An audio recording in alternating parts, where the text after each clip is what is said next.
Pellucidar, Edgar Rice Burroughs, Prologue. Several years had elapsed since I had found the opportunity to do any big game hunting, for at last I had my plans almost perfected for a return to my old stamping grounds in northern Africa, where in other days I had had excellent sport in pursuit of the king of beasts. The date of my departure had been set. I was to leave in 2 weeks. No schoolboy counting the lagging hours that must pass before the beginning of long vacation released him to the delirious joys of the summer camp could have been filled with greater impatience or keener anticipation.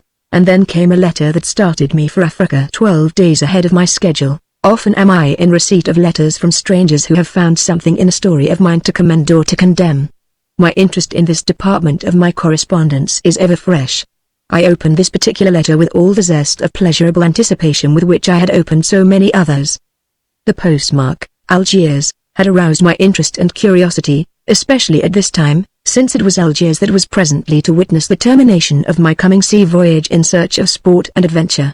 Before the reading of that letter was completed, lions and lion hunting had fled my thoughts, and I was in a state of excitement bordering upon frenzy. Read it yourself, and see if you, too, do not find food for frantic conjecture, for tantalizing doubts, and for a great hope. Here it is. Dear Sir, I think that I have run across one of the most remarkable coincidences in modern literature. But let me start at the beginning. I am, by profession, a wanderer upon the face of the earth. I have no trade nor any other occupation. My father bequeathed me a competency, some remoter ancestor's lust to roam. I have combined the two and invested them carefully and without extravagance. I became interested in your story, at the earth's core, not so much because of the probability of the tale as of a great and abiding wonder that people should be paid real money for writing such impossible trash. You will pardon my candor, but it is necessary that you understand my mental attitude toward this particular story that you may credit that which follows. Shortly thereafter I started for the Sahara in search of a rather rare species of antelope that is to be found only occasionally within a limited area at a certain season of the year. My chase led me far from the haunts of man. It was a fruitless search, however, in so far as antelope is concerned, but one night as I lay courting sleep at the edge of a little cluster of date palms that surround an ancient well in the midst of the arid, shifting sands, I suddenly became conscious of a strange sound coming apparently from the earth beneath my head. It was an intermittent ticking. No reptile or insect with which I am familiar reproduces any such notes. I lay for an hour listening intently. At last my curiosity got the better of me. I arose, lighted my lamp and commenced to investigate. My bedding lay upon a rug stretched directly upon the warm sand. The noise appeared to be coming from beneath the rug. I raised it, but found nothing yet. At intervals, the sound continued. I dug into the sand with the point of my hunting knife.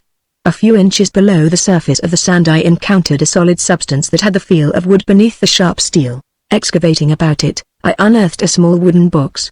From this receptacle issued the strange sound that I had heard. How had it come here? What did it contain? In attempting to lift it from its burying place I discovered that it seemed to be held fast by means of a very small insulated cable running farther into the sand beneath it. My first impulse was to drag the thing loose by main strength. But fortunately I thought better of this and fell to examining the box. I soon saw that it was covered by a hinged lid, which was held closed by a simple screwwork and die. It took but a moment to loosen this and raise the cover, when, to my utter astonishment, I discovered an ordinary telegraph instrument clicking away within. What in the world, thought I, is this thing doing here? That it was a French military instrument was my first guess, but really there didn't seem much likelihood that this was the correct explanation, when one took into account the loneliness and remoteness of the spot. As I sat gazing at my remarkable find, which was ticking and clicking away there in the silence of the desert night, trying to convey some message which I was unable to interpret, my eyes fell upon a bit of paper lying in the bottom of the box beside the instrument. I picked it up and examined it. Upon it were written but 2 letters, D.I. They meant nothing to me then. I was baffled. Once, in an interval of silence upon the part of the receiving instrument, I moved the sending key up and down a few times. Instantly the receiving mechanism commenced to work frantically. I tried to recall something of the Morse code, with which I had played as a little boy, but time had obliterated it from my memory. I became almost frantic as I let my imagination run riot among the possibilities for which this clicking instrument might stand. Some poor devil at the unknown other end might be in dire need of succor. The very franticness of the instrument's wild clashing betokened something of the kind, and thus sat I, powerless to interpret, and so powerless to help. It was then that the inspiration came to me. In a flash there leapt to my mind the closing paragraphs of the story I had read in the club at Algiers. Does the answer lie somewhere upon the bosom of the broad Sahara, at the ends of two tiny wires, hidden beneath a lost ken? The idea seemed preposterous. Experience and intelligence combined to assure me that there could be no slightest grain of truth or possibility in your wild tale. It was fiction pure and simple. And yet where were the other ends of those wires? What was this instrument ticking away here in the Great Sahara but a travesty upon the possible? Would I have believed in it had I not seen it with my own eyes? And the initials D.I. upon the slip of paper, David's initials were these: David Innes. I smiled at my imaginings. I ridiculed the assumption that there was an inner world and that these wires led downward through the earth's crust to the surface of Pellucidar.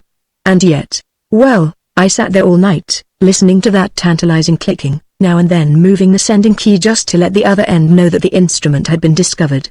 In the morning, after carefully returning the box to its hole and covering it over with sand, I called my servants about me, snatched a hurried breakfast, mounted my horse, and started upon a forced march for Algiers. I arrived here today.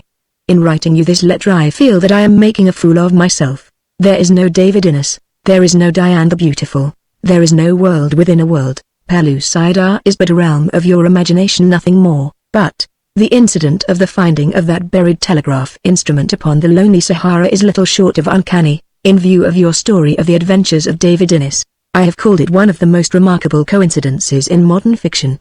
I called it literature before, but again pardon my candor, your story is not. And now why am I writing you? Heaven knows, unless it is that the persistent clicking of that unfathomable enigma out there in the vast silences of the Sahara has so wrought upon my nerves that reason refuses longer to function sanely. I cannot hear it now, yet I know that far away to the south, all alone beneath the sands, it is still pounding out its vain, frantic appeal. It is maddening. It is your fault. I want you to release me from it. Cable me at once, at my expense, that there was no basis of fact for your story, at the earth's core. Very respectfully yours, Cogden Nestor.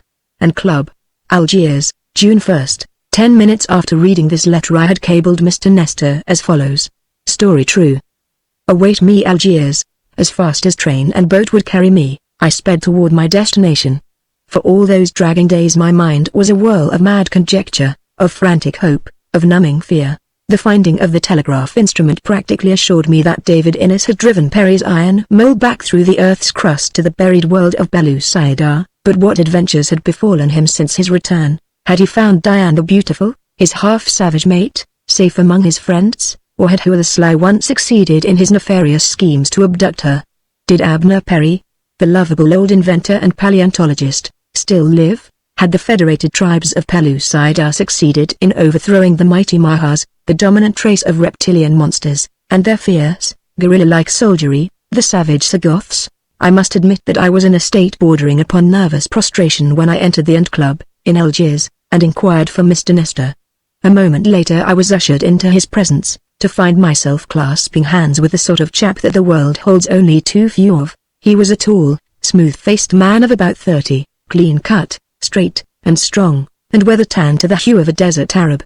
I liked him immensely from the first, and I hope that after our 3 months together in the desert country, 3 months not entirely lacking in adventure, he found that a man may be a writer of impossible trash and yet have some redeeming qualities. The day following my arrival at Algiers we left for the south, Nestor having made all arrangements in advance, guessing, as he naturally did, that I could be coming to Africa for but a single purpose: to hasten at once to the buried telegraph instrument and wrest its secret from it. In addition to our native servants, we took along an English telegraph operator named Frank Downs. Nothing of interest enlivened our journey by rail and caravan till we came to the cluster of date palms about the ancient well upon the rim of the Sahara. It was the very spot at which I first had seen David Innes. If he had ever raised a cane above the telegraph instrument, no sign of it remained now. Had it not been for the chance that caused Cogden Nestor to throw down his sleeping rug directly over the hidden instrument, it might still be clicking there unheard and this story still unwritten. When we reached the spot and unearthed the little box, the instrument was quiet, nor did repeated attempts upon the part of our telegrapher succeed in winning a response from the other end of the line. After several days of futile endeavor to raise Pellucidar, we had begun to despair. I was as positive that the other end of that little cable protruded through the surface of the inner world as I am that I sit here today in my study when about midnight of the 4th day I was awakened by the sound of the instrument. Leaping to my feet I grasped Downs roughly by the neck and dragged him out of his blankets. He didn't need to be told what caused my excitement, for the instant he was awake he, too, heard the long-hoped-for click, and with a whoop of delight pounced upon the instrument. Nestor was on his feet almost as soon as I. The three of us huddled about that little box as if our lives depended upon the message it had for us. Downs interrupted the clicking with his sending key. The noise of the receiver stopped instantly. "Ask who it is, Downs," I directed.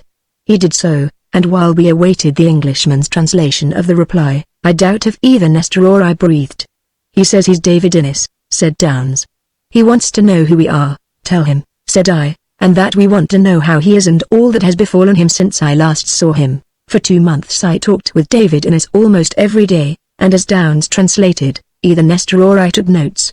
From these, arranged in chronological order, I have set down the following account of the further adventures of David Innes at the Earth's core, practically in his own words. Chapter 1 Lost on Pellucidar. The Arabs, of whom I wrote you at the end of my last letter, Innes began, and whom I thought to be enemies intent only upon murdering me, proved to be exceedingly friendly. They were searching for the very band of marauders that had threatened my existence. The huge ram 4 inches like reptile that I had brought back with me from the inner world, the ugly Maha that who the sly one had substituted for my dear Diane at the moment of my departure, filled them with wonder and with awe, nor less so did the mighty subterranean prospector which had carried me to Pellucidar and back again, and which lay out in the desert about 2 miles from my camp. With their help I managed to get the unwieldy tons of its great bulk into a vertical position, the nose deep in a hole we had dug in the sand and the rest of it supported by the trunks of date palms cut for the purpose. It was a mighty engineering job with only wild Arabs and their wild amounts to do the work of an electric crane, but finally it was completed, and I was ready for departure. For some time I hesitated to take the Maha back with me. She had been docile and quiet ever since she had discovered herself virtually a prisoner aboard the Iron Mole. It had been, of course, impossible for me to communicate with her since she had no auditory organs and I no knowledge of her fourth dimension, sixth sense method of communication. Naturally I am kind-hearted, and so I found it beyond me to leave even this hateful and repulsive thing alone in a strange and hostile world. The result was that when I entered the Iron Mole I took her with me. That she knew that we were about to return to Pellucidar was evident, for immediately her manner changed from that of habitual gloom that had pervaded her, to an almost human expression of contentment and delight. Our trip through the Earth's crust was but a repetition of my 2 former journeys between the inner and the outer worlds. This time, however, I imagine that we must have maintained a more nearly perpendicular course, for we accomplished the journey in a few minutes less time than upon the occasion of my first journey through the 500-mile crust. Just a trifle less than 72 hours after our departure into the sands of the Sahara, we broke through the surface of Pellucidar. Fortune once again favored me by the slightest of margins, for when I opened the door in the prospector's outer jacket I saw that we had missed coming up through the bottom of an ocean by but a few hundred yards. The aspect of the surrounding country was entirely unfamiliar to me. I had no conception of precisely where I was upon the 124 million square miles of Pellucidar's vast land surface. The perpetual midday sun poured down its torrid rays from zenith, as it had done since the beginning of Pellucidarian time, as it would continue to do to the end of it. Before me, across the wide sea, the weird, horizontal seascape folded gently upward to meet the sky until it lost itself to view in the azure depths of distance far above the level of my eyes. How strange it looked! How vastly different from the flat and puny area of the circumscribed vision of the dweller upon the outer crust. I was lost. Though I wandered ceaselessly throughout a lifetime, I might never discover the whereabouts of my former friends of this strange and savage world. Never again might I see dear old Perry, nor Gath the hairy one, nor Dacre the strong one, nor that other infinitely precious one, my sweet and noble mate, Diane the beautiful. But even so I was glad to tread once more the surface of Pellucidar. Mysterious and terrible, grotesque and savage though she is in many of her aspects, I cannot but love her. Her very savagery appealed to me, for it is the savagery of unspoiled nature. The magnificence of her tropic beauties enthralled me. Her mighty land areas breathed unfettered freedom, her untracked oceans, whispering of virgin wonders unsullied by the eye of man, beckoned me out upon their restless bosoms. Not for an instant did I regret the world of my nativity. I was in Pellucidar. I was home.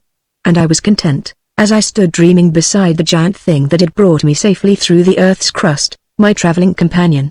The hideous Maha emerged from the interior of the prospector and stood beside me. For a long time she remained motionless. What thoughts were passing through the convolutions of her reptilian brain, I do not know. She was a member of the dominant race of Pellucidar. By a strange freak of evolution, her kind had first developed the power of reason in that world of anomalies. To her, creatures such as I were of a lower order. As Perry had discovered among the writings of her kind in the buried city of Futra, it was still an open question among the Mahas as to whether man possessed means of intelligent communication or the power of reason. Her kind believed that in the center of all-pervading solidity there was a single, vast, spherical cavity, which was Pellucidar.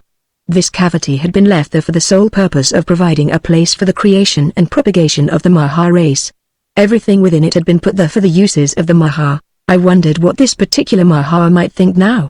I found pleasure in speculating upon just what the effect had been upon her of passing through the Earth's crust, and coming out into a world that one of even less intelligence than the great Mahas could easily see was a different world from her own Pellucidar. What had she thought of the outer world's tiny sun? What had been the effect upon her of the moon and myriad stars of the clear African nights? How had she explained them? With what sensations of awe must she first have watched the sun moving slowly across the heavens to disappear at last beneath the western horizon, leaving in his wake that which the Maha had never before witnessed, the darkness of night?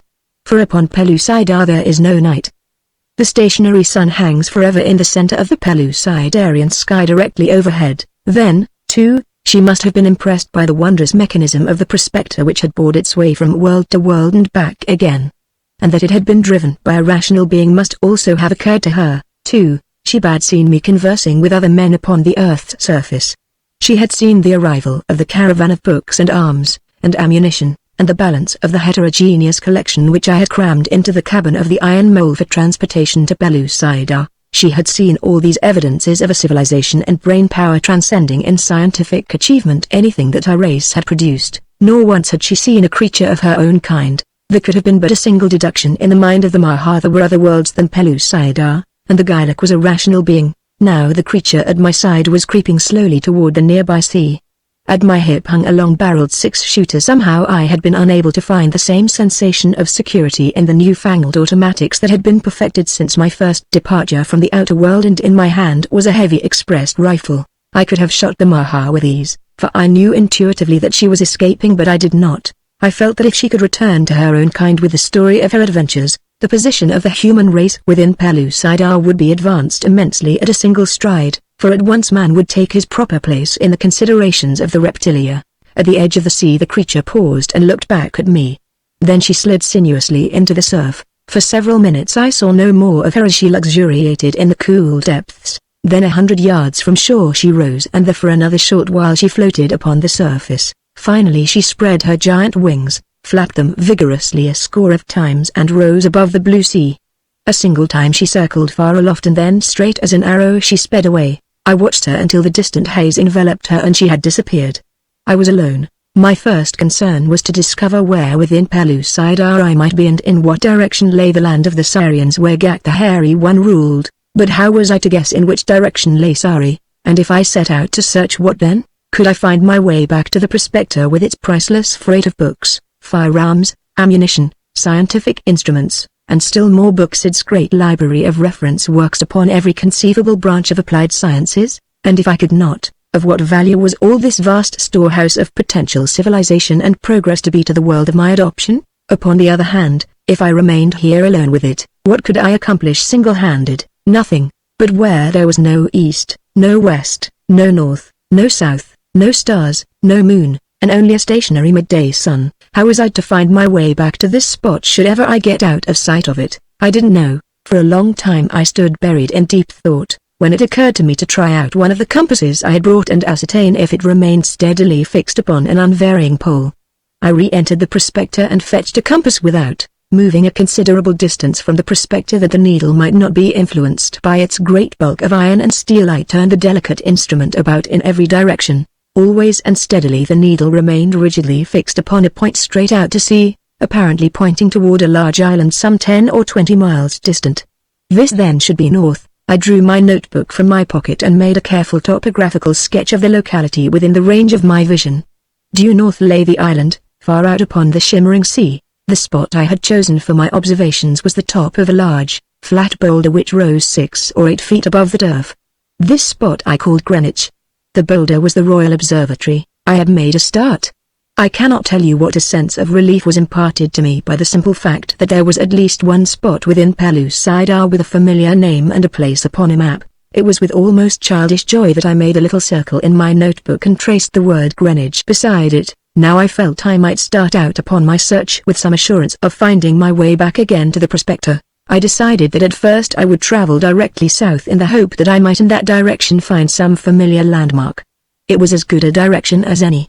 This much at least might be said of it. Among the many other things I had brought from the outer world were a number of pedometers. I slipped 3 of these into my pockets with the idea that I might arrive at a more or less accurate mean from the registrations of them all. On my map I would register so many paces south, so many east, so many west, and so on. When I was ready to return I would then do so by any route that I might choose. I also strapped a considerable quantity of ammunition across my shoulders, pocketed some matches, and hooked an aluminum fry pan and a small stew kettle of the same metal to my belt. I was ready to go forth and explore a world, ready to search a land area of 124,110,000 square miles for my friends, my incomparable mate, and good old Perry. And so, after locking the door in the outer shell of the prospector, I set out upon my quest. Due south I traveled, across lovely valleys thick dotted with grazing herds. Through dense primeval forests I forced my way and up the slopes of mighty mountains searching for a pass to their farther sides. Ibex and musk sheep fell before my good old revolver, so that I lacked not for food in the higher altitudes. The forests and the plains gave plentifully of fruits and wild birds, antelope, oryxen, and elk. Occasionally, for the larger game animals and the gigantic beasts of prey, I used my express rifle. But for the most part the revolver filled all my needs. There were times, too, when faced by a mighty cave bear, a saber-toothed tiger, or huge Felis spelaea, black-maned and terrible, even my powerful rifle seemed pitifully inadequate, but fortune favored me so that I passed unscathed through adventures that even the recollection of causes the short hairs to bristle at the nape of my neck. How long I wandered toward the south I do not know, for shortly after I left the prospector something went wrong with my watch, and I was again at the mercy of the baffling timelessness of Pellucidar, forging steadily ahead beneath the great, motionless sun which hangs eternally at noon. I ate many times, however, so that days must have elapsed, possibly months, with no familiar landscape rewarding my eager eyes. I saw no men nor signs of men. Nor is this strange, for Pellucidar, in its land area, is immense, while the human race there is very young and consequently far from numerous. Doubtless upon that long search mine was the first human foot to touch the soil, in many places mine the first human eye to rest upon the gorgeous wonders of the landscape. It was a staggering thought. I could not but dwell upon it often as I made my lonely way through this virgin world. Then, quite suddenly, one day I stepped out of the peace of manless primality into the presence of man, and peace was gone. It happened thus. I had been following a ravine downward out of a chain of lofty hills and had paused at its mouth to view the lovely little valley that lay before me. At one side was tangled wood, while straight ahead a river wound peacefully along parallel to the cliffs in which the hills terminated at the valley's edge. Presently, as I stood enjoying the lovely scene, as insatiate for nature's wonders as if I had not looked upon similar landscapes countless times, a sound of shouting broke from the direction of the woods. That the harsh, discordant notes rose from the throats of men I could not doubt. I slipped behind a large boulder near the mouth of the ravine and waited. I could hear the crashing of underbrush in the forest, and I guessed that whoever came quickly pursued and pursuers. Doubtless, in a short time some hunted animal would break into view, and a moment later a score of half-naked savages would come leaping after with spears or club or great stone knives. I had seen the thing so many times during my life within Pellucidar that I felt that I could anticipate to a nicety precisely what I was about to witness. I hoped that the hunters would prove friendly and be able to direct me towards Sari. Even as I was thinking these thoughts the quarry emerged from the forest. But it was no terrified four-footed beast. Instead, what I saw was an old man, a terrified old man, staggering feebly and hopelessly from what must have been some very terrible fate, if one could judge from the horrified expressions he continually cast behind him toward the wood. He came stumbling on in my direction. He had covered but a short distance from the forest when I beheld the first of his pursuers, a Sagoth, one of those grim and terrible gorilla men who guard the mighty Mahas in their buried cities, faring forth from time to time upon slave-raiding or punitive expeditions against the human race of Pellucidar, of whom the dominant race of the inner world think as we think of the bison or the wild sheep of our own world. Close behind the foremost Sagoth came others until a full dozen raced, shouting after the terror-stricken old man. They would be upon him shortly, that was plain. One of them was rapidly overhauling him, his back-thrown spear arm testifying to his purpose. And then, quite with the suddenness of an unexpected blow, I realized a past familiarity with the gait and carriage of the fugitive. Simultaneously there swept over me the staggering fact that the old man was Perry. That he was about to die before my very eyes with no hope that I could reach him in time to avert the awful catastrophe, for to me it meant a real catastrophe. Perry was my best friend. Diane, of course, I looked upon as more than friend. She was my mate, a part of me. I had entirely forgotten the rifle in my hand and the revolvers at my belt. One does not readily synchronize his thoughts with the Stone Age and the 20th century simultaneously. Now from past habit I still thought in the Stone Age, and in my thoughts of the Stone Age there were no thoughts of firearms. The fellow was almost upon Perry when the feel of the gun in my hand awoke me from the lethargy of terror that had gripped me. From behind my boulder I threw up the heavy express rifle, a mighty engine of destruction that might bring down a cave bear or a mammoth at a single shot, and let drive at the Suggoth's broad, hairy breast. At the sound of the shot he stopped stock still. His spear dropped from his hand, then he lunged forward upon his face. The effect upon the others was little less remarkable.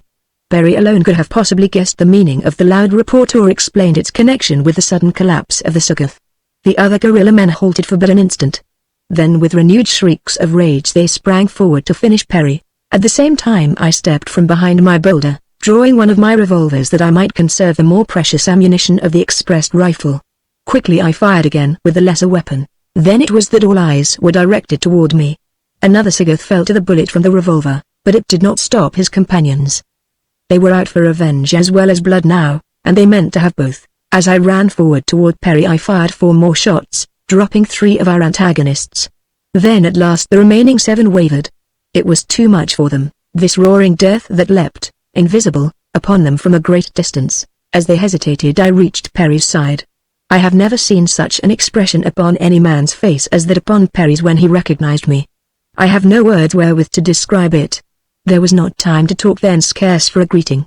I thrust the full, loaded revolver into his hand, fired the last shot in my own, and reloaded. There were but 6 Suggoths left then. They started toward us once more, though I could see that they were terrified probably as much by the noise of the guns as by their effects. They never reached us. Halfway the 3 that remained turned and fled, and we let them go. The last we saw of them they were disappearing into the tangled undergrowth of the forest. And then Perry turned and threw his arms about my neck and, burying his old face upon my shoulder, wept like a child. Chapter 2. Traveling with terror. We made camp beside the peaceful river. Though Perry told me all that had befallen him since I had departed for the outer crust, it seemed that Hua had made it appear that I had intentionally left Diane behind, and that I did not purpose ever returning to Pellucidar.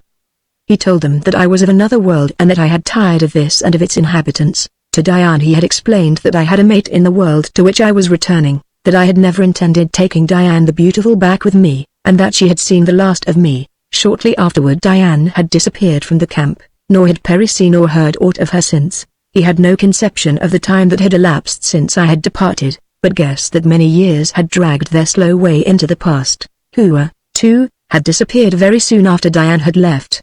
The Sarians, under Gak the Hairy One, and the Amozites under Dacre the Strong One, Diane's brother, had fallen out over my supposed defection, for Gak would not believe that I had thus treacherously deceived and deserted them. The result had been that these 2 powerful tribes had fallen upon one another with the new weapons that Perry and I had taught them to make and to use. Other tribes of the new federation took sides with the original disputants or set up petty revolutions of their own. The result was the total demolition of the work we had so well started. Taking advantage of the tribal war, the Mahas had gathered their Suggoths in force and fallen upon one tribe after another in rapid succession, wreaking awful havoc among them and reducing them for the most part to as pitiable a state of terror as that from which we had raised them. Alone of all the once mighty federation the Sarians and the Amozites with a few other tribes continued to maintain their defiance of the Mahas, but these tribes were still divided among themselves, nor had it seemed at all probable to Perry when he had last been among them that any attempt at re-amalgamation would be made. And thus, Your Majesty, he concluded, has faded back into the oblivion of the Stone Age, our wondrous dream, and with it has gone the first empire of Pellucidar. We both had to smile at the use of my royal title, yet I was indeed still Emperor of Pellucidar, and some day I meant to rebuild what the vile act of the treacherous Hua had torn down. But first I would find my empress. To me she was worth 40 empires. Have you no clue as to the whereabouts of Diane? I asked. None whatever, replied Perry. It was in search of her that I came to the pretty pass in which you discovered me, and from which, David, you saved me. I knew perfectly well that you had not intentionally deserted either Diane or Pellucidar. I guessed that in some way who the sly one was at the bottom of the matter, and I determined to go to Amot's, where I guessed that Diane might come to the protection of her brother, and do my utmost to convince her, and through her Dacre the strong one, that we had all been victims of a treacherous plot to which you were no party. I came to Amot's after a most trying and terrible journey, only to find that Diane was not among her brother's people and that they knew naught of her whereabouts. Dacre, I am sure, wanted to be fair and just, but so great were his grief and anger over the disappearance of his sister that he could not listen to reason, but kept repeating time and again that only your return to Pellucidar could prove the honesty of your intentions. Then came a stranger from another tribe, sent I am sure at the instigation of Hua. He so turned the Amozites against me that I was forced to flee their country to escape assassination. In attempting to return to Seri I became lost, and then the Sagoths discovered me.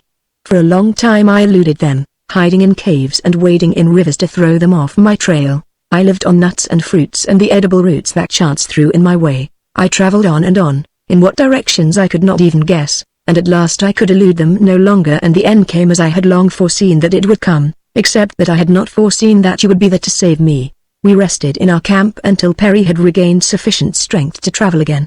We planned much, rebuilding all our shattered air castles, but above all we planned most to find Diane. I could not believe that she was dead, yet where she might be in this savage world, and under what frightful conditions she might be living, I could not guess. When Perry was rested we returned to the prospector, where he fitted himself out fully like a civilized human being, underclothing, socks, shoes, khaki jacket and breeches and good, substantial puttees. When I had come upon him he was clothed in rough Sadak sandals, a G-string and a tunic fashioned from the shaggy hide of a thag.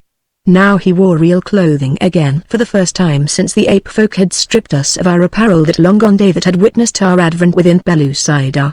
With a bandolier of cartridges across his shoulder, 2 6-shooters at his hips, and a rifle in his hand he was a much rejuvenated Perry. Indeed he was quite a different person altogether from the rather shaky old man who had entered the prospector with me 10 or 11 years before, for the trial trip that had plunged us into such wondrous adventures and into such a strange and hitherto undreamed of world. Now he was straight and active. His muscles, almost atrophied from disuse in his former life, had filled out. He was still an old man of course, but instead of appearing 10 years older than he really was, as he had when we left the outer world, he now appeared about 10 years younger. The wild, free life of Pellucidar had worked wonders for him. Well, it must need have done so or killed him, for a man of Perry's former physical condition could not long have survived the dangers and rigors of the primitive life of the inner world. Perry had been greatly interested in my map and in the Royal Observatory at Greenwich. By use of the pedometers we had retraced our way to the prospector with ease and accuracy. Now that we were ready to set out again we decided to follow a different route on the chance that it might lead us into more familiar territory. I shall not weary you with a repetition of the countless adventures of our long search.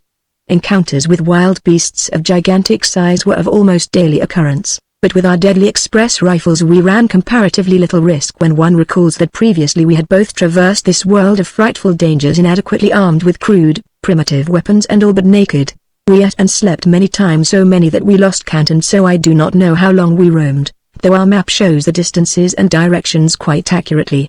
We must have covered a great many thousand square miles of territory, and yet we had seen nothing in the way of a familiar landmark, when from the heights of a mountain range we were crossing I descried far in the distance great masses of billowing clouds. Now clouds are practically unknown in the skies of Pellucidar. The moment that my eyes rested upon them my heart leapt. I seized Perry's arm and, pointing toward the horizonless distance, shouted, "The mountains of the clouds. They lie close to Futra, and the country of our worst enemies, the Mahas." Perry remonstrated. "I know it," I replied, "but they give us a starting point from which to prosecute our search intelligently. They are at least a familiar landmark. They tell us that we are upon the right trail and not wandering too far in the wrong direction. Furthermore, close to the mountains of the clouds dwells a good friend, Adamazop. You did not know him, but you know all that he did for me and all that he will gladly do to aid me. At least he can direct us upon the right direction towards Sari." "The mountains of the clouds constitute a mighty range," replied Perry. "They must cover an enormous territory. How are you to find your friend in all the great country that is visible from their rugged flanks?" "Easily," I answered him, for I gave me minute directions. I recall almost his exact words. You need merely come to the foot of the highest peak of the mountains of the clouds. You will find a river that flows into the Urals. Directly opposite the mouth of the river you will see 3 large islands far out so far that they are barely discernible. The one to the extreme left as you face them from the mouth of the river is Anarok, where I rule the tribe of Anarok, and so we hastened onward toward the great cloud mass that was to be our guide for several weary marches. At last we came close to the towering crags, Alp-like in their grandeur, rising nobly among its noble fellows. One stupendous peak reared its giant head thousands of feet above the others. It was he whom we sought. But at its foot no river wound down toward any sea. It must rise from the opposite side, suggested Perry, casting a rueful glance at the forbidding heights that barred our further progress. We cannot endure the Arctic cold of those high-flung passes, and to traverse the endless miles about this interminable range might require a year or more. The land we seek must lie upon the opposite side of the mountains, then we must cross them, I insisted. Perry shrugged. We can't do it, David, he repeated. We're dressed for the tropics. We should freeze to death among the snows and glaciers long before we had discovered a pass to the opposite side. We must cross them, I reiterated. We will cross them. I had a plan, and that plan we carried out. It took some time. First we made a permanent camp part way up the slopes where there was good water. Then we set out in search of the great, shaggy cave bear of the higher altitudes. He is a mighty animal, a terrible animal. He is but little larger than his cousin of the lesser, lower hills, but he makes up for it in the awfulness of his ferocity and in the length and thickness of his shaggy coat. It was his coat that we were after. We came upon him quite unexpectedly. I was trudging in advance along a rocky trail worn smooth by the padded feet of countless ages of wild beasts. At a shoulder of the mountain around which the path ran I came face to face with the Titan. I was going up for a fur coat. He was coming down for breakfast. Each realized that here was the very thing he sought. With a horrid roar the beast charged me. At my right the cliff rose straight upward for thousands of feet. At my left it dropped into a dim, abysmal cañon. In front of me was the bear. Behind me was Perry. I shouted to him in warning, and then I raised my rifle and fired into the broad breast of the creature. There was no time to take aim, the thing was too close upon me. But that my bullet took effect was evident from the howl of rage and pain that broke from the frothing jowls. It didn't stop him, though. I fired again, and then he was upon me. Down I went beneath his ton of maddened, clawing flesh and bone and sinew. I thought my time had come. I remember feeling sorry for poor old Perry, left all alone in this inhospitable, savage world, and then of a sudden I realized that the bear was gone and that I was quite unharmed. I leapt to my feet, my rifle still clutched in my hand, and looked about for my antagonist. I thought that I should find him further down the trail, probably finishing Perry, and so I leapt in the direction I supposed him to be, to find Perry perched upon a projecting rock several feet above the trail. My cry of warning had given him time to reach this point of safety. There he squatted, his eyes wide and his mouth ajar, the picture of abject terror and consternation. Where is he? He cried when he saw me. Where is he? Didn't he come this way? I asked. Nothing came this way, replied the old man. But I heard his roars. He must have been as large as an elephant. He was, I admitted, but where in the world do you suppose he disappeared to? Then came a possible explanation to my mind. I returned to the point at which the bear had held me down and peered over the edge of the cliff into the abyss below. Far, far down I saw a small brown blotch near the bottom of the cañon. It was the bear. My second shot must have killed him, and so his dead body, after hurling me to the path, had toppled over into the abyss. I shivered at the thought of how close I, too, must have been to going over with him. It took us a long time to reach the carcass, an arduous labor to remove the great belt. But at last the thing was accomplished, and we returned to camp dragging the heavy trophy behind us. Here we devoted another considerable period to scraping and curing it. When this was done to our satisfaction we made heavy boots, trousers, and coats of the shaggy skin, turning the fur in. From the scraps we fashioned caps that came down around our ears, with flaps that fell about our shoulders and breasts. We were now fairly well equipped for our search for a pass to the opposite side of the mountains of the clouds. Our first step now was to move our camp upward to the very edge of the perpetual snows which cap this lofty range.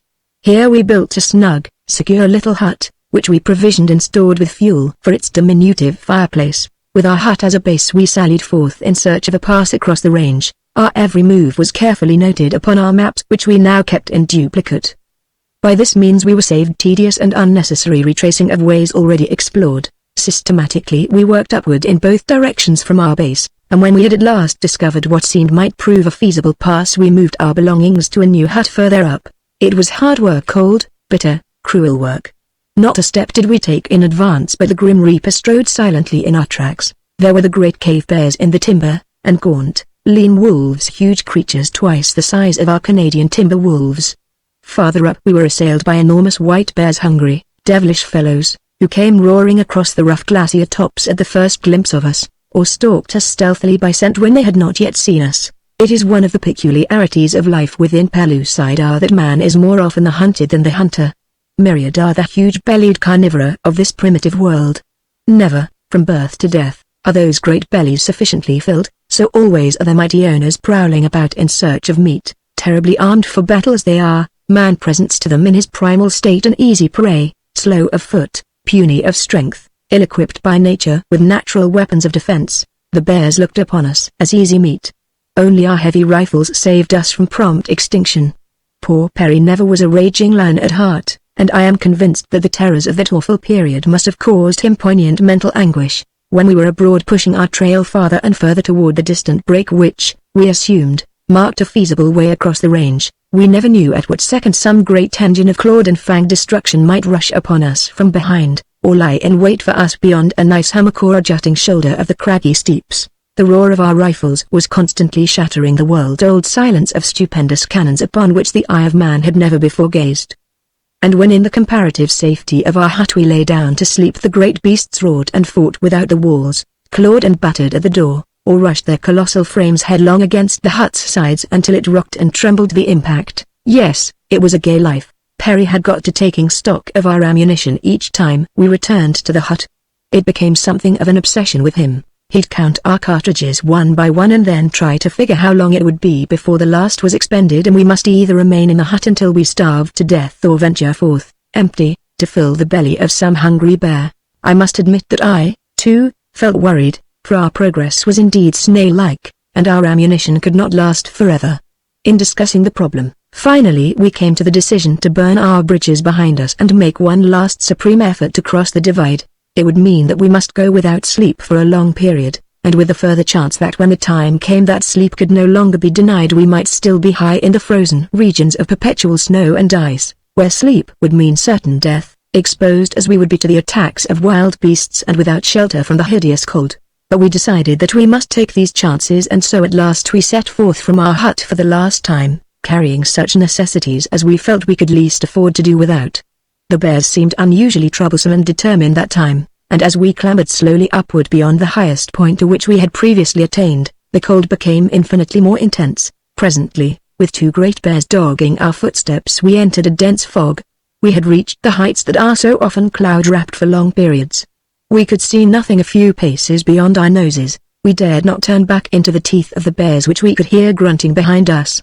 To meet them in this bewildering fog would have been to court instant death. Barry was almost overcome by the hopelessness of our situation. He flopped down on his knees and began to pray. It was the first time I had heard him at his old habit since my return to Pellucidar, and I had thought that he had given up his little idiosyncrasy, but he hadn't. Far from it. I let him pray for a short time undisturbed, and then as I was about to suggest that we had better be pushing along, one of the bears in our rear let out a roar that made the earth fairly tremble beneath our feet. It brought Perry to his feet as if he had been stung by a wasp, and sent him racing ahead through the blinding fog at a gait that I knew must soon end in disaster were it not checked. Crevasses in the glacier ice were far too frequent to permit of reckless speed even in a clear atmosphere, and then there were hideous precipices along the edges of which our way often led us. I shivered as I thought of the poor old fellow's peril. At the top of my lungs I called to him to stop, but he did not answer me. And then I hurried on in the direction he had gone, faster by far than safety dictated. For a while I thought I heard him ahead of me, but at last, though I paused often to listen and to call to him, I heard nothing more, not even the grunting of the bears that had been behind us. All was deathly silence, the silence of the tomb. About me lay the thick, impenetrable fog. I was alone. Barry was gone forever. I had not the slightest doubt. Somewhere nearby lay the mouth of a treacherous fissure, and far down at its icy bottom lay all that was mortal of my old friend, Abner Perry. There would his body he preserved in its icy sepulchre for countless ages, until on some far distant day the slow-moving river of ice had wound its snail-like way down to the warmer level, there to disgorge its grisly evidence of grim tragedy, and what in that far future age might mean baffling mystery. Chapter 3 Shooting the Chutes, and after, through the fog I felt my way along by means of my compass. I no longer heard the bears, nor did I encounter one within the fog. Experience has since taught me that these great beasts are as terror-stricken by this phenomenon as a landsman by a fog at sea, and that no sooner does a fog envelop them than they make the best of their way to lower levels and a clear atmosphere. It was well for me that this was true. I felt very sad and lonely as I crawled along the difficult footing.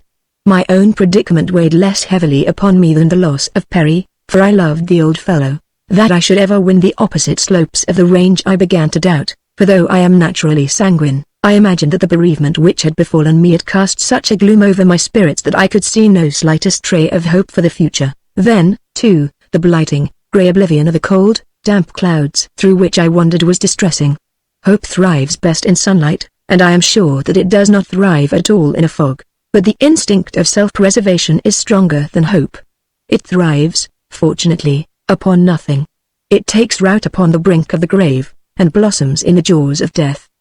Now it flourished bravely upon the breast of dead hope, and urged me onward and upward in a stern endeavor to justify its existence. As I advanced the fog became denser.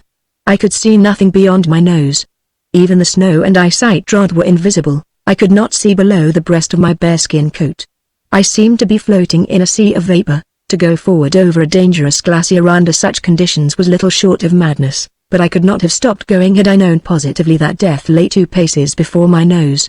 In the first place, it was too cold to stop, and in the second, I should have gone mad but for the excitement of the perils that beset each forward step. For some time the ground had been rougher and steeper, until I had been forced to scale a considerable height that had carried me from the glacier entirely.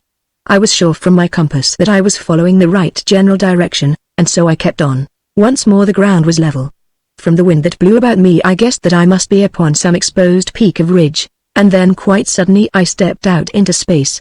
Wildly I turned and clutched at the ground that had slipped from beneath my feet. Only a smooth, icy surface was there.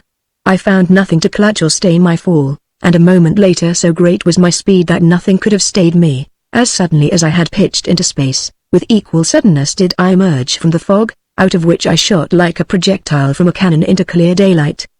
My speed was so great that I could see nothing about me but a blurred and indistinct sheet of smooth and frozen snow, that rushed past me with express train velocity. I must have slid downward thousands of feet before the steep incline curved gently onto a broad, smooth, snow-covered plateau. Across this I hurtled with slowly diminishing velocity, until at last objects about me began to take definite shape. Far ahead, miles and miles away, I saw a great valley and mighty woods, and beyond these a broad expanse of water. In the nearer foreground I discerned a small, dark blob of color upon the shimmering whiteness of the snow. A bear, thought I, and thanked the instinct that had impelled me to cling tenaciously to my rifle during the moments of my awful tumble.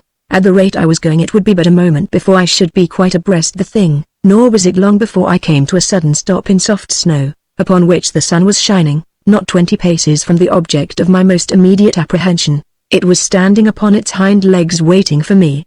As I scrambled to my feet to meet it, I dropped my gun in the snow and doubled up with laughter. It was Perry.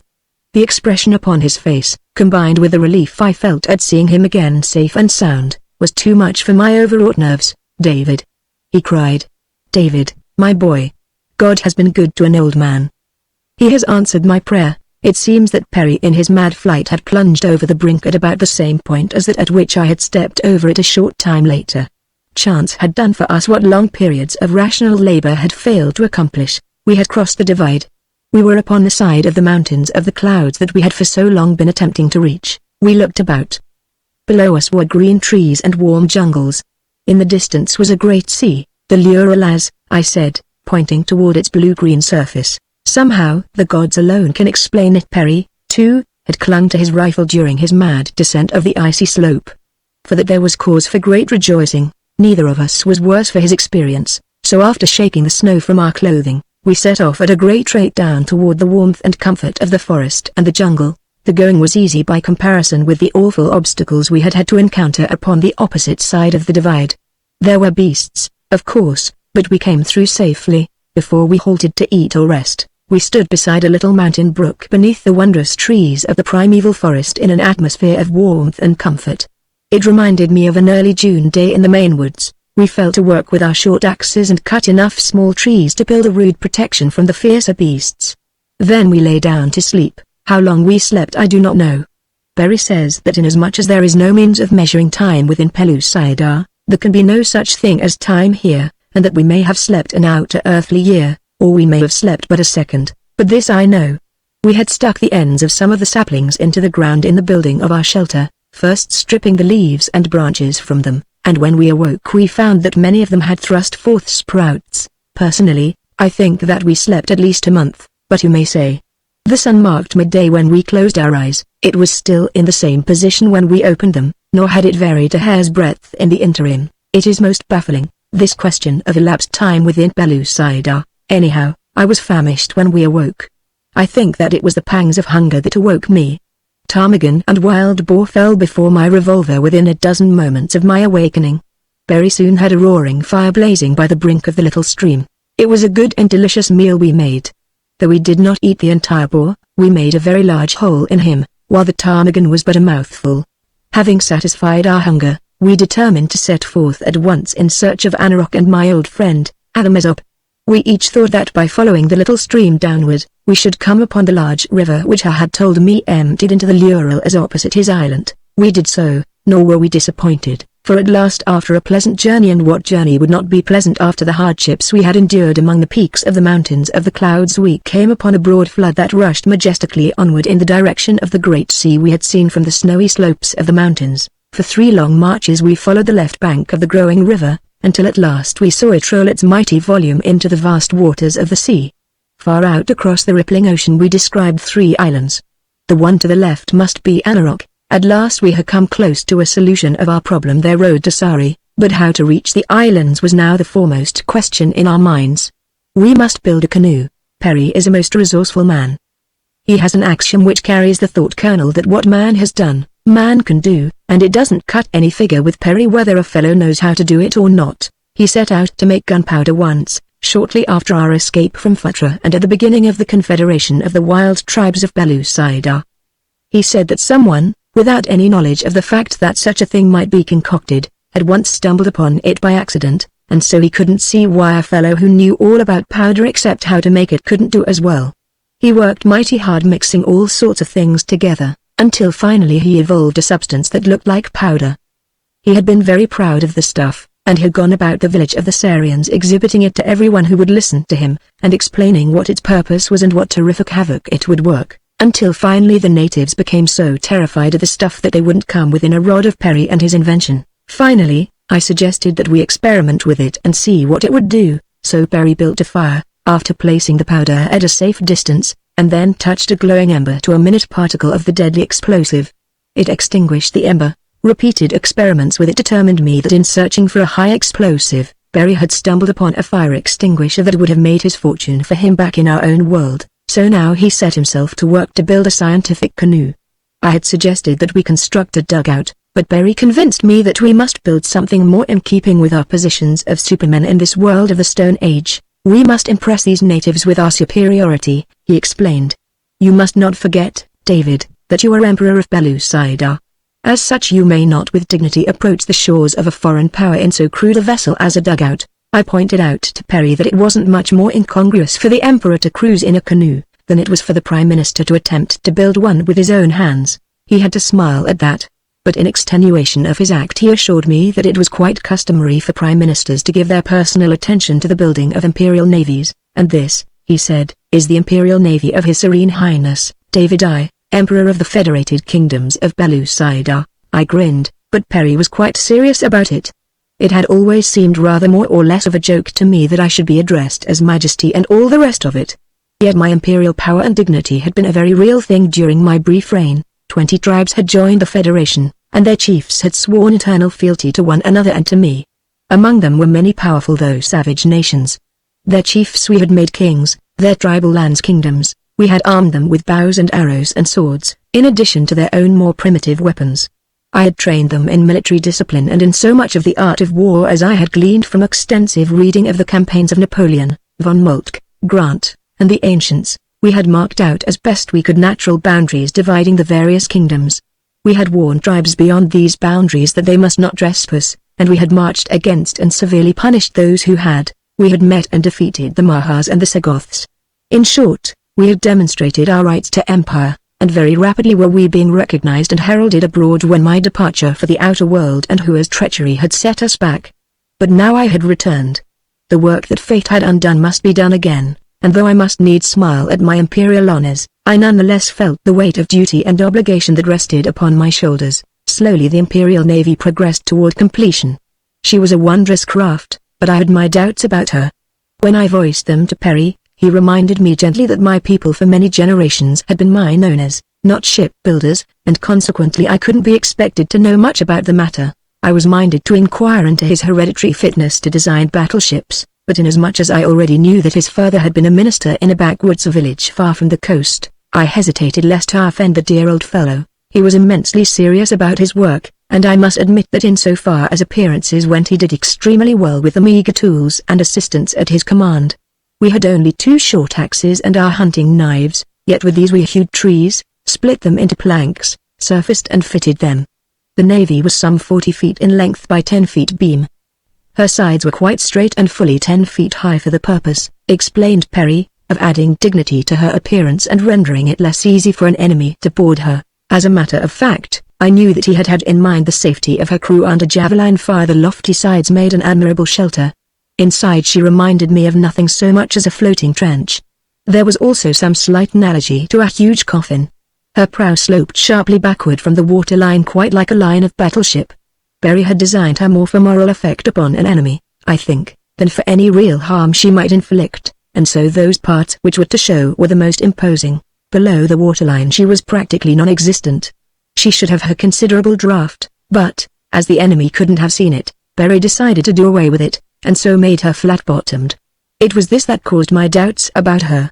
There was another little idiosyncrasy of design that escaped us both until she was about ready to launch. There was no method of propulsion. Her sides were far too high to permit the use of sweeps, and when Perry suggested that we pull her, I remonstrated on the grounds that it would be a most undignified and awkward manner of sweeping down upon the foe, even if we could find or wield poles that would reach to the bottom of the ocean. Finally I suggested that we convert her into a sailing vessel. When once the idea took hold, Perry was most enthusiastic about it, and nothing would do but a four-masted, full-rigged ship. Again I tried to dissuade him, but he was simply crazy over the psychological effect which the appearance of this strange and mighty craft could have upon the natives of Pellucidar. So we rigged her with thin hides for sails and dried gut for rope. Neither of us knew much about sailing a full-rigged ship, but that didn't worry me a great deal, for I was confident that we should never be called upon to do so, and as the day of launching approached I was positive of it. We had built her upon a low bank of the river close to where it emptied into the sea, and just above high tide. Her keel we had laid upon several rollers cut from small trees, the ends of the rollers in turn resting upon parallel tracks of long saplings. Her stern was toward the water. A few hours before we were ready to launch her she made quite an imposing picture, for Perry had insisted upon setting every shred of canvas. I told him that I didn't know much about it, but I was sure that at launching the hull only should have been completed, everything else being completed after she had floated safely. At the last minute there was some delay while we sought a name for her. I wanted her christened the Perry in honor both of her designer and that other great naval genius of another world, Captain Oliver Hazard Perry, of the United States Navy. But Perry was too modest. He wouldn't hear of it. We finally decided to establish a system in the naming of the fleet. Battleships of the first class should bear the names of kingdoms of the Federation, armored cruisers the names of kings, cruisers the names of cities, and so on down the line. Therefore, we decided to name the first battleship Sari, after the first of the Federated Kingdoms. The launching of the Sari proved easier than I contemplated. Perry wanted me to get in and break something over the bow as she floated out upon the bosom of the river, but I told him that I should feel safer on dry land until I saw which side up the Sari would float. I could see by the expression of the old man's face that my words had hurt him, but I noticed that he didn't offer to get in himself, and so I felt less contrition than I might otherwise. When we cut the ropes and removed the blocks that held the Sari in place, she started for the water with a lunge. Before she hit it she was going at a reckless speed, for we had laid our tracks quite down to the water, greased them, and at intervals placed rollers all ready to receive the ship as she moved forward with stately dignity. But there was no dignity in the Sari. When she touched the surface of the river she must have been going 20 or 30 miles an hour.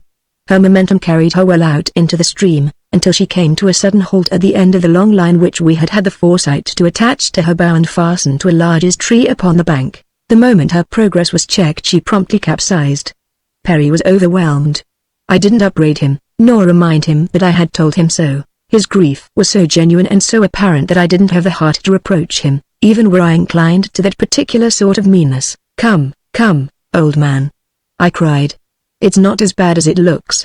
Give me a hand with this rope, and we'll drag her up as far as we can, and then when the tide goes out we'll try another scheme. I think we can make a go of her yet." Well, we managed to get her up into shallow water. When the tide receded she lay there on her side in the mud, quite a pitiable object for the premier battleship of the world. The terror of the seas was the way Perry had occasionally described her. We had to work fast, but before the tide came in again we had stripped her of her sails and masts, righted her, and filled her about a quarter full of rock ballast. If she didn't stick too fast in the mud I was sure that she would float this time right side up. I can tell you that it was with palpitating hearts that we sat upon the riverbank and watched the tide come slowly in. The tides of Pellucidar don't amount to much by comparison with our higher tides of the outer world, but I knew that it ought to prove ample to float the Sari, nor was I mistaken.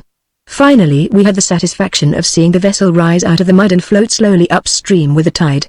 As the water rose we pulled her in quite close to the bank and clambered aboard. She rested safely now upon an even keel, nor did she leak, for she was well caulked with fibre and tarry pitch.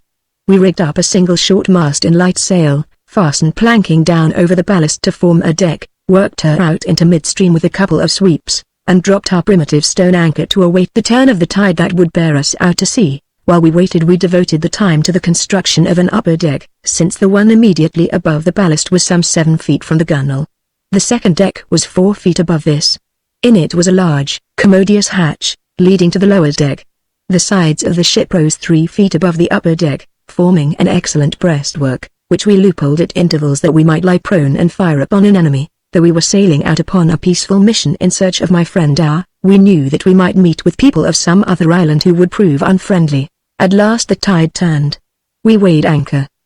Slowly we drifted down the great river toward the sea. About us swarmed the mighty denizens of the primeval deep Plesiosauria and Ichthyosauria with all their horrid, slimy cousins whose names were as the names of aunts and uncles to Perry, but which I have never been able to recall an hour after having heard them. At last we were safely launched upon the journey to which we had looked forward for so long, and the results of which meant so much to me. Chapter 4 Friendship and Treachery. The Sari proved a most erratic craft. She might have done well enough upon a park lagoon if safely anchored, but upon the bosom of a mighty ocean she left much to be desired. Sailing with the wind she did her best, but in quartering or when close hauled she drifted terribly, as a nautical man might have guessed she would. We couldn't keep within miles of our course, and our progress was pitifully slow. Instead of making for the island of Anarok, we bore far to the right, until it became evident that we should have to pass between the 2 right-hand islands and attempt to return toward Anarok from the opposite side. As we neared the islands Perry was quite overcome by their beauty. When we were directly between 2 of them he fairly went into raptures, nor could I blame him. The tropical luxuriance of the foliage that dripped almost to the water's edge and the vivid colors of the blooms that shot the green made a most gorgeous spectacle. Perry was right in the midst of a flowery panegyric on the wonders of the peaceful beauty of the scene when a canoe shot out from the nearest island. There were a dozen warriors in it. It was quickly followed by a second and third. Of course we couldn't know the intentions of the strangers, but we could pretty well guess them. Perry wanted to man the sweeps and try to get away from them, but I soon convinced him that any speed of which the Sari was capable would be far too slow to outdistance the swift, though awkward, dugouts of the Mesops. I waited until they were quite close enough to hear me, and then I hailed them. I told them that we were friends of the Mesops, and that we were upon a visit to Ave Anarok, to which they replied that they were at war with our, and that if we would wait a minute they'd board us and throw our corpses to the Aztiriths. I warned them that they would get the worst of it if they didn't leave us alone, but they only shouted in derision and paddled swiftly toward us. It was evident that they were considerably impressed by the appearance and dimensions of our craft. But as these fellows know no fear they were not at all awed. Seeing that they were determined to give battle, I leaned over the rail of the Sari and brought the Imperial Battle Squadron of the Emperor of Pellucidar into action for the first time in the history of the world. In other and simpler words, I fired my revolver at the nearest canoe. The effect was magical. A warrior rose from his knees, threw his paddle aloft, stiffened into rigidity for an instant, and then toppled overboard. The others ceased paddling, and, with wide eyes, looked first at me and then at the battling sea things which fought for the corpse of their comrade. To them it must have seemed a miracle that I should be able to stand at thrice the range of the most powerful javelin thrower and with a loud noise and a smudge of smoke slay one of their number with an invisible missile. But only for an instant were they paralyzed with wonder. Then, with savage shouts, they fell once more to their paddles and forged rapidly toward us. Again and again I fired. At each shot a warrior sank to the bottom of the canoe or tumbled overboard. When the prow of the first craft touched the side of the Sari, it contained only dead and dying men. The other two dugouts were approaching rapidly, so I turned my attention toward them. I think that they must have been commencing to have some doubts, those wild, naked, red warriors, for when the first man fell in the second boat, the others stopped paddling and commenced to jabber among themselves. The third boat pulled up alongside the second and its crews joined in the conference. Taking advantage of the lull in the battle, I called out to the survivors to return to their shore. "I have no fight with you," I cried. And then I told them who I was and added that if they would live in peace they must sooner or later join forces with me. "Go back now to your people," I counseled them, "and tell them that you have seen David I, Emperor of the Federated Kingdoms of Pellucidar, and that single-handed he has overcome you, just as he intends overcoming the Mahas and the Sagoths and any other peoples of Pellucidar who threaten the peace and welfare of his empire." Slowly they turned the noses of their canoes toward land. It was evident that they were impressed, yet that they were loath to give up without further contesting my claim to naval supremacy was also apparent, for some of their number seemed to be exhorting the others to a renewal of the conflict. However, at last they drew slowly away, and the Sari, which had not decreased her snail-like speed during this, her first engagement, continued upon her slow, uneven way. Presently Perry stuck his head up through the hatch and hailed me. "Have the scoundrels departed?" he asked. "Have you killed them all?" "Those whom I failed to kill have departed, Perry," I replied. He came out on deck and, peering over the side, described a lone canoe floating a short distance astern with its grim and grisly freight. Further his eyes wandered to the retreating boats. "David," said he at last, "this is a notable occasion. It is a great day in the annals of Pellucidar. We have won a glorious victory. Your Majesty's navy has routed a fleet of the enemy thrice its own size, manned by 10 times as many men. Let us give thanks." I could scarce restrain a smile at Perry's use of the pronoun we, yet I was glad to share the rejoicing with him, as I shall always be glad to share everything with a dear old fellow. Perry is the only male coward I have ever known whom I could respect and love. He was not created for fighting, but I think that if the occasion should ever arise where it became necessary he would give his life cheerfully for me. Yes, I know it. It took us a long time to work around the islands and draw in close to Anarok. In the leisure afforded we took turns working on our map, and by means of the compass and a little guesswork we set down the shoreline we had left and the 3 islands with fair accuracy. Crossed sabres marked the spot where the first great naval engagement of the world had taken place.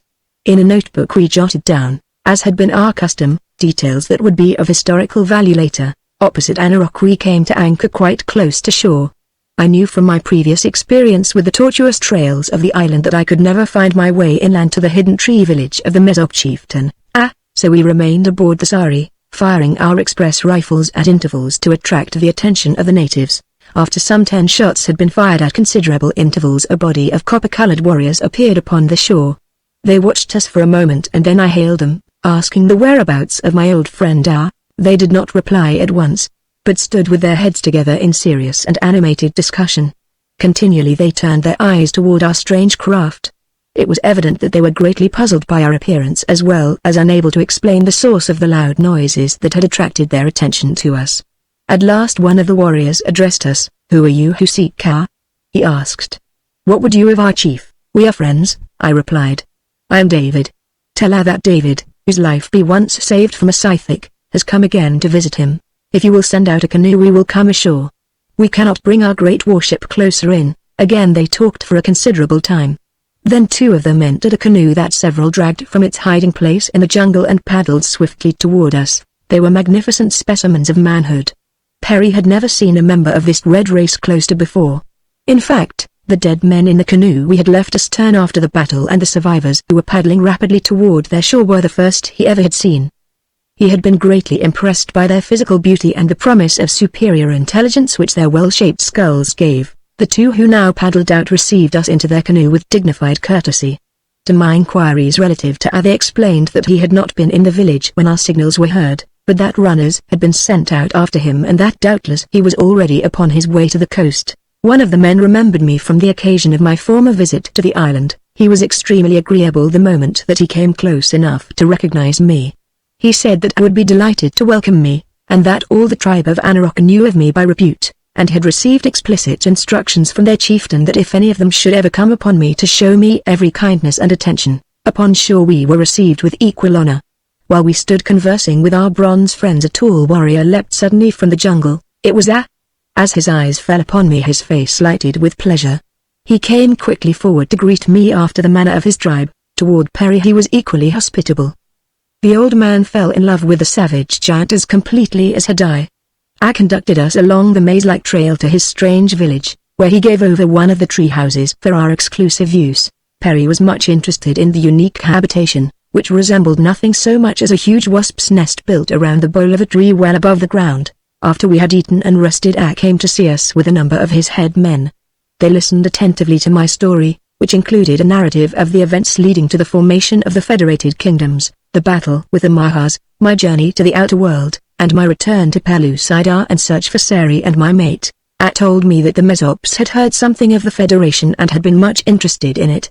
He had even gone so far as to send a party of warriors towards Sari to investigate the reports, and to arrange for the entrance of Anarok into the Empire in case it appeared that there was any truth in the rumors that one of the aims of the Federation was the overthrow of the Mahas. The delegation had met with a party of Sagoths. As there had been a truce between the Mahas and the Mesops for many generations, they camped with these warriors of the reptiles, from whom they learned that the Federation had gone to pieces. So the party returned to Anarok. When I showed our map and explained its purpose to him, he was much interested. The location of Anarok, the mountains of the clouds, the river, and the strip of seacoast were all familiar to him. He quickly indicated the position of the inland sea and close beside it, the city of Futra, where one of the powerful Maha nations had its seat. He likewise showed us where Sari should be and carried his own coastline as far north and south as it was known to him. His additions to the map convinced us that Greenwich lay upon the verge of the same sea, and that it might be reached by water more easily than by the arduous crossing of the mountains or the dangerous approach through Futra, which lay almost directly in line between Anarok and Greenwich to the northwest. If Sari lay upon the same water, then the shoreline must bend far back toward the southwest of Greenwich, an assumption which, by the way, we found later to be true. Also, Sari was upon a lofty plateau at the southern end of a mighty gulf of the Great Ocean. The location which I gave to distant Amots puzzled us, for it placed it due north of Greenwich, apparently in mid-ocean. As I had never been so far and knew only of Amots through hearsay, we thought that he must be mistaken, but he was not. Amots lies directly north of Greenwich across the mouth of the same gulf as that upon which Sari is. The sense of direction and location of these primitive Pellucidarians is little short of uncanny, as I have had occasion to remark in the past. You may take one of them to the uttermost ends of his world, to places of which he has never even heard, yet without sun or moon or stars to guide him, without map or compass, he will travel straight for home in the shortest direction. Mountains, rivers, and seas may have to be gone around, but never once does his sense of direction fail him. The homing instinct is supreme. In the same remarkable way they never forget the location of any place to which they have ever been, and know that of many of which they have only heard from others who have visited them. In short, each Pellucidarian is a walking geography of his own district and of much of the country contiguous thereto.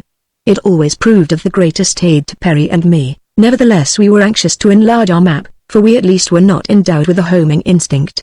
After several long councils it was decided that, in order to expedite matters, Perry should return to the prospector with a strong party of Mesops and fetch the freight I had brought from the outer world. And his warriors were much impressed by our firearms, and were also anxious to build boats with sails. As we had arms at the prospector and also books on boat building, we thought that it might prove an excellent idea to start these naturally maritime people upon the construction of a well-built navy of staunch sailing vessels. I was sure that with definite plans to go by, Perry could oversee the construction of an adequate flotilla. I warned him, however, not to be too ambitious, and to forget about dreadnoughts and armored cruisers for a while and build instead a few small sailing boats that could be manned by 4 or 5 men. I was to proceed to Sari, and while prosecuting my search for Diane, attempt at the same time the rehabilitation of the Federation. Perry was going as far as possible by water, with the chances that the entire trip might be made in that manner, which proved to be the fact. With a couple of Mesops as companions I started for Sari. In order to avoid crossing the principal range of the mountains of the clouds we took a route that passed a little way south of Phutra. We had eaten 4 times and slept once, and were, as my companions told me, not far from the great Maha city, when we were suddenly confronted by a considerable band of Sagoths. They did not attack us, owing to the peace which exists between the Mahas and the Mesops, but I could see that they looked upon me with considerable suspicion. My friends told them that I was a stranger from a remote country, and as we had previously planned against such a contingency I pretended ignorance of the language which the human beings of Pellucidar employ in conversing with the gorilla-like soldiery of the Mahas. I noticed, and not without misgivings, that the leader of the Sagoths eyed me with an expression that betokened partial recognition. I was sure that he had seen me before during the period of my incarceration in Phutra and that he was trying to recall my identity. It worried me not a little. I was extremely thankful when we bade them adieu and continued upon our journey. Several times during the next few marches I became acutely conscious of the sensation of being watched by unseen eyes, but I did not speak of my suspicions to my companions. Later I had reason to regret my reticence, for, well, this is how it happened. We had killed an antelope and after eating our fill I had lain down to sleep. The Pellucidarians, who seem seldom if ever to require sleep, joined me in this instance, for we had had a very trying march along the northern foothills of the mountains of the clouds, and now with their bellies filled with meat they seemed ready for slumber. When I awoke it was with a start to find a couple of huge Sagoths astride me. They pinioned my arms and legs, and later chained my wrists behind my back. Then they let me up. I saw my companions, the brave fellows lay dead where they had slept, javelined to death without a chance at self-defense. I was furious. I threatened the Sagoth leader with all sorts of dire reprisals, but when he heard me speak the hybrid language that is the medium of communication between his kind and the human race of the inner world, he only grinned, as much as to say, I thought so. They had not taken my revolvers or ammunition away from me because they did not know what they were, but my heavy rifle I had lost. They simply left it where it had lain beside me. So low in the scale of intelligence are they, that they had not sufficient interest in this strange object even to fetch it along with them. I knew from the direction of our march that they were taking me to Phutra. Once there I did not need much of an imagination to picture what my fate would be. It was the arena and a wild thag or fierce darag for me unless the Mahas elected to take me to the pits. In that case my end would be no more certain, though infinitely more horrible and painful, for in the pits I should be subjected to cruel vivisection. From what I had once seen of their methods in the pits of Phutra I knew them to be the opposite of merciful, whereas in the arena I should be quickly dispatched by some savage beast. Arrived at the underground city, I was taken immediately before a slimy Maha. When the creature had received the report of the Sagoth its cold eyes glistened with malice and hatred as they were turned balefully upon me. I knew then that my identity had been guessed. With a show of excitement that I had never before seen evinced by a member of the dominant race of Pellucidar, the Maha hustled me away, heavily guarded, through the main avenue of the city to one of the principal buildings. Here we were ushered into a great hall where presently many Mahas gathered. In utter silence they conversed, for they have no oral speech since they are without auditory nerves.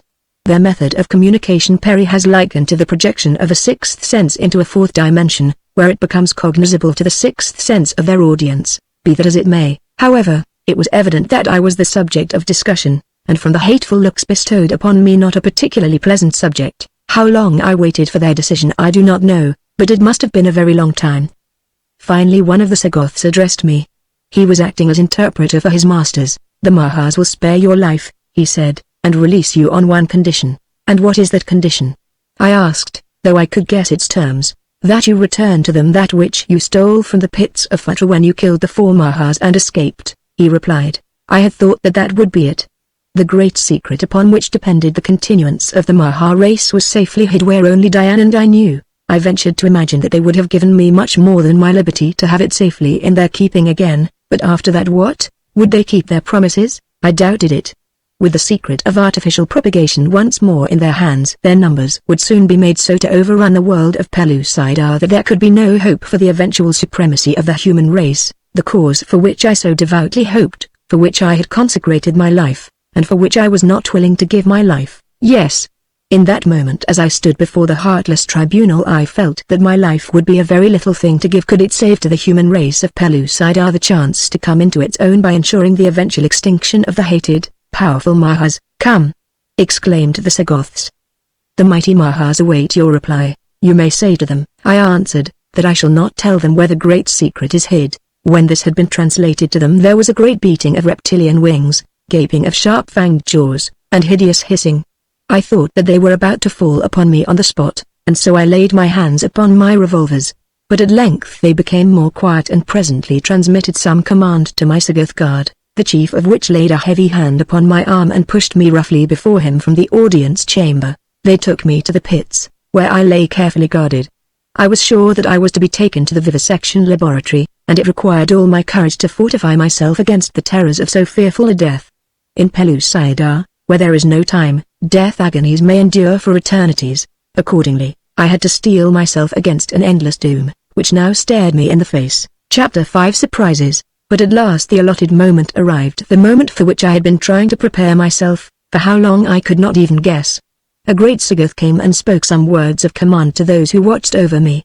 I was jerked roughly to my feet and with little consideration hustled upward toward the higher levels. Out into the broad avenue they conducted me, where, amid huge throngs of Mahas, Sagoths, and heavily guarded slaves, I was led, or, rather, pushed and shoved roughly, along in the same direction that the mob moved. I had seen such a concourse of people once before in the buried city of Futra. I guessed, and rightly, that we were bound for the great arena where slaves who are condemned to death meet their end. Into the vast amphitheater they took me, stationing me at the extreme end of the arena. The queen came, with her slimy, sickening retinue. The seats were filled. The show was about to commence. Then, from a little doorway in the opposite end of the structure, a girl was led into the arena. She was at a considerable distance from me. I could not see her features. I wondered what fate awaited this other poor victim and myself, and why they had chosen to have us die together. My own fate, or rather, my thought of it, was submerged in the natural pity I felt for this lone girl, doomed to die horribly beneath the cold, cruel eyes of her awful captors. Of what crime could she be guilty that she must expiate it in the dreaded arena? As I stood thus thinking, another door, this time at one of the long sides of the arena, was thrown open, and into the theater of death slunk the mighty Tarag, the huge cave tiger of the Stone Age. At my sides were my revolvers. My captors had not taken them from me, because they did not yet realize their nature. Doubtless they thought them some strange manner of war club, and as those who are condemned to the arena are permitted weapons of defense, they let me keep them. The girl they had armed with a javelin. A brass pin would have been almost as effective against the ferocious monster they had loosed upon her. The Tarag stood for a moment looking about him, first up at the vast audience and then about the arena. He did not seem to see me at all, but his eyes fell presently upon the girl. A hideous roar broke from his titanic lungs, a roar which ended in a long-drawn scream that is more human than the death cry of a tortured woman, more human but more awesome. I could scarce restrain a shudder. Slowly the beast turned and moved toward the girl. Then it was that I came to myself and to a realization of my duty. Quickly and as noiselessly as possible I ran down the arena in pursuit of the grim creature. As I ran I drew one of my pitifully futile weapons. Ah! Could I but have had my lost express gun in my hands at that moment! A single well-placed shot would have crumbled even this great monster. The best I could hope to accomplish was to divert the thing from the girl to myself and then to place as many bullets as possible in it before it reached and mauled me into insensibility and death. There is a certain unwritten law of the arena that vouchsafes freedom and immunity to the victor, be he beast or human being, both of whom, by the way, are all the same to the Maha. That is, they were accustomed to look upon man as a lower animal before Perry and I broke through the Pellucidarian crust, but I imagined that they were beginning to alter their views a trifle and to realize that in the Gaelic their word for human being they had a highly organized reasoning being to contend with. Be that as it may, the chances were that the Tarag alone would profit by the law of the arena. A few more of his long strides, a prodigious leap, and he would be upon the girl. I raised a revolver and fired. The bullet struck him in the left hind leg. It couldn't have damaged him much, but the report of the shot brought him around, facing me. I think the snarling visage of a huge, enraged, saber-toothed tiger is one of the most terrible sights in the world. Especially if he be snarling at you and there be nothing between the two of you but bare sand. Even as he faced me a little cry from the girl carried my eyes beyond the brute to her face. Hers was fastened upon me with an expression of incredulity that baffles description. There was both hope and horror in them, too. "Diane!" I cried. My heavens, Diane! I saw her lips form the name David, as with raised javelin she rushed forward upon the Tarag. She was a tigress then, a primitive savage female defending her loved one. Before she could reach the beast with her puny weapon, I fired again at the point where the Tarag's neck met his left shoulder. If I could get a bullet through there, it might reach his heart. The bullet didn't reach his heart, but it stopped him for an instant. It was then that a strange thing happened. I heard a great hissing from the stands occupied by the Mahas, and as I glanced toward them I saw 3 mighty thipters, their winged dragons that guard the queen, or, as Perry calls them, pterodactyls, rise swiftly from their rocks and dart lightning-like, toward the center of the arena. They are huge, powerful reptiles. One of them, with the advantage which his wings might give him, would easily be a match for a cave bear or a tarag. These 3, to my consternation, swooped down upon the tarag as he was gathering himself for a final charge upon me. They buried their talons in his back and lifted him bodily from the arena as if he had been a chicken in the clutches of a hawk. What could it mean? I was baffled for an explanation, but with the tarag gone I lost no time in hastening to Diane's side. With a little cry of delight she threw herself into my arms. So lost were we in the ecstasy of reunion that neither of us to this day can tell what became of the tarag. The first thing we were aware of was the presence of a body of Sagoths about us. Gruffly they commanded us to follow them. They led us from the arena and back through the streets of Futra to the audience chamber in which I had been tried and sentenced.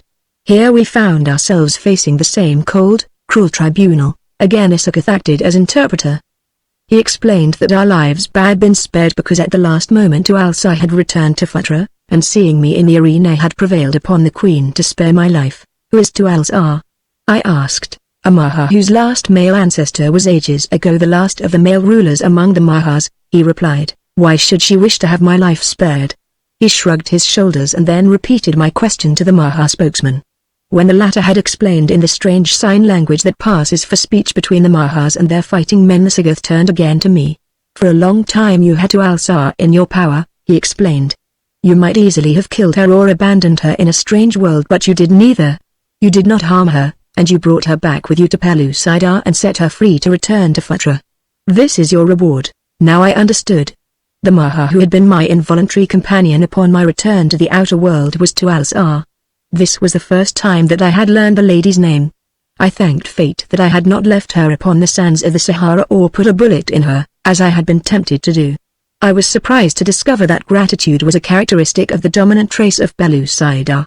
I could never think of them as aught but cold-blooded, brainless reptiles, though Perry had devoted much time in explaining to me that owing to a strange freak of evolution among all the genera of the inner world, this species of the reptilia had advanced to a position quite analogous to that which man holds upon the outer crust. He had often told me that there was every reason to believe from their writings, which he had learned to read while we were incarcerated in Futra, that they were a just race, and that in certain branches of science and arts they were quite well advanced, especially in genetics and metaphysics, engineering and architecture. While it had always been difficult for me to look upon these things as other than slimy, winged crocodiles which, by the way, they do not at all resemble, I was now forced to a realization of the fact that I was in the hands of enlightened creatures for justice and gratitude as certain hallmarks of rationality and culture.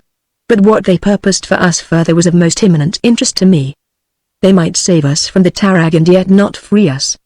They looked upon us yet, to some extent, I knew, as creatures of a lower order. And so as we are unable to place ourselves in the position of the brutes we enslave, thinking that they are happier in bondage than in the free fulfillment of the purposes for which nature intended them, the Mahas, too, might consider our welfare better conserved in captivity than among the dangers of the savage freedom we craved. Naturally, I was next impelled to inquire their further intent.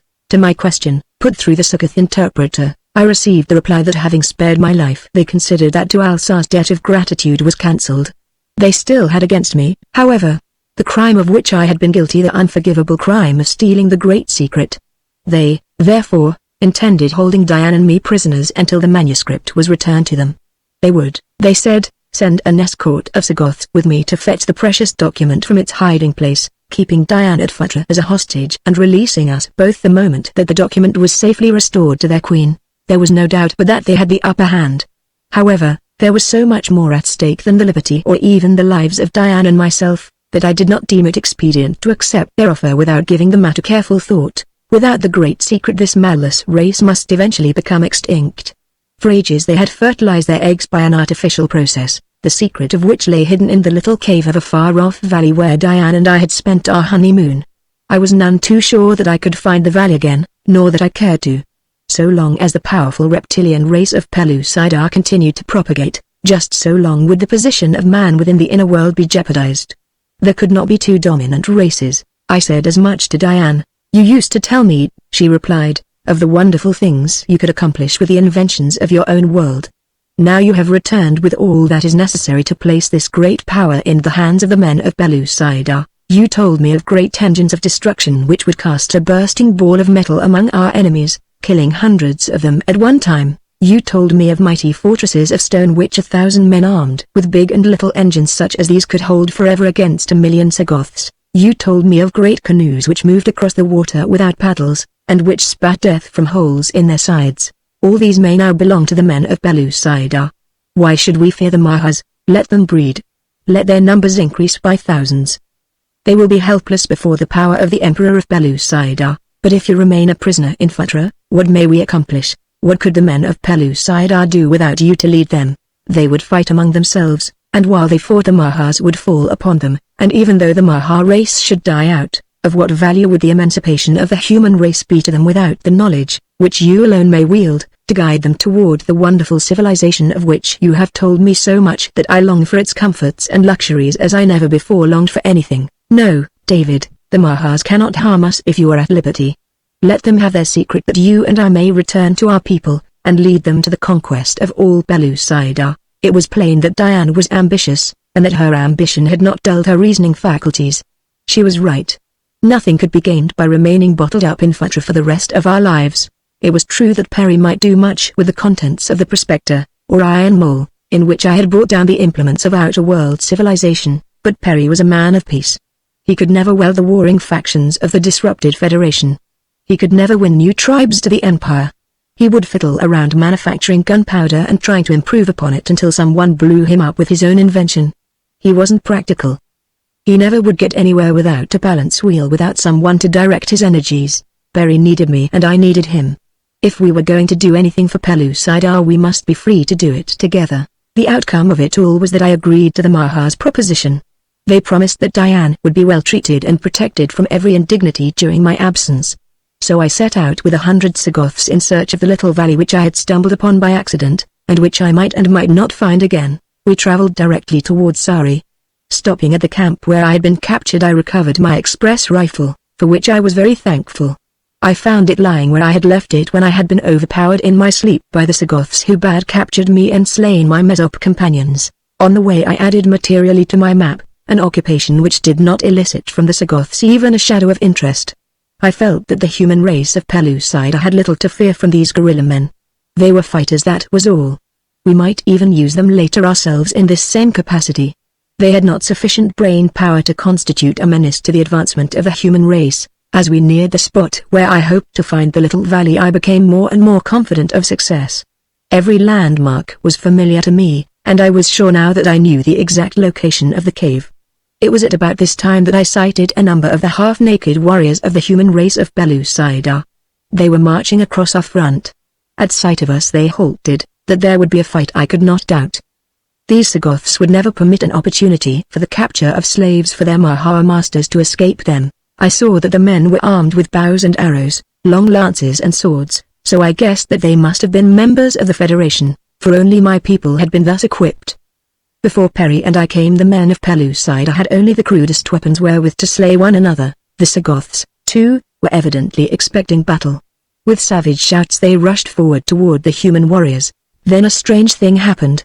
The leader of the human beings stepped forward with upraised hands. The Sagoths ceased their war cries and advanced slowly to meet him. There was a long parley during which I could see that I was often the subject of their discourse. The Sagoths' leader pointed in the direction in which I had told him the valley lay. Evidently he was explaining the nature of our expedition to the leader of the warriors. It was all a puzzle to me. What human being could be upon such excellent terms with the guerrilla men? I couldn't imagine.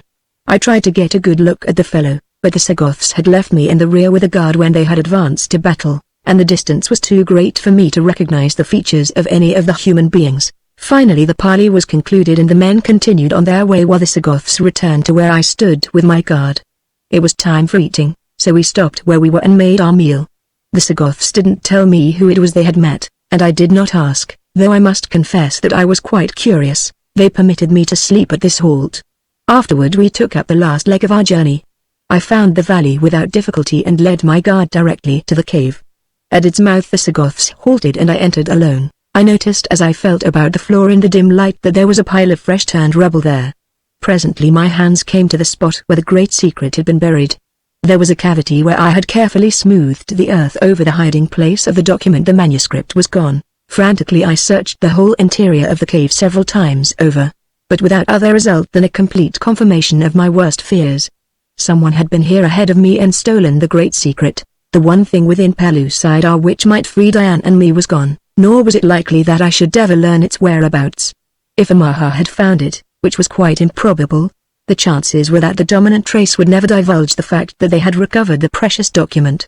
If a caveman had happened upon it he would have no conception of its meaning or value, and as a consequence it would be lost or destroyed in short order. With bowed head and broken hopes I came out of the cave and told the Sagoth chieftain what I had discovered. It didn't mean much to the fellow, who doubtless had but little better idea of the contents of the document I had been sent to fetch to his masters than would the caveman who in all probability had discovered it. The Sagoth knew only that I had failed in my mission, so he took advantage of the fact to make the return journey to Futra as disagreeable as possible. I did not rebel, though I had with me the means to destroy them all. I did not dare rebel because of the consequences to Diane.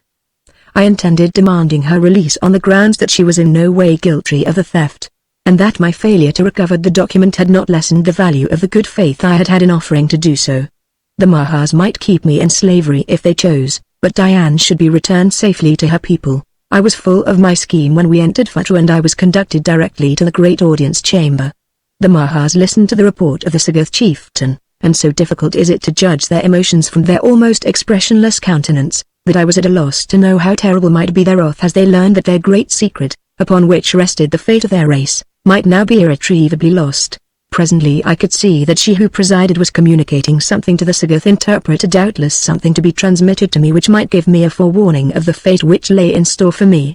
One thing I had decided definitely: if they would not free Diane I should turn loose upon Futra with my little arsenal. Alone I might even win to freedom, and if I could learn where Diane was imprisoned it would be worth the attempt to free her. My thoughts were interrupted by the interpreter. "The mighty Mahas," he said, "are unable to reconcile your statement that the document is lost with your action in sending it to them by a special messenger. They wish to know if you have so soon forgotten the truth or if you are merely ignoring it." "I sent them no document," I cried. "Ask them what they mean. They say," he went on after conversing with the Maha for a moment, "that just before your return to Futra, who the sly one came, bringing the great secret with him. He said that you had sent him ahead with it, asking him to deliver it and return to Sari where you would await him, bringing the girl with him." "Diane?" I gasped. "The Mahas have given over Diane into the keeping of Hua, surely," he replied. "What of it? She is only a Gilak, as you or I would say, she is only a cow." Chapter 6 A Pendant World. The Mahas set me free as they had promised, but with strict injunctions never to approach Futra or any other Maha city. They also made it perfectly plain that they considered me a dangerous creature, and that having wiped the slate clean insofar as they were under obligations to me, they now considered me fair prey.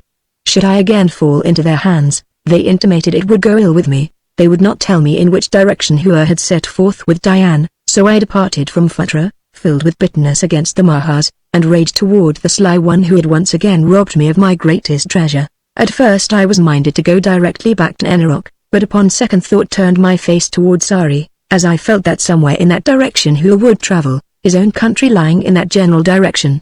Of my journey to Sari it is only necessary to say that it was fraught with the usual excitement and adventure, incident to all travel across the face of savage Pellucidar.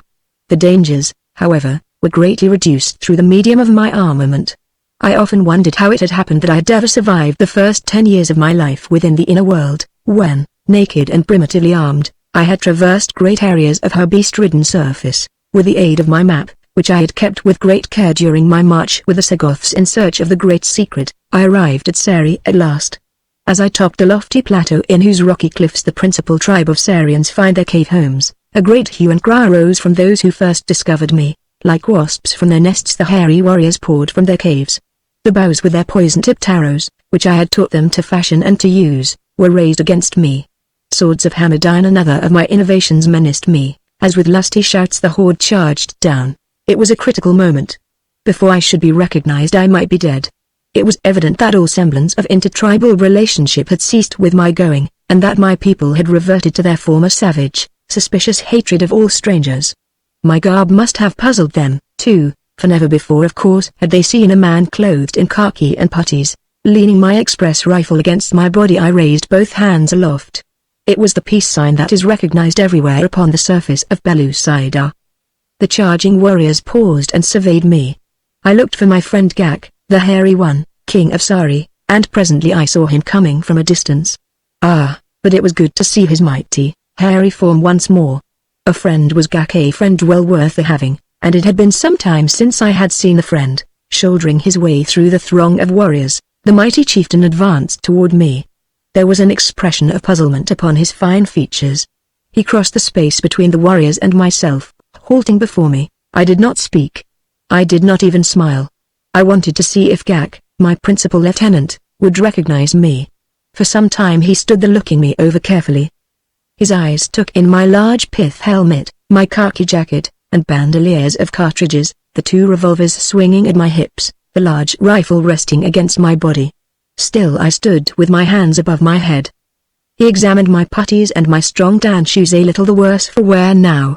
Then he glanced up once more to my face.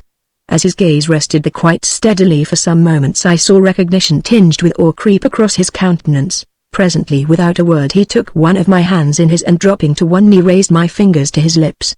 Berry had taught them this trick, nor ever did the most polished courtier of all the grand courts of Europe perform the little act of homage with greater grace and dignity. Quickly I raised Gak to his feet, clasping both his hands in mine.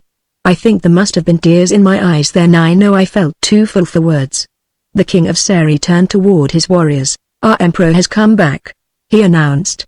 Come hither and, but he got no further, for the shouts that broke from those savage throats would have drowned the voice of heaven itself.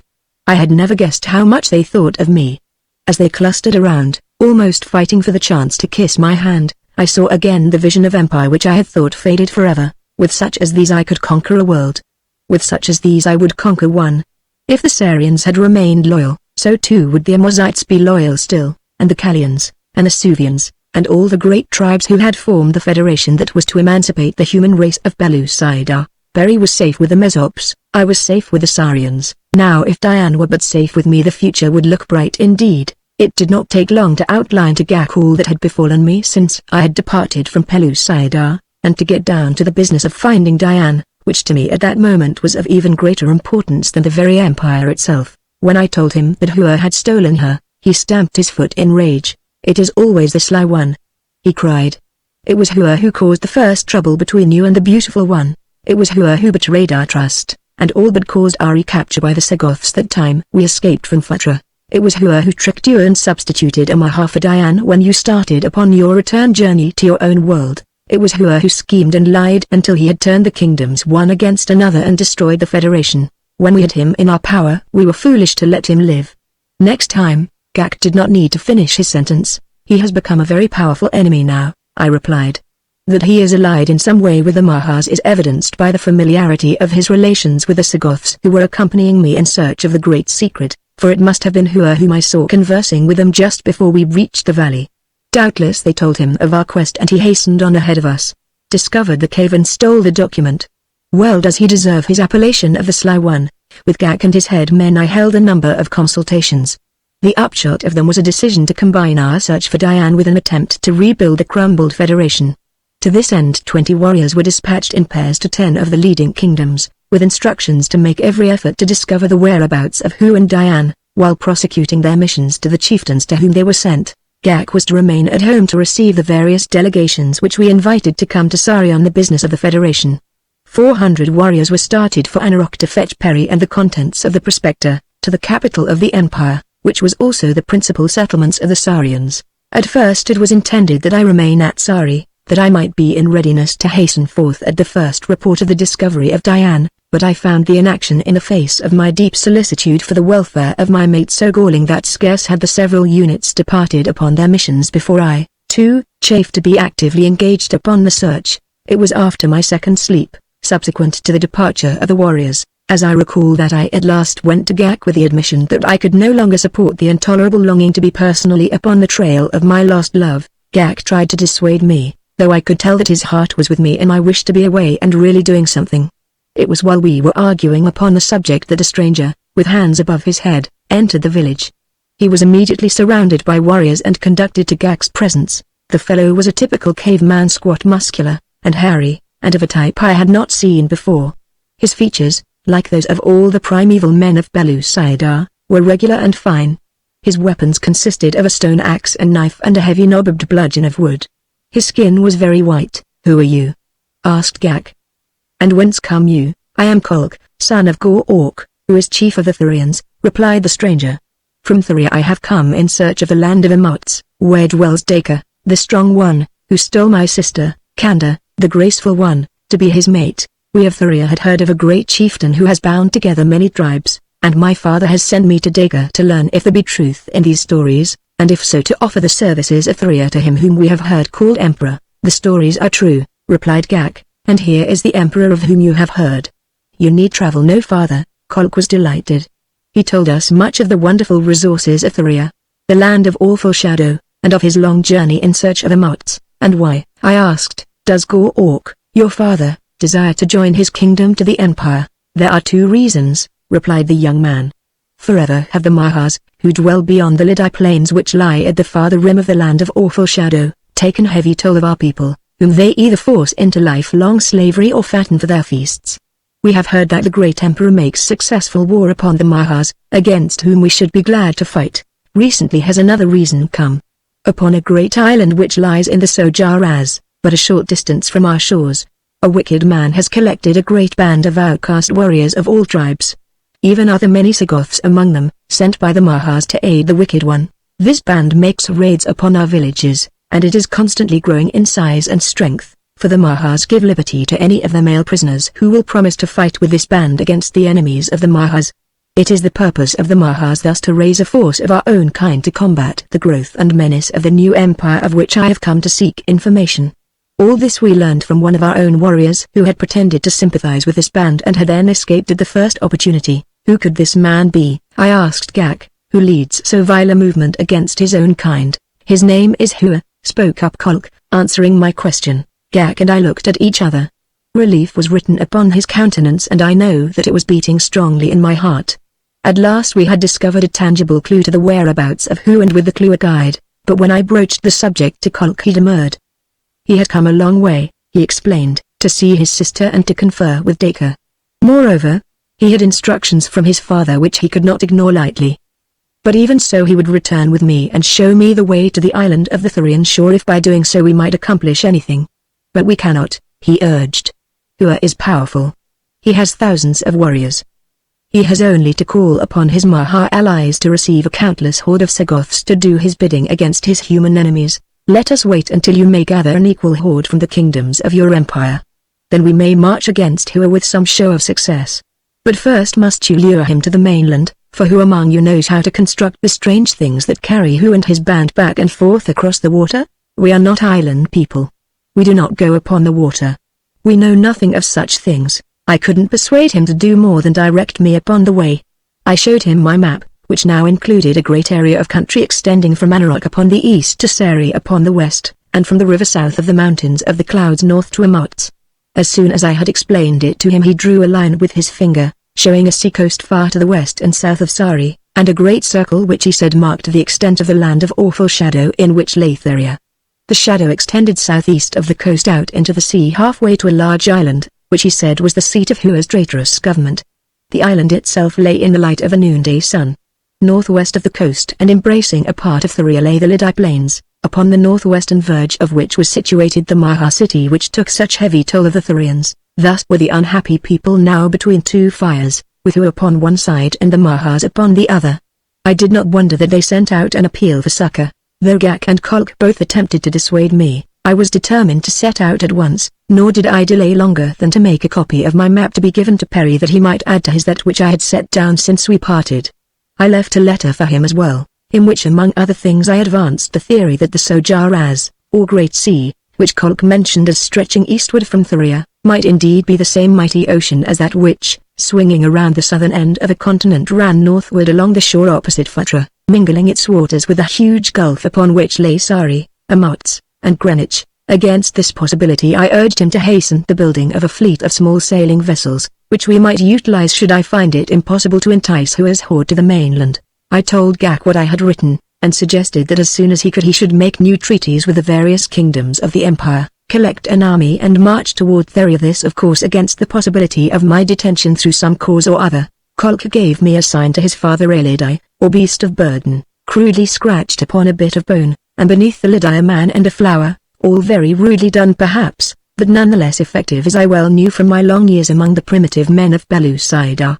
The lid-eye is the tribal beast of the Therians. The man and the flower in the combination in which they appeared bore a double significance, as they constituted not only a message to the effect that the bearer came in peace, but were also Kolk's signature, and so, armed with my credentials and my small arsenal, I set out alone upon my quest for the dearest girl in this world or yours. Kolk gave me explicit directions, though with my map I do not believe that I could have gone wrong. As a matter of fact, I did not need the map at all, since the principal landmark of the first half of my journey, a gigantic mountain peak, was plainly visible from Sari. Though a good 100 miles away, at the southern base of this mountain a river rose and ran in a westerly direction, finally turning south and emptying into the Sojaras some 40 miles northeast of Theria. All that I had to do was follow this river to the sea and then follow the coast to Theria. 240 miles of wild mountain and primeval jungle, of untracked plain, of nameless rivers, of deadly swamps and savage forests lay ahead of me, yet never had I been more eager for an adventure than now, for never had more depended upon haste and success. I do not know how long a time that journey required, and only half did I appreciate the varied wonders that each new march unfolded before me, for my mind and heart were filled with but a single image, that of a perfect girl whose great, dark eyes looked bravely forth from a frame of raven hair. It was not until I had passed the high peak and found the river that my eyes first discovered the pendant world, the tiny satellite which hangs low over the surface of Pellucidar, casting its perpetual shadow always upon the same spot, the area that is known here as the Land of Awful Shadow, in which dwells the tribe of Theria. From the distance and the elevation of the highlands where I stood, the Pellucidarian noonday moon showed half in sunshine and half in shadow, while directly beneath it was plainly visible the round dark spot upon the surface of Pellucidar where the sun has never shone.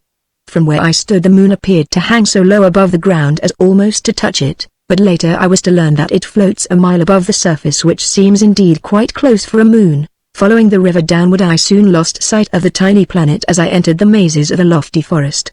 Nor did I catch another glimpse of it for some time, several marches at least. However, when the river led me to the sea, or rather just before it reached the sea, of a sudden the sky became overcast and the size and luxuriance of the vegetation diminished as by magic, as if an omnipotent hand had drawn a line upon the earth, and said, "Upon this side shall the trees and the shrubs, the grasses and the flowers, riot in profusion of rich colors, gigantic size and bewildering abundance, and upon that side shall they be dwarfed and pale and scant." Instantly I looked above, for clouds are so uncommon in the skies of Pellucidar, they are practically unknown except above the mightiest mountain ranges, that it had given me something of a start to discover the sun obliterated. But I was not long in coming to a realization of the cause of the shadow. Above me hung another world. I could see its mountains and valleys, oceans, lakes, and rivers, its broad, grassy plains and dense forests. But too great was the distance and too deep the shadow of its underside for me to distinguish any movement as of animal life. Instantly a great curiosity was awakened within me. The questions which the sight of this planet, so tantalizingly close, raised in my mind were numerous and unanswerable. Was it inhabited? If so, by what manner and form of creature?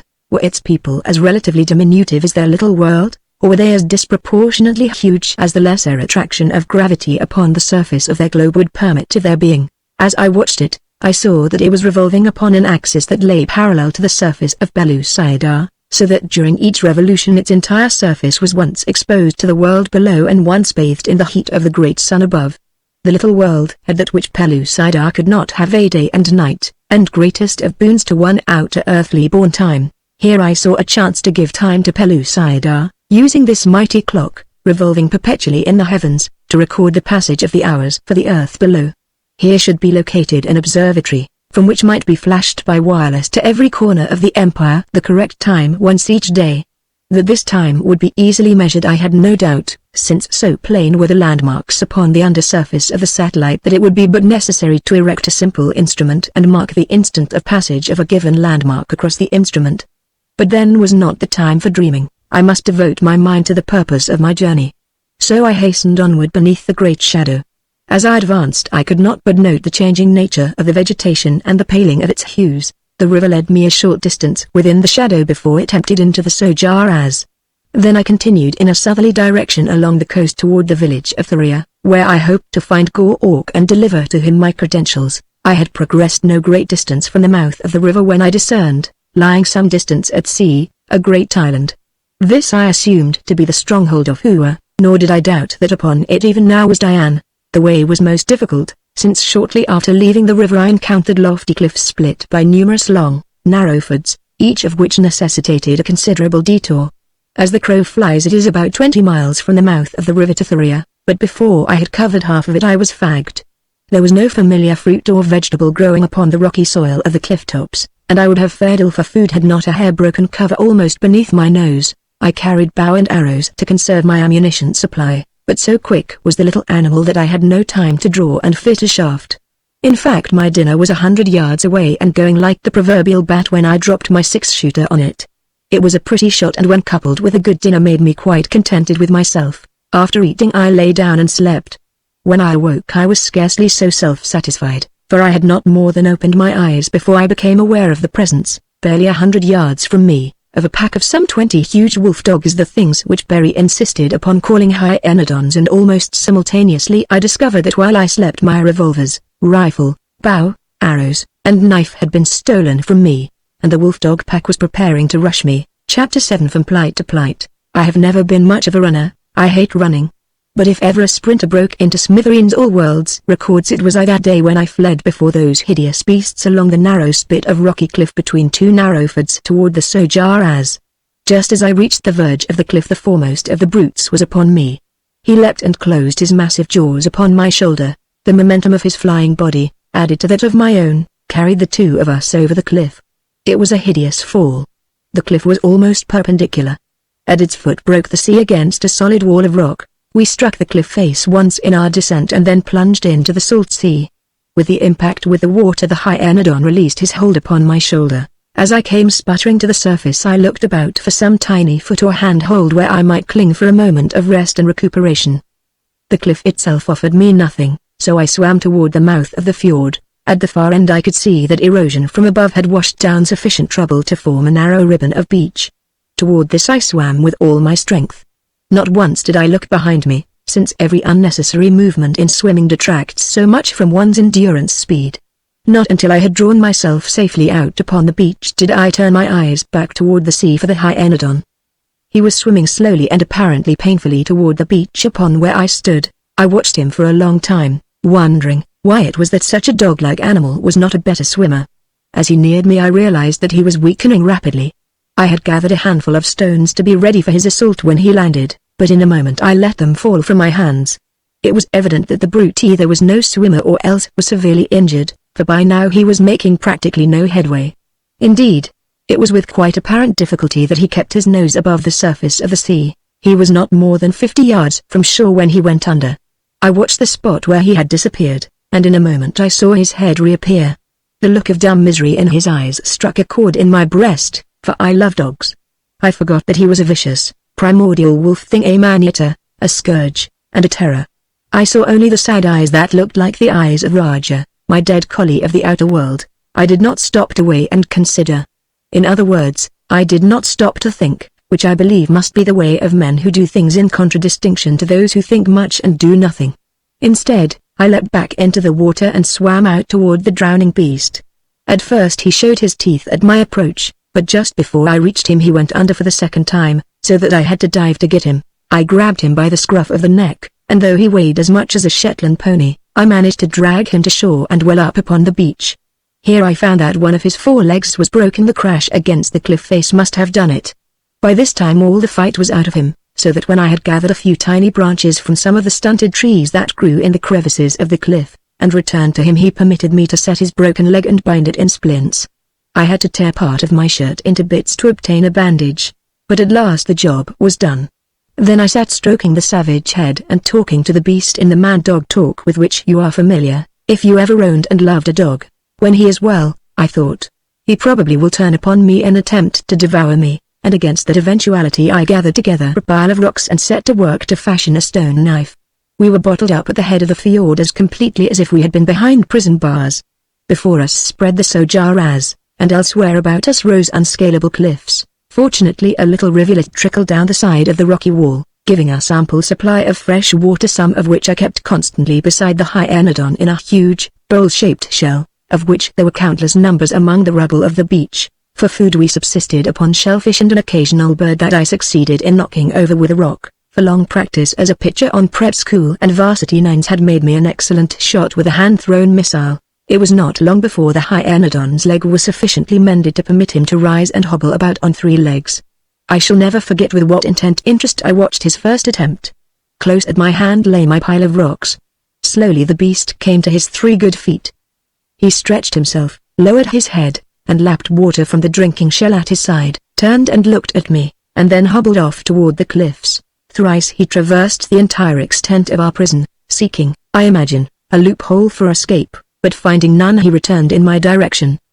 Slowly he came quite close to me, sniffed at my shoes, my puttees, my hands, and then limped off a few feet and lay down again. Now that he was able to get around, I was a little uncertain as to the wisdom of my impulsive mercy. How could I sleep with that ferocious thing prowling about the narrow confines of our prison? Should I close my eyes it might be to open them again to the feel of those mighty jaws at my throat.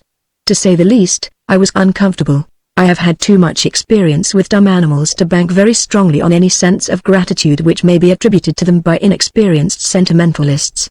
I believe that some animals love their masters, but I doubt very much if their affection is the outcome of gratitude, a characteristic that is so rare as to be only occasionally traceable in the seemingly unselfish acts of man himself. But finally I was forced to sleep. Tired nature would be put off no longer. I simply fell asleep, willy-nilly, as I sat looking out to sea. I had been very uncomfortable since my ducking in the ocean, for though I could see the sunlight on the water halfway toward the island and upon the island itself, no ray of it fell upon us. We were well within the land of awful shadow. A perpetual half-warmth pervaded the atmosphere, but clothing was slow in drying, and so from loss of sleep and great physical discomfort, I at last gave way to nature's demands and sank into profound slumber. When I awoke it was with a start, for a heavy body was upon me.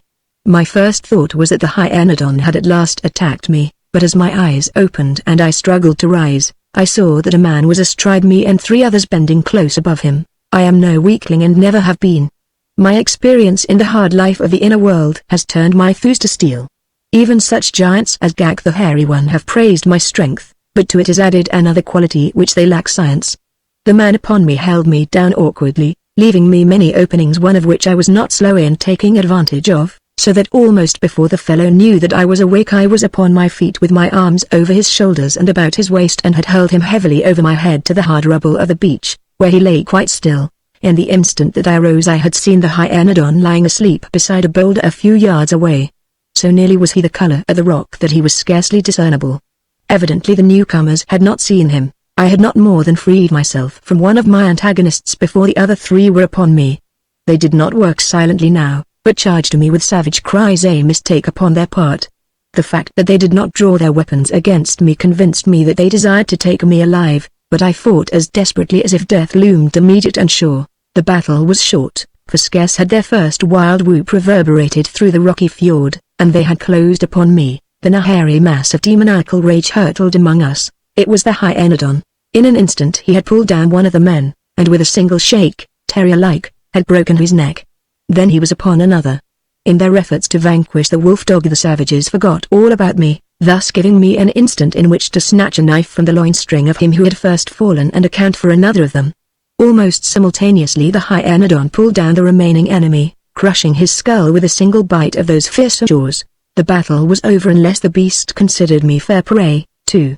I waited, ready for him with knife and bludgeon also filched from a dead foeman, but he paid no attention to me, falling to work instead to devour one of the corpses. The beast had been handicapped but little by his splintered leg, but having eaten he lay down and commenced to gnaw at the bandage.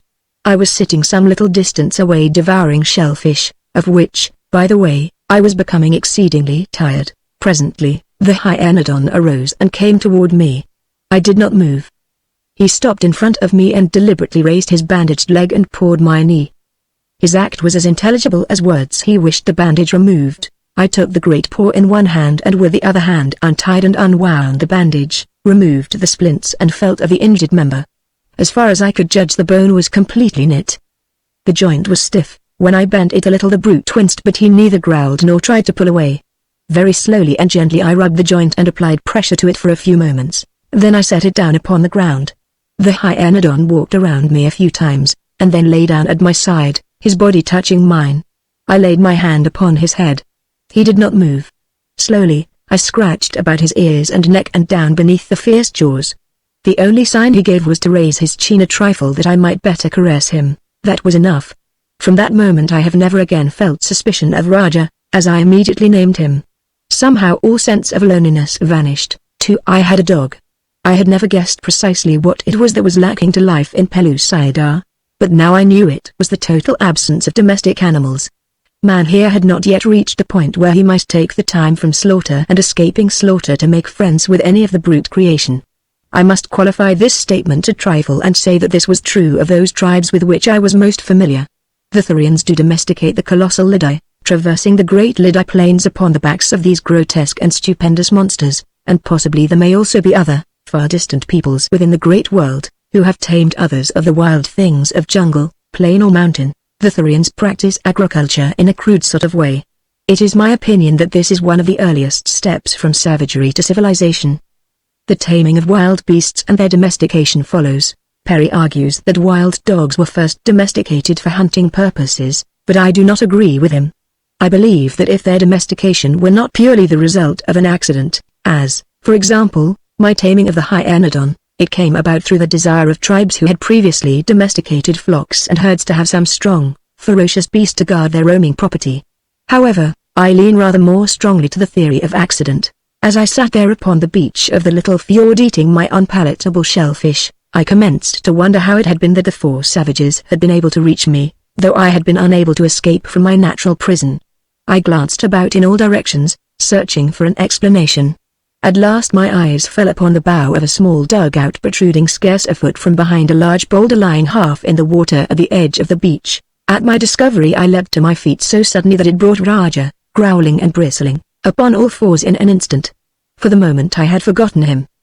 But his savage rumbling did not cause me any uneasiness.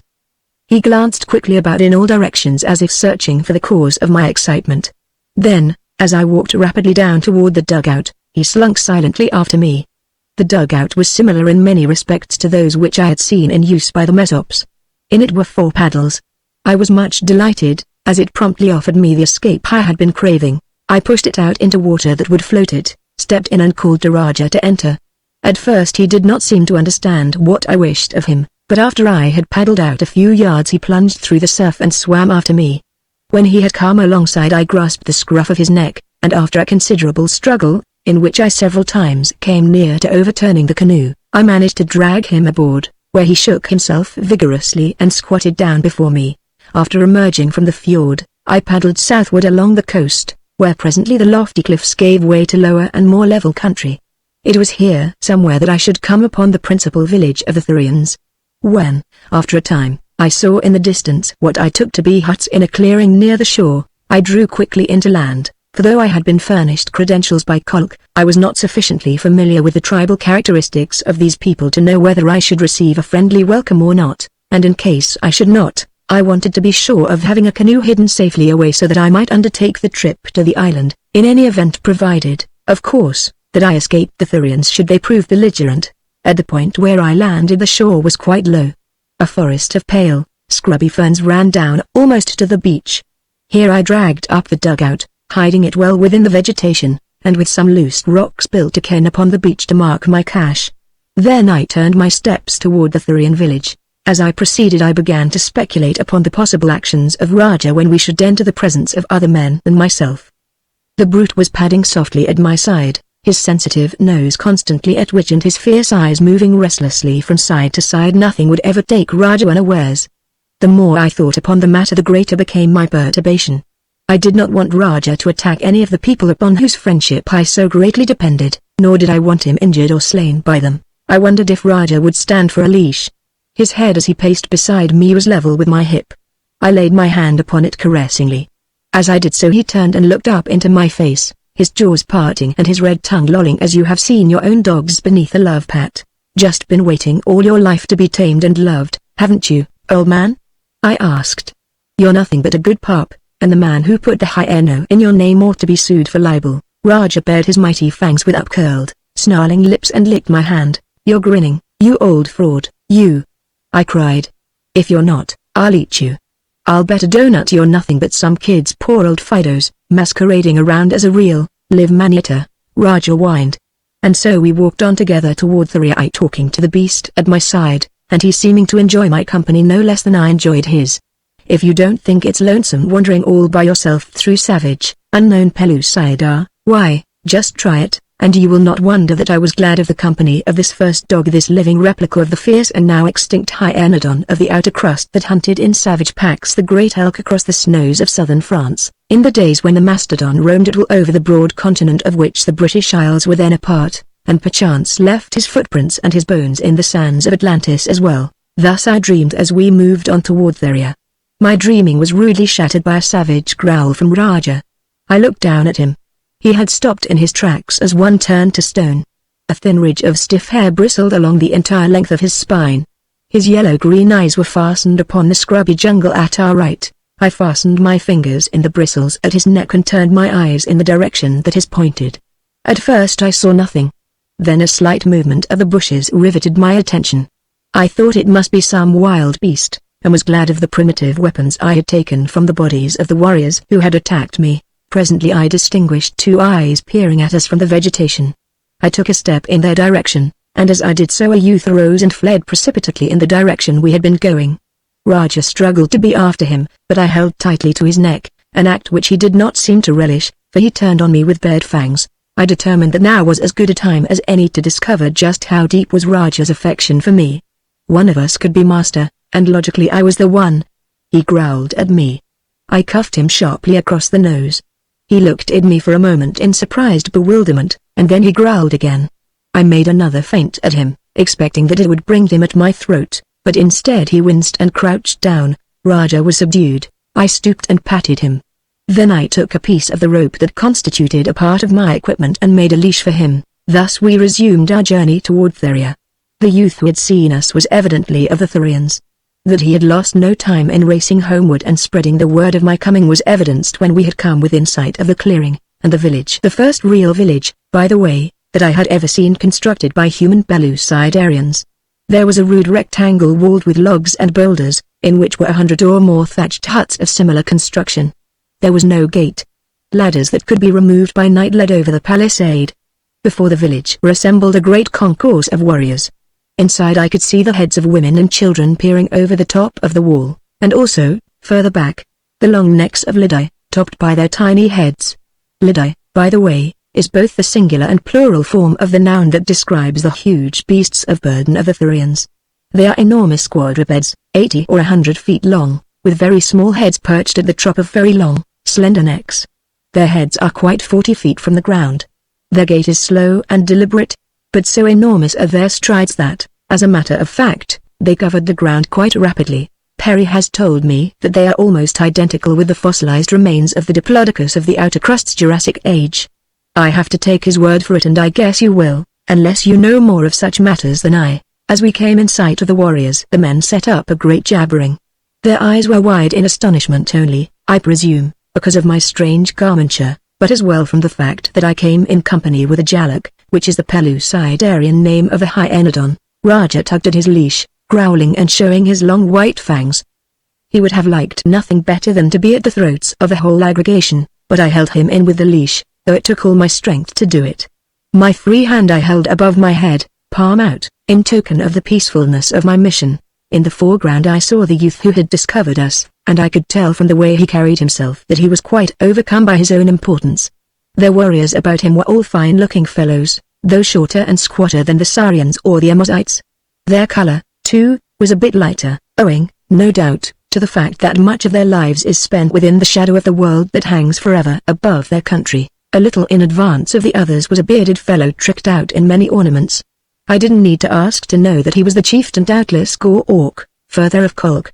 Now to him I addressed myself. I am David, I said, Emperor of the Federated Kingdoms of Pellucidar. Doubtless you have heard of me? He nodded his head affirmatively. I come from Sari, I continued, where I just met Kolk, the son of Gork.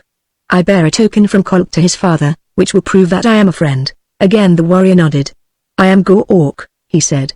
Where is the token? Here, I replied, and fished into the game bag where I had placed it. Gork and his people waited in silence. My hands searched the inside of the bag. It was empty. The token had been stolen with my arms. Chapter 8 Captive. When Gork and his people saw that I had no token, they commenced to taunt me. You do not come from Kolk, but from the Sly One. They cried. He has sent you from the island to spy upon us. Go away, or we will set upon you and kill you. I explained that all my belongings had been stolen from me, and that the robber must have taken the token too, but they didn't believe me. As proof that I was one of Hua's people, they pointed to my weapons, which they said were ornamented like those of the island clan. Further, they said that no good man went in company with a Jellic, and that by this line of reasoning I certainly was a bad man. I saw that they were not naturally a warlike tribe, for they preferred that I leave in peace rather than force them to attack me, whereas the Sarians would have killed a suspicious stranger first and inquired into his purposes later. I think Raja sensed their antagonism, for he kept tugging at his leash and growling ominously. They were a bit in awe of him, and kept at a safe distance. It was evident that they could not comprehend why it was that this savage brute did not turn upon me and rend me. I wasted a long time trying to persuade Gork to accept me at my own valuation, but he was too canny. The best he would do was to give us food, which he did, and direct me as to the safest portion of the island upon which to attempt a landing, though even as he told me I am sure that he thought my request for information but a blind to deceive him as to my true knowledge of the insular stronghold. At last I turned away from them rather disheartened, for I had hoped to be able to enlist a considerable force of them in an attempt to rush Hua's horde and rescue Diane. Back along the beach toward the hidden canoe we made our way. By the time we came to the cairn I was dog-tired. Throwing myself upon the sand I soon slept, and with Raja stretched out beside me I felt a far greater security than I had enjoyed for a long time. I awoke much refreshed to find Raja's eyes glued upon me. The moment I opened mine he rose, stretched himself, and without a backward glance plunged into the jungle. For several minutes I could hear him crashing through the brush. Then all was silent. I wondered if he had left me to return to his fierce pack. A feeling of loneliness overwhelmed me. With a sigh I turned to the work of dragging the canoe down to the sea. As I entered the jungle where the dugout lay, a hair darted from beneath the boat's side, and a well-aimed cast of my javelin brought it down. I was hungry. I had not realized it before, so I sat upon the edge of the canoe and devoured my repast. The last remnants gone, I again busied myself with preparations for my expedition to the island. I did not know for certain that Diane was there, but I surmised as much. Nor could I guess what obstacles might confront me in an effort to rescue her. For a time I loitered about after I had the canoe at the water's edge, hoping against hope that Raja would return, but he did not, so I shoved the awkward craft through the surf and leapt into it. I was still a little downcast by the desertion of my newfound friend, though I tried to assure myself that it was nothing but what I might have expected. The savage brute had served me well in the short time that we had been together, and had repaid his debt of gratitude to me, since he had saved my life, or at least my liberty, no less certainly than I had saved his life when he was injured and drowning. The trip across the water to the island was uneventful. I was mighty glad to be in the sunshine again when I passed out of the shadow of the dead world about halfway between the mainland and the island. The hot rays of the noonday sun did a great deal toward raising my spirits, and dispelling the mental gloom in which I had been shrouded almost continually since entering the land of awful shadow. There is nothing more dispiriting to me than absence of sunshine. I had paddled to the southwestern point, which Gork said he believed to be the least frequented portion of the island, as he had never seen boats put off from there. I found a shallow reef running far out into the sea and rather precipitous cliffs running almost to the surf. It was a nasty place to land, and I realized now why it was not used by the natives, but at last I managed, after a good wetting, to beach my canoe and scale the cliffs. The country beyond them appeared more open and park-like than I had anticipated, since from the mainland the entire coast that is visible seems densely clothed with tropical jungle. This jungle, as I could see from the vantage point of the cliff top, formed but a relatively narrow strip between the sea and the more open forest and meadow of the interior. Farther back there was a range of low but apparently very rocky hills, and here and there all about were visible flat-topped masses of rock, small mountains, in fact which reminded me of pictures I had seen of landscapes in New Mexico. Altogether, the country was very much broken and very beautiful. From where I stood I counted no less than a dozen streams winding down from among the table butts and emptying into a pretty river which flowed away in a northeasterly direction toward the opposite end of the island. As I let my eyes roam over the scene I suddenly became aware of figures moving upon the flat top of a far distant butte. Whether they were beast or human, though, I could not make out, but at least they were alive, so I determined to prosecute my search for Hua's stronghold in the general direction of this butte. To descend to the valley required no great effort. As I swung along through the lush grass and the fragrant flowers, my cudgel swinging in my hand and my javelin looped across my shoulders with its aurochs hide strap, I felt equal to any emergency, ready for any danger. I had covered quite a little distance, and I was passing through a strip of wood which lay at the foot of one of the flat-topped hills, when I became conscious of the sensation of being watched. My life within Pellucidar has rather quickened my senses of sight, hearing, and smell, and, too, certain primitive intuitive or instinctive qualities that seem blunted in civilized man. But, though I was positive that eyes were upon me, I could see no sign of any living thing within the wood other than the many, gay-plumaged birds and little monkeys which filled the trees with life, color, and action. To you it may seem that my conviction was the result of an overwrought imagination, or to the actual reality of the prying eyes of the little monkeys or the curious ones of the birds, but there is a difference which I cannot explain between the sensation of casual observation and studied espionage.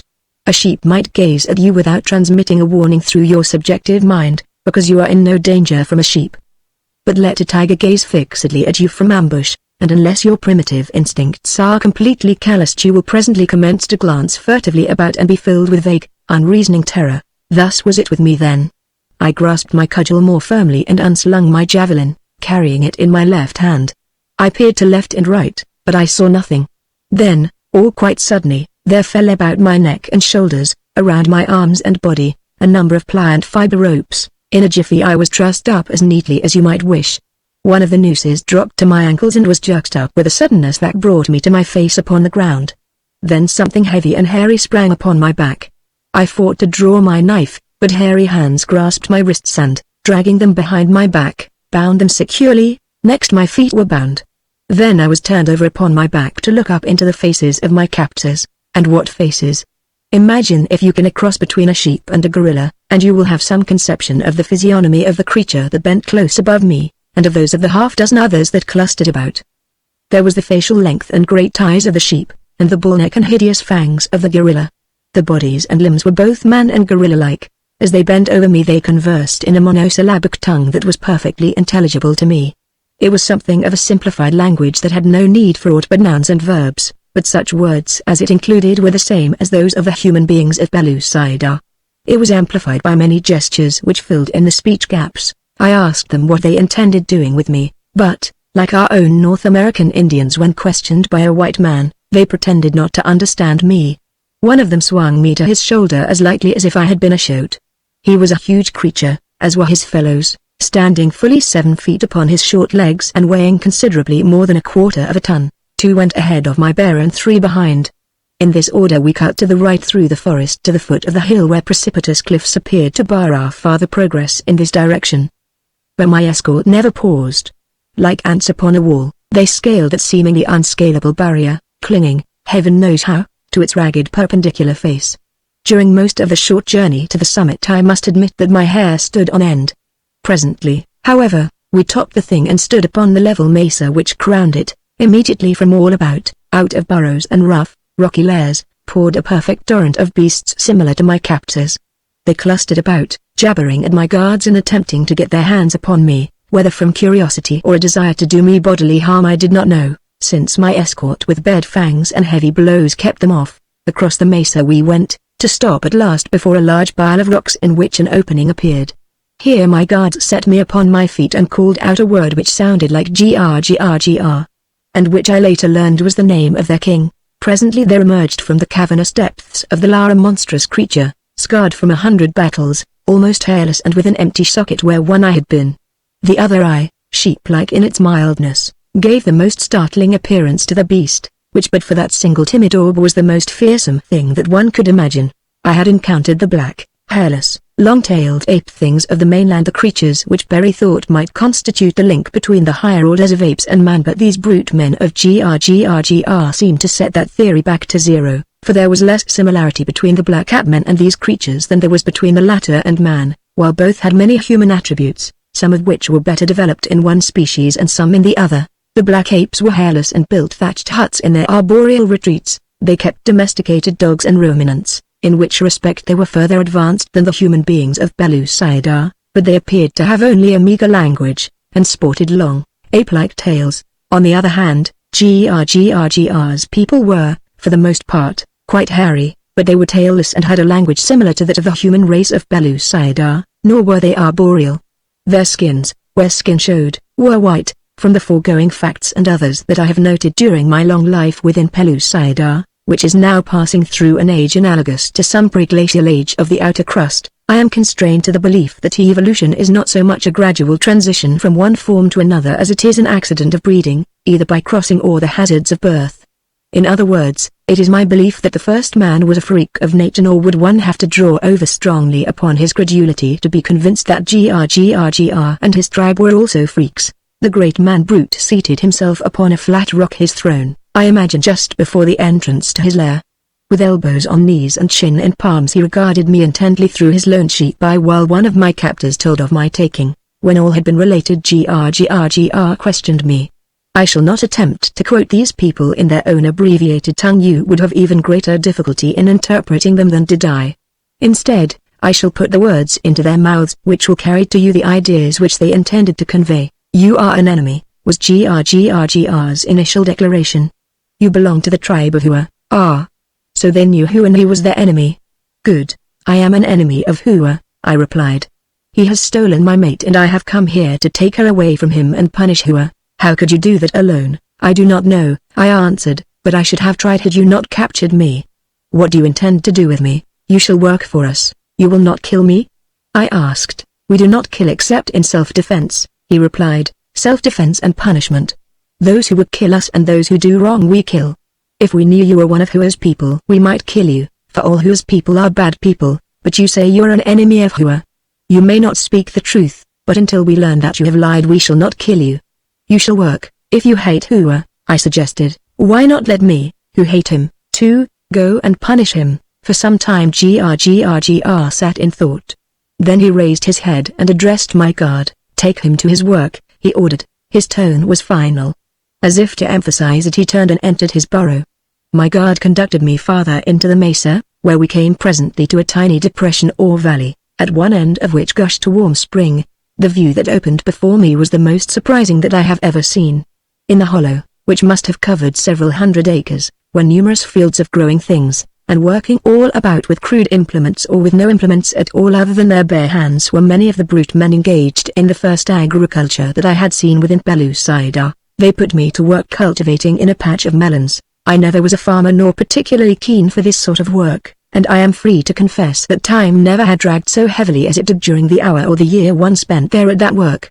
How long it really was I do not know, of course, but it was all too long. The creatures that worked about me were quite simple and friendly. One of them proved to be a son of Grgr. He had broken some minor tribal law, and was working out his sentence in the fields.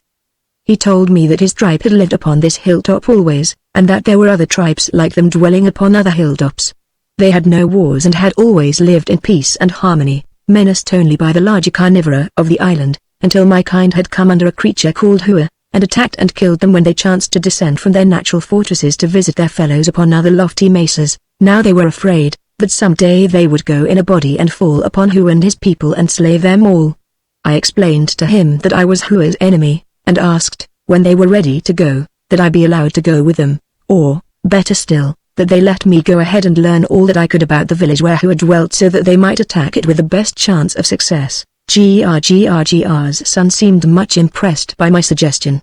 He said that when he was through in the fields he would speak to his father about the matter. Sometime after this Grgr came through the fields where we were, and his son spoke to him upon the subject, but the old gentleman was evidently in anything but a good humor, for he cuffed the youngster and, turning upon me, informed me that he was convinced that I had lied to him, and that I was one of Hua's people. "Wherefore," he concluded, "we shall slay you as soon as the melons are cultivated. Hasten, therefore." And hasten I did. I hastened to cultivate the weeds which grew among the melon vines. Where there had been one sickly weed before, I nourished two healthy ones. When I found a particularly promising variety of weed growing elsewhere than among my melons, I forthwith dug it up and transplanted it among my charges. My masters did not seem to realize my perfidy.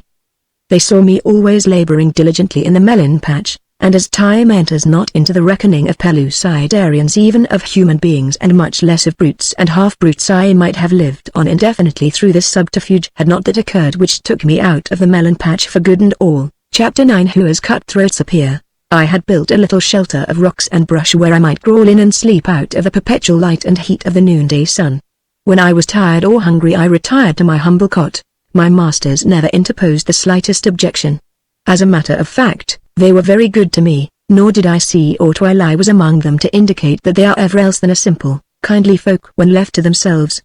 Their awe-inspiring size, terrific strength, mighty fighting fangs, and hideous appearance are but the attributes necessary to the successful waging of their constant battle for survival, and well do they employ them when the need arises. The only flesh they eat is that of herbivorous animals and birds. When they hunt the mighty thag, the prehistoric bows of the outer crust, a single male, with his fiber rope, will catch and kill the greatest of the bulls. Well, as I was about to say, I had this little shelter at the edge of my melon patch. Here I was resting from my labors on a certain occasion when I heard a great hubbub in the village, which lay about a quarter of a mile away. Presently a male came racing toward the field, shouting excitedly. As he approached I came from my shelter to learn what all the commotion might be about, for the monotony of my existence in the melon patch must have fostered that trait of my curiosity from which it had always been my secret boast. I am peculiarly free. The other workers also ran forward to meet the messenger, who quickly unburdened himself of his information, and as quickly turned and scampered back toward the village. When running these beast men often go upon all fours. Thus they leap over obstacles that would slow up a human being, and upon the level attain a speed that would make a thoroughbred look to his laurels. The result in this instance was that before I had more than assimilated the gist of the word which had been brought to the fields, I was alone, watching my co-workers speeding villageward. I was alone. It was the first time since my capture that no beast man had been within sight of me. I was alone. And all my captors were in the village at the opposite edge of the mesa repelling an attack of Hua's horde. It seemed from the messenger's tale that 2 of Gr's great males had been set upon by a half-dozen of Hua's cutthroats while the former were peaceably returning from the thag hunt. The 2 had returned to the village unscratched, while but a single one of Hua's half-dozen had escaped to report the outcome of the battle to their leader. Now Hua was coming to punish Gr's people. With his large force, armed with the bows and arrows that Hua had learned from me to make, with long lances and sharp knives, I feared that even the mighty strength of the beastmen could avail them but little. At last had come the opportunity for which I waited. I was free to make for the far end of the mesa, find my way to the valley below, and while the 2 forces were engaged in their struggle, continue my search for Hua's village, which I had learned from the beastmen lay farther on down the river that I had been following when taken prisoner. As I turned to make for the mesa's rim the sounds of battle came plainly to my ears. The hoarse shouts of men mingled with the half-beastly roars and growls of the brute folk. Did I take advantage of my opportunity? I did not. Instead, lured by the din of strife and by the desire to deliver a stroke, however feeble, against hated Hua, I wheeled and ran directly toward the village. When I reached the edge of the plateau such a scene met my astonished gaze as never before had startled it, for the unique battle methods of the half-brutes were rather the most remarkable I had ever witnessed. Along the very edge of the cliff top stood a thin line of mighty males, the best rope throwers of the tribe. A few feet behind these the rest of the males, with the exception of about 20, formed a second line. Still farther in the rear all the women and young children were clustered into a single group under the protection of the remaining 20 fighting males and all the old males. But it was the work of the first 2 lines that interested me. The forces of Hua, a great horde of savage Sagoths and primeval cavemen, were working their way up the steep cliff face. Their agility but slightly less than that of my captors who had clambered so nimbly aloft, even he who was burdened by my weight. As the attackers came on they paused occasionally wherever a projection gave them sufficient foothold and launched arrows and spears at the defenders above them. During the entire battle both sides hurled taunts and insults at one another, the human beings naturally excelling the brutes in the coarseness and vileness of their vilification and invective. The firing line of the brute men wielded no weapon other than their long fiber nooses.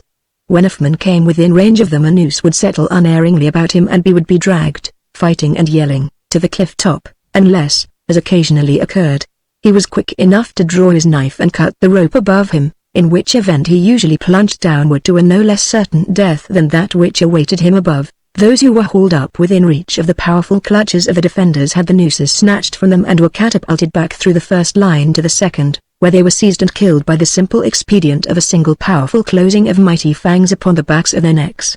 But the arrows of the invaders were taking a much heavier toll than the nooses of the defenders, and I foresaw that it was but a matter of time before Hua's forces must conquer unless the brute men changed their tactics, or the cavemen tired of the battle. Grr was standing in the center of the first line.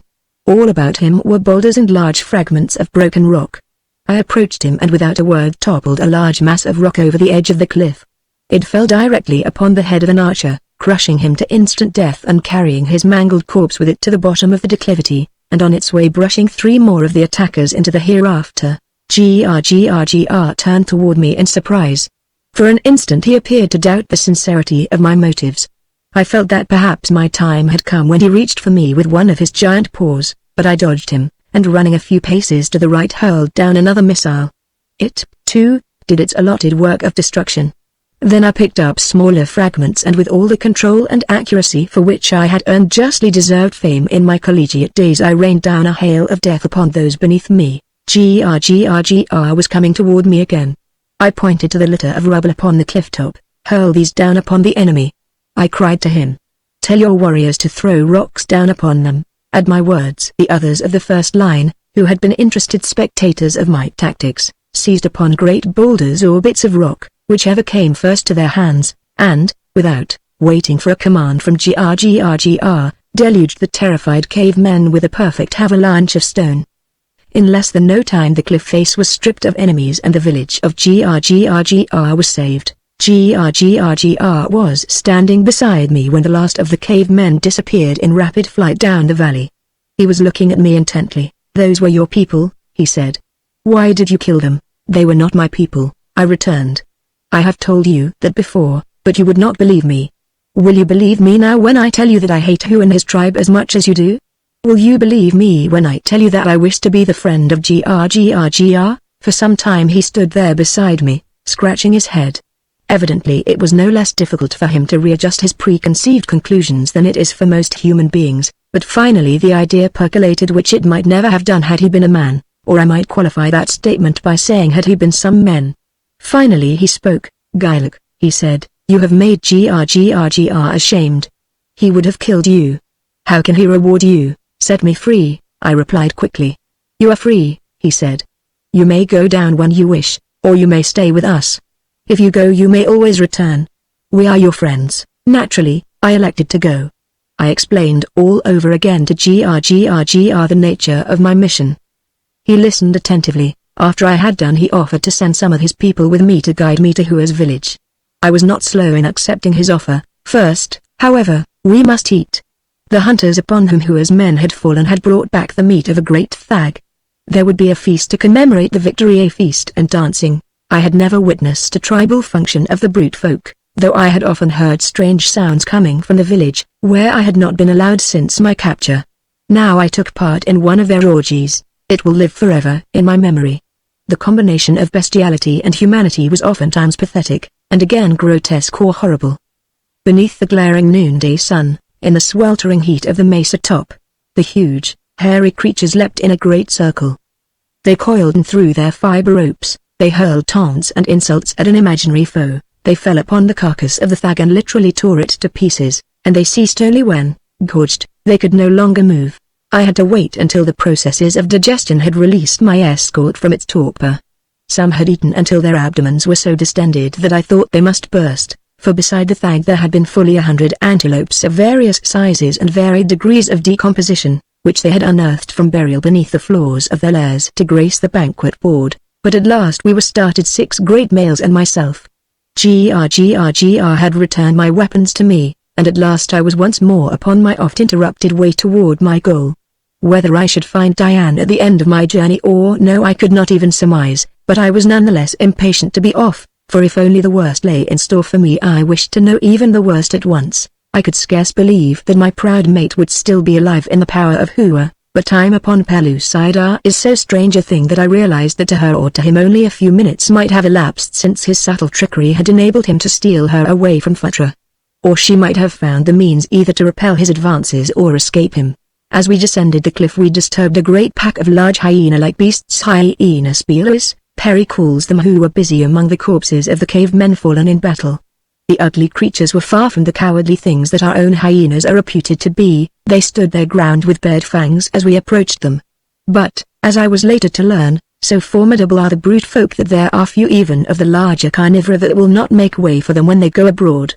So the hyenas moved a little from our line of march, closing in again upon their feasts. When we had passed, we made our way steadily down the rim of the beautiful river which flows the length of the island, coming at last to a wood rather denser than any that I had before encountered in this country.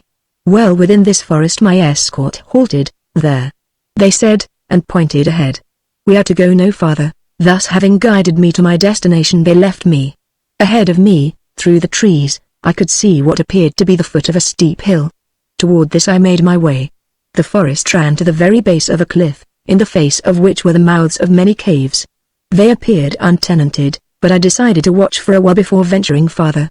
A large tree, densely foliaged, offered a splendid vantage point from which to spy upon the cliff, so I clambered among its branches where, securely hidden, I could watch what transpired about the caves. It seemed that I had scarcely settled myself in a comfortable position before a party of cavemen emerged from one of the smaller apertures in the cliff face, about 50 feet from the base. They descended into the forest and disappeared.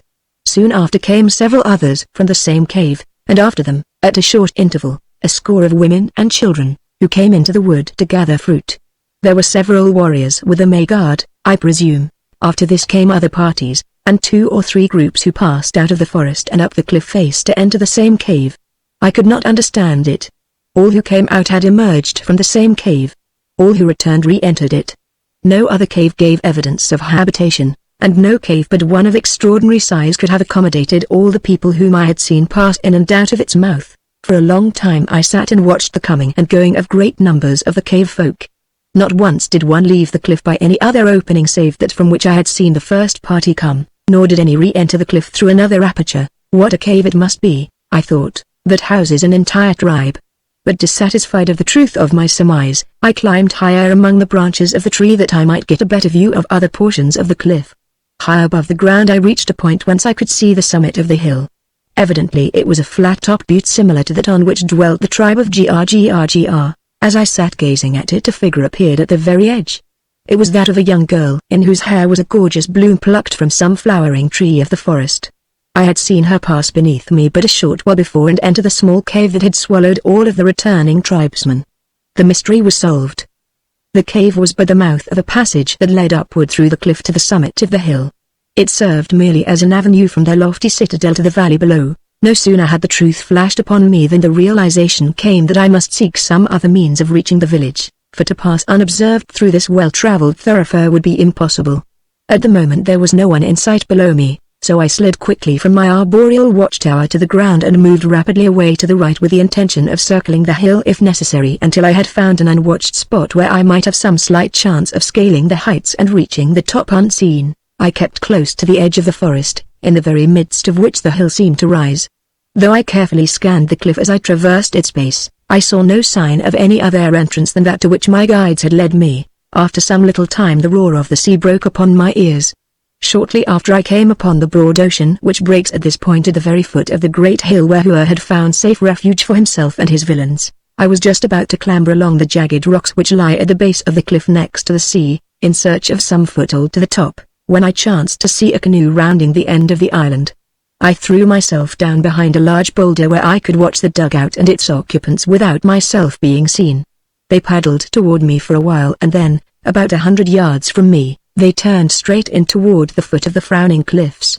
From where I was it seemed that they were bent upon self-destruction, since the roar of the breakers beating upon the perpendicular rock face appeared to offer only death to anyone who might venture within their relentless clutch. A mass of rock would soon hide them from my view, but so keen was the excitement of the instant that I could not refrain from crawling forward to a point whence I could watch the dashing of the small craft to pieces on the jagged rocks that loomed before her, although I risked discovery from above to accomplish my design. When I had reached a point where I could again see the dugout, I was just in time to see it glide unharmed between 2 needle-pointed sentinels of granite and float quietly upon the unruffled bosom of a tiny cove. Again I crouched behind a boulder to observe what would next transpire, nor did I have long to wait.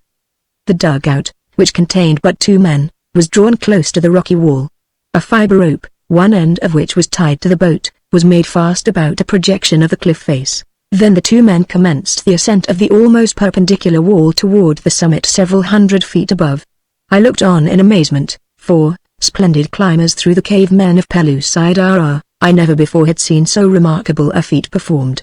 Upwardly they moved without a pause, to disappear at last over the summit. When I felt reasonably sure that they had gone for a while at least, I crawled from my hiding place and at the risk of a broken neck leapt and scrambled to the spot where their canoe was moored. If they had scaled that cliff I could, and if I couldn't I should die in the attempt. But when I turned to the accomplishment of the task I found it easier than I had imagined it would be, since I immediately discovered that shallow hand and footholds had been scooped in the cliff's rocky face, forming a crude ladder from the base to the summit. At last I reached the top, and very glad I was, too.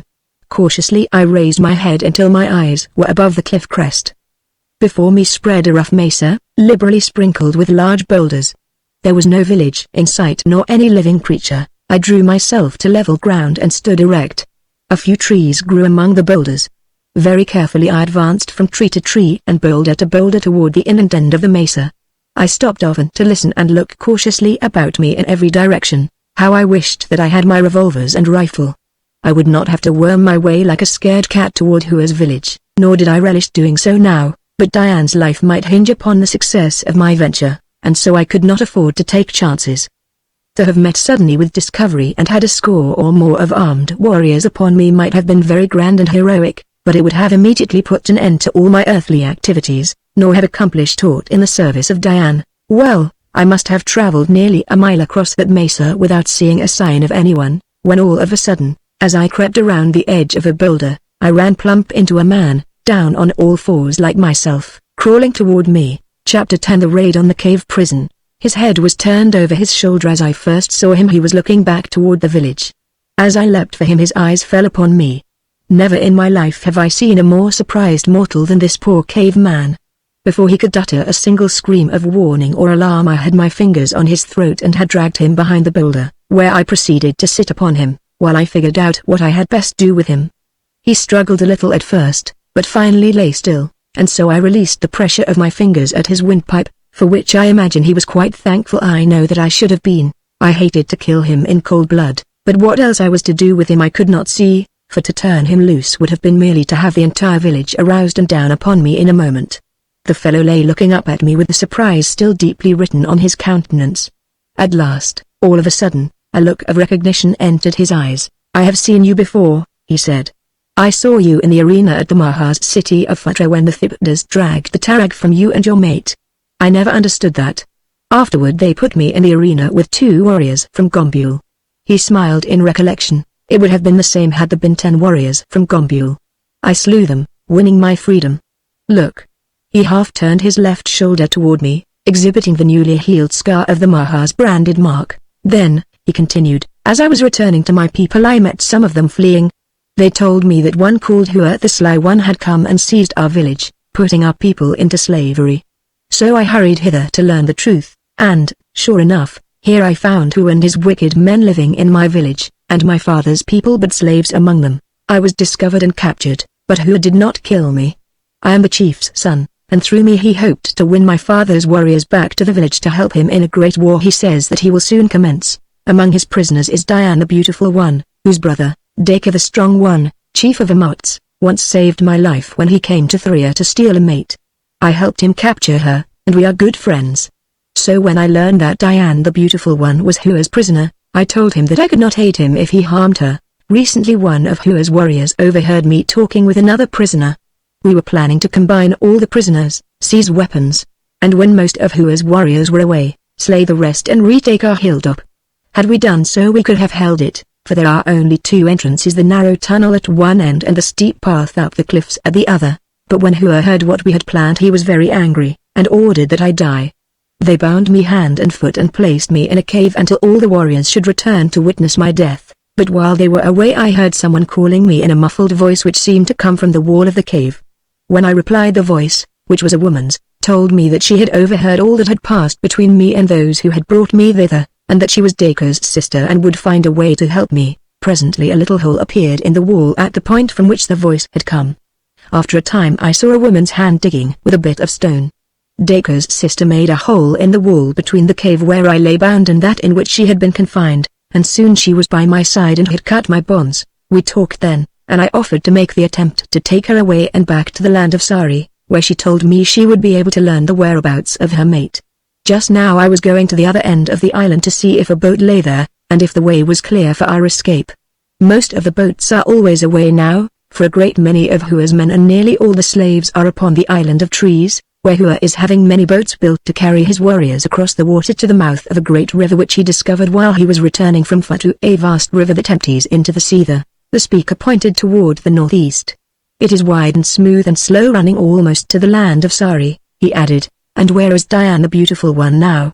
I asked. I had released my prisoner as soon as I found that he was Hua's enemy, and now the pair of us were squatting beside the boulder while he told his story. She returned to the cave where she had been imprisoned, he replied, and is awaiting me there. There is no danger that Hua will come while you are away? Hua is upon the island of trees, he replied. Can you direct me to the cave so that I can find it alone?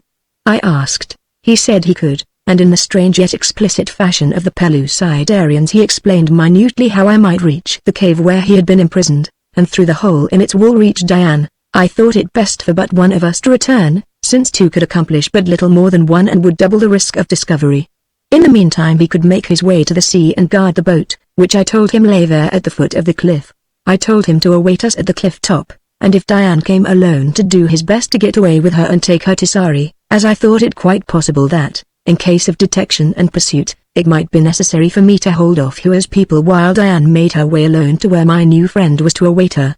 I impressed upon him the fact that he might have to resort to trickery or even to force to get Diane to leave me, but I made him promise that he would sacrifice everything, even his life, in an attempt to rescue Dacre's sister. Then we parted, he to take up his position where he could watch the boat and await Diane, I to crawl cautiously on toward the caves. I had no difficulty in following the directions given me by Juag, the name by which Dacre's friend said he was called. There was the leaning tree, my first point he told me to look for after rounding the boulder where we had met.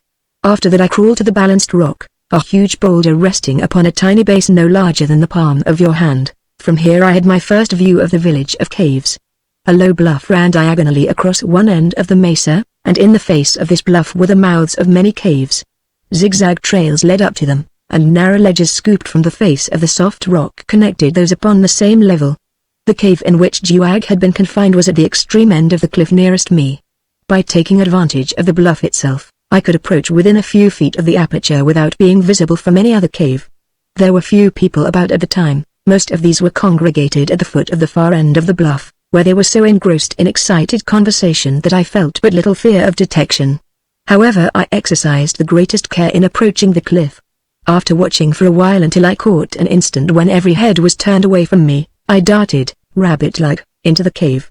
Like many of the man-made caves of Pellucidar, this one consisted of 3 chambers, one behind another, and all unlit except for what sunlight filtered in through the external opening. The result was gradually increasing darkness as one passed into each succeeding chamber. In the last of the 3 I could just distinguish objects, and that was all. As I was groping around the walls for the hole that should lead into the cave where Diane was imprisoned, I heard a man's voice quite close to me. The speaker had evidently but just entered, for he spoke in a loud tone, demanding the whereabouts of one whom he had come in search of. "Where are you, woman?" he cried.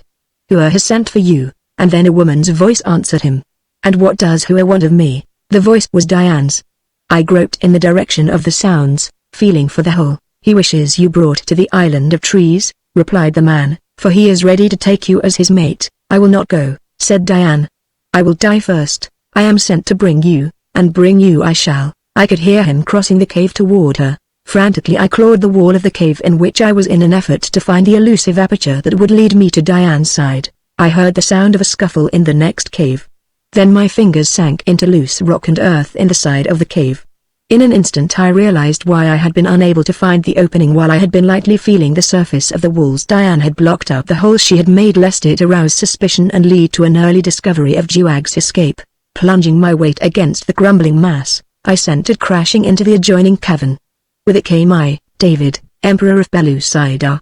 I doubt if any other potentate in a world's history ever made a more undignified entrance. I landed head first on all fours, but I came quickly and was on my feet before the man in the dark. Guess what had happened? He saw me, though, when I arose and, sensing that no friend came thus precipitately, turned to meet me even as I charged him. I had my stone knife in my hand, and he had his.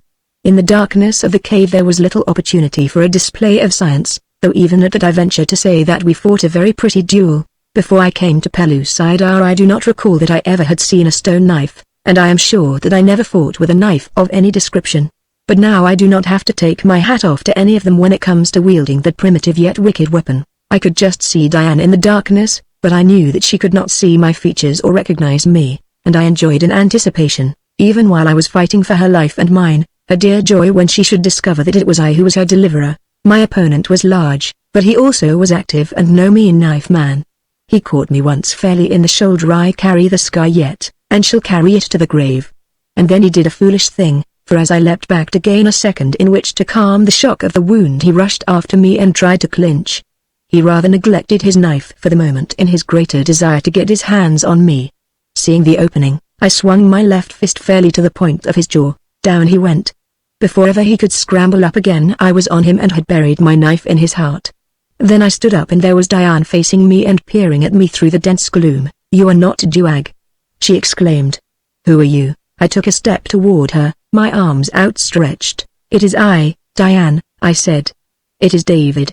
At the sound of my voice she gave a little cry in which tears were mingled, a pathetic little cry that told me all without words how far hope had gone from her, and then she ran forward and threw herself in my arms. I covered her perfect lips and her beautiful face with kisses, and stroked her thick black hair, and told her again and again what she already knew, what she had known for years, that I loved her better than all else which two worlds had to offer. We couldn't devote much time, though, to the happiness of lovemaking, for we were in the midst of enemies who might discover us at any moment. I drew her into the adjoining cave.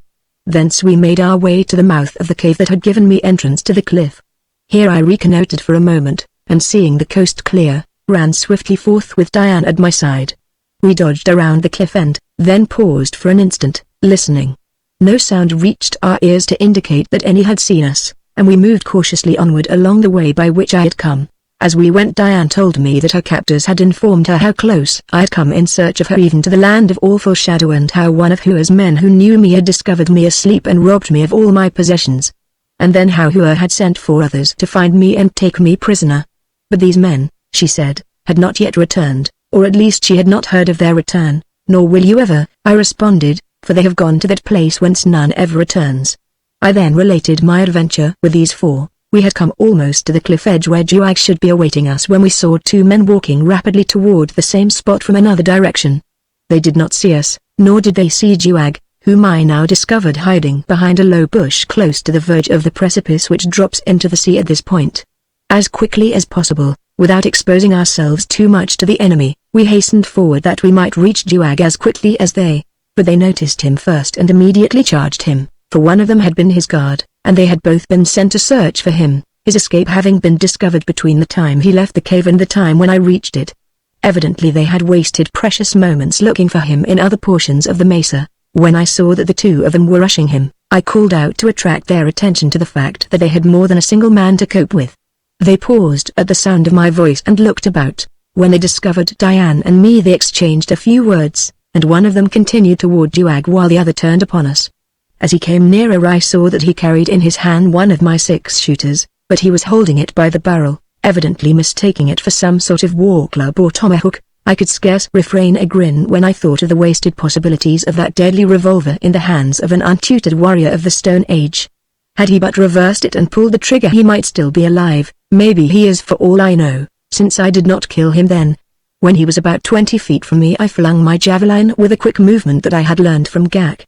He ducked to avoid it, and instead of receiving it in his heart, for which it was intended, he got it on the side of the head. Down he went all in a heap. Then I glanced toward Juag. He was having a most exciting time. The fellow pitted against Juag was a veritable giant. He was hacking and hewing away at the poor slave with a villainous-looking knife that might have been designed for butchering mastodons. Step by step, he was forcing Juag back toward the edge of the cliff with a fiendish cunning that permitted his adversary no chance to sidestep the terrible consequences of retreat in this direction. I saw quickly that in another moment Juag must deliberately hurl himself to death over the precipice or be pushed over by his foeman. and as I saw Juag's predicament I saw, too, in the same instant, a way to relieve him.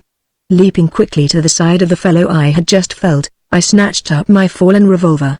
It was a desperate chance to take, and I realized it in the instant that I threw the gun up from my hip and pulled the trigger. There was no time to aim. Juag was upon the very brink of the chasm. His relentless foe was pushing him hard, beating at him furiously with the heavy knife, and then the revolver spoke loud and sharp. The giant threw his hands above his head, whirled about like a huge top, and lunged forward over the precipice. And Juag? He cast a single affrighted glance in my direction. Never before, of course, had he heard the report of a firearm, and with a howl of dismay he, too, turned and plunged headforemost from sight. Horror-struck, I hastened to the brink of the abyss just in time to see two splashes upon the surface of the little cove below. For an instant I stood there watching with Diane at my side. Then, to my utter amazement, I saw Juag rise to the surface and swim strongly toward the boat. The fellow had dived that incredible distance and come up unharmed. I called to him to await us below, assuring him that he need have no fear of my weapon, since it would harm only my enemies. He shook his head and muttered something which I could not hear at so great a distance, but when I pushed him he promised to wait for us. At the same instant Diane caught my arm and pointed toward the village. My shot had brought a crowd of natives on the run toward us. The fellow whom I had stunned with my javelin had regained consciousness and scrambled to his feet. He was now racing as fast as he could go back toward his people. It looked mighty dark for Diane and me with that ghastly descent between us and even the beginnings of liberty, and a horde of savage enemies advancing at a rapid run. There was but one hope. That was to get Diane started for the bottom without delay. I took her in my arms. Just for an instant I felt, somehow, that it might be for the last time. For the life of me I couldn't see how both of us could escape. I asked her if she could make the descent alone if she were not afraid. She smiled up at me bravely and shrugged her shoulders. She afraid? So beautiful is she that I am always having difficulty in remembering that she is a primitive, half-savage cave girl of the Stone Age, and often find myself mentally limiting her capacities to those of the effete and over-civilized beauties of the outer crust. And you? She asked as she swung over the edge of the cliff. I shall follow you after I take a shot or two at our friends, I replied. I just want to give them a taste of this new medicine which is going to cure Pellucidar of all its ills. That will stop them long enough for me to join you. Now hurry, and tell Juag to be ready to shove off the moment I reach the boat, or the instant that it becomes apparent that I cannot reach it. You, Diane, must return to Sari if anything happens to me, that you may devote your life to carrying out with Berry the hopes and plans for Pellucidar that are so dear to my heart. Promise me, dear. She hated to promise to desert me, nor would she, only shaking her head and making no move to descend. The tribesmen were nearing us. Juag was shouting up to us from below. It was evident that he realized from my actions that I was attempting to persuade Diane to descend, and that grave danger threatened us from above. Dive! He cried. Dive! I looked at Diane and then down at the abyss below us. The cove appeared no larger than a saucer. How Juag ever had hit it I could not guess. Dive! Cried Juag. It is the only way. There is no time to climb down. Chapter 11 Escape. Diane glanced downward and shuddered. Her tribe were hill people. They were not accustomed to swimming other than in quiet rivers and placid lakelets. It was not the steep that appalled her. It was the ocean, vast, mysterious, terrible. To dive into it from this great height was beyond her. I couldn't wonder, either. To have attempted it myself seemed too preposterous even for thought. Only one consideration could have prompted me to leap headforemost from that giddy height. Suicide, or at least so I thought at the moment. Quick! I urged Diane. You cannot dive, but I can hold them until you reach safety. And you? She asked once more. Can you dive when they come too close? Otherwise you could not escape if you waited here until I reached the bottom. I saw that she would not leave me unless she thought that I could make that frightful dive as we had seen Juag make it. I glanced once downward, then with a mental shrug I assured her that I would dive the moment that she reached the boat. Satisfied, she began the descent carefully, yet swiftly. I watched her for a moment, my heart in my mouth lest some slight misstep or the slipping of a fingerhold should pitch her to a frightful death upon the rocks below. Then I turned toward the advancing Hoosiers. Berry dubbed them, even going so far as to christen this island where Hua held sway Indiana. It is so marked now upon our maps. They were coming on at a great rate. I raised my revolver, took deliberate aim at the foremost warrior, and pulled the trigger. With the bark of the gun the fellow lunged forward. His hair doubled beneath him. He rolled over and over 2 or 3 times before he came to a stop. to lie very quietly in the thick grass among the brilliant wildflowers. Those behind him halted. One of them hurled a javelin toward me, but it fell short. They were just beyond javelin range. There were two armed with bows and arrows. These I kept my eyes on. All of them appeared awestruck and frightened by the sound and effect of the firearm. They kept looking from the corpse to me and jabbering among themselves. I took advantage of the lull in hostilities to throw a quick glance over the edge toward Diane. She was halfway down the cliff and progressing finely. Then I turned back toward the enemy. One of the bowmen was fitting an arrow to his bow. I raised my hand. "Stop!" I cried. "Whoever shoots at me or advances toward me I shall kill as I killed him." I pointed at the dead man. The fellow lowered his bow. Again there was animated discussion. I could see that those who were not armed with bows were urging something upon the two who were. At last the majority appeared to prevail, for simultaneously the two archers raised their weapons. At the same instant I fired at one of them, dropping him in his tracks. The other, however, launched his missile, but the report of my gun had given him such a start that the arrow flew wild above my head. A second after and he, too, was sprawled upon the sward with a round hole between his eyes. It had been a rather good shot. I glanced over the edge again. Diane was almost at the bottom. I could see Juag standing just beneath her with his hands upstretched to assist her. A sullen roar from the warriors recalled my attention toward them. They stood shaking their fists at me and yelling insults. From the direction of the village I saw a single warrior coming to join them. He was a huge fellow, and when he strode among them I could tell by his bearing and their deference toward him that he was a chieftain. He listened to all they had to tell of the happenings of the last few minutes, then with a command and a roar he started for me with the whole pack at his heels. All they had needed had arrived, namely, a brave leader. I had 2 unfired cartridges in the chambers of my gun. I let the big warrior have one of them, thinking that his death would stop them all. But I guess they were worked up to such a frenzy of rage by this time that nothing would have stopped them.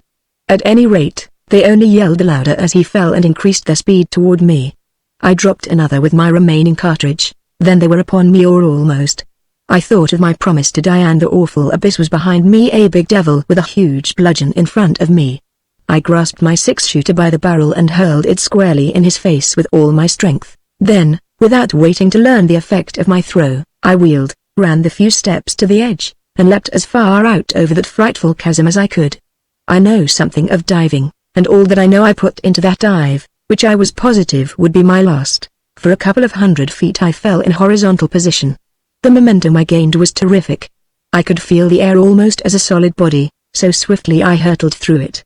Then my position gradually changed to the vertical, and with hands outstretched I slipped through the air, cleaving it like a flying arrow.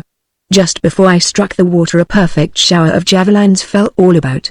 My enemies rushed to the brink and hurled their weapons after me. By a miracle I was untouched. In the final instant I saw that I had cleared the rocks and was going to strike the water fairly. Then I was in and plumbing the depths. I suppose I didn't really go very far down, but it seemed to me that I should never stop. When at last I dared curve my hands upward and divert my progress toward the surface, I thought that I should explode for air before I ever saw the sun again except through a swirl of water. But at last my bead popped above the waves, and I filled my lungs with air.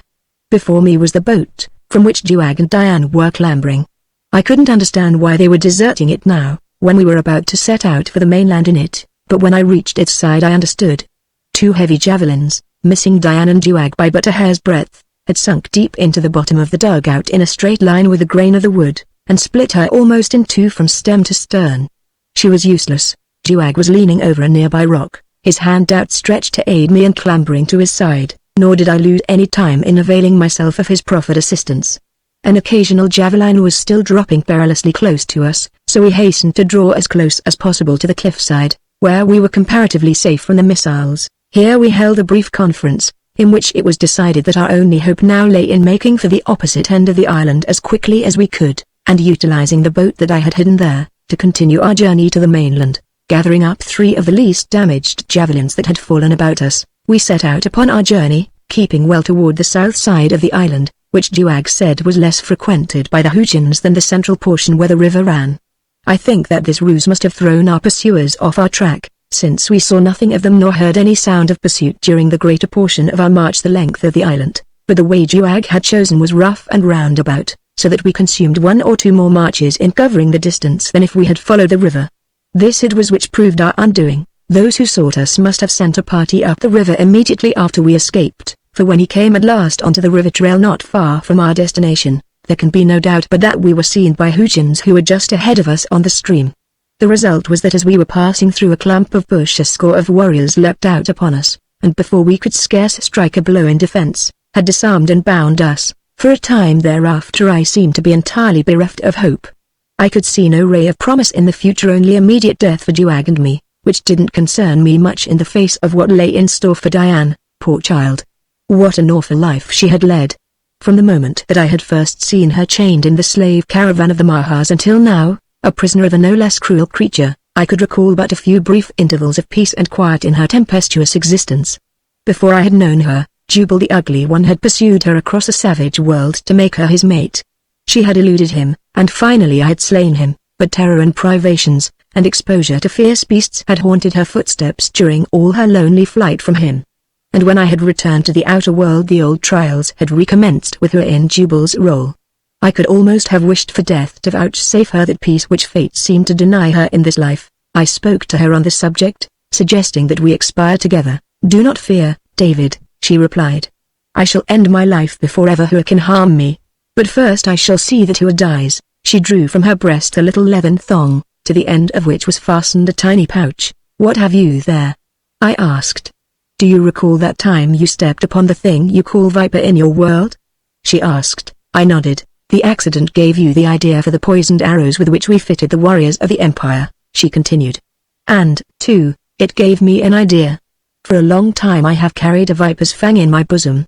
It has given me strength to endure many dangers, for it has always assured me immunity from the ultimate insult. I am not ready to die yet. First let Hua embrace the viper's fang." So we did not die together, and I am glad now that we did not. It is always a foolish thing to contemplate suicide, for no matter how dark the future may appear today, tomorrow may hold for us that which will alter our whole life in an instant, revealing to us nothing but sunshine and happiness. So, for my part, I shall always wait for tomorrow. In Pellucidar, where it is always today, the wait may not be so long, and so it proved for us.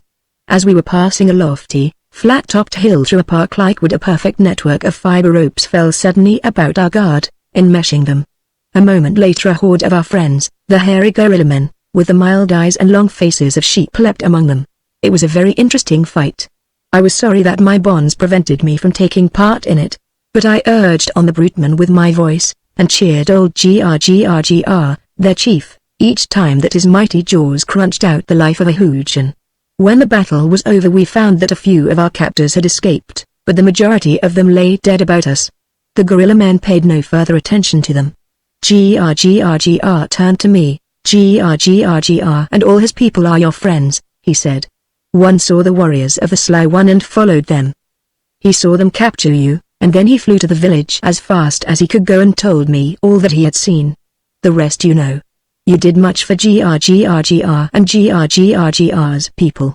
We shall always do much for you. I thanked him, and when I had told him of our escape and our destination, he insisted on accompanying us to the sea with a great number of his fierce males.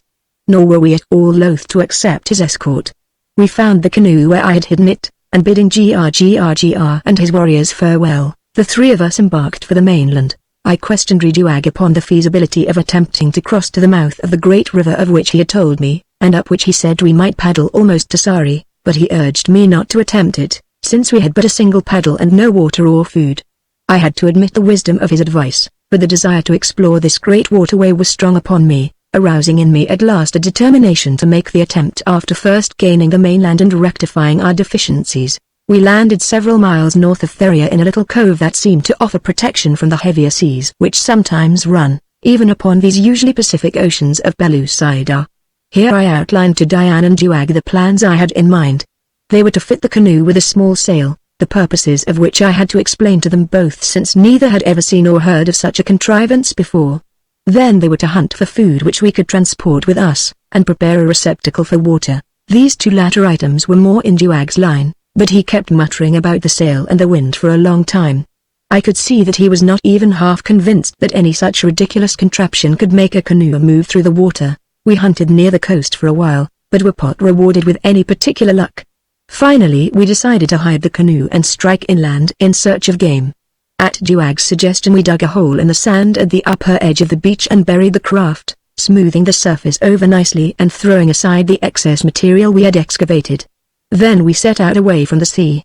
Traveling in Thuria is less arduous than under the midday sun which perpetually glares down on the rest of Pellucidar's surface, but it has its drawbacks, one of which is the depressing influence exerted by the everlasting shade of the land of awful shadow. The farther inland we went the darker it became, until we were moving at last through an endless twilight. The vegetation here was sparse and of a weird, colorless nature, though what did grow was wondrous in shape and form.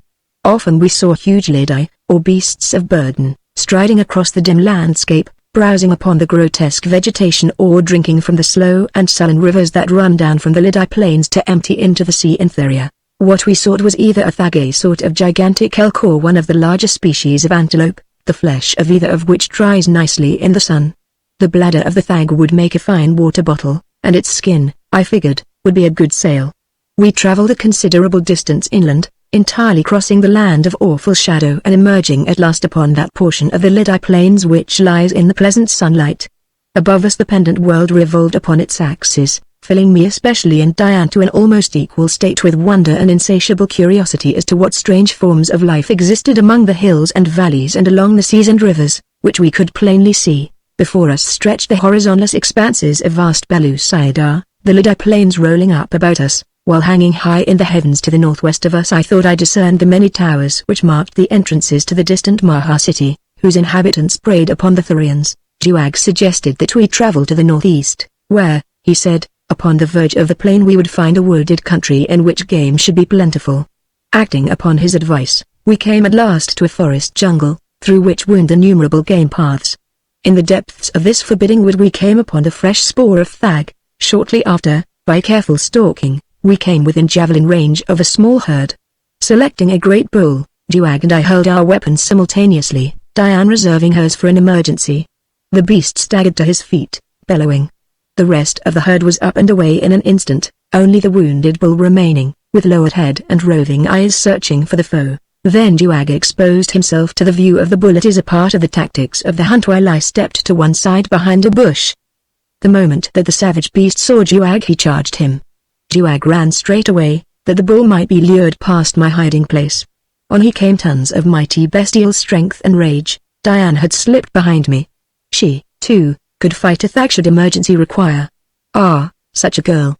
A rightful empress of a stone age by every standard which two worlds might bring to measure her. Crashing down toward us came the bull thag, bellowing and snorting, with the power of 100 out-to-earthly bulls.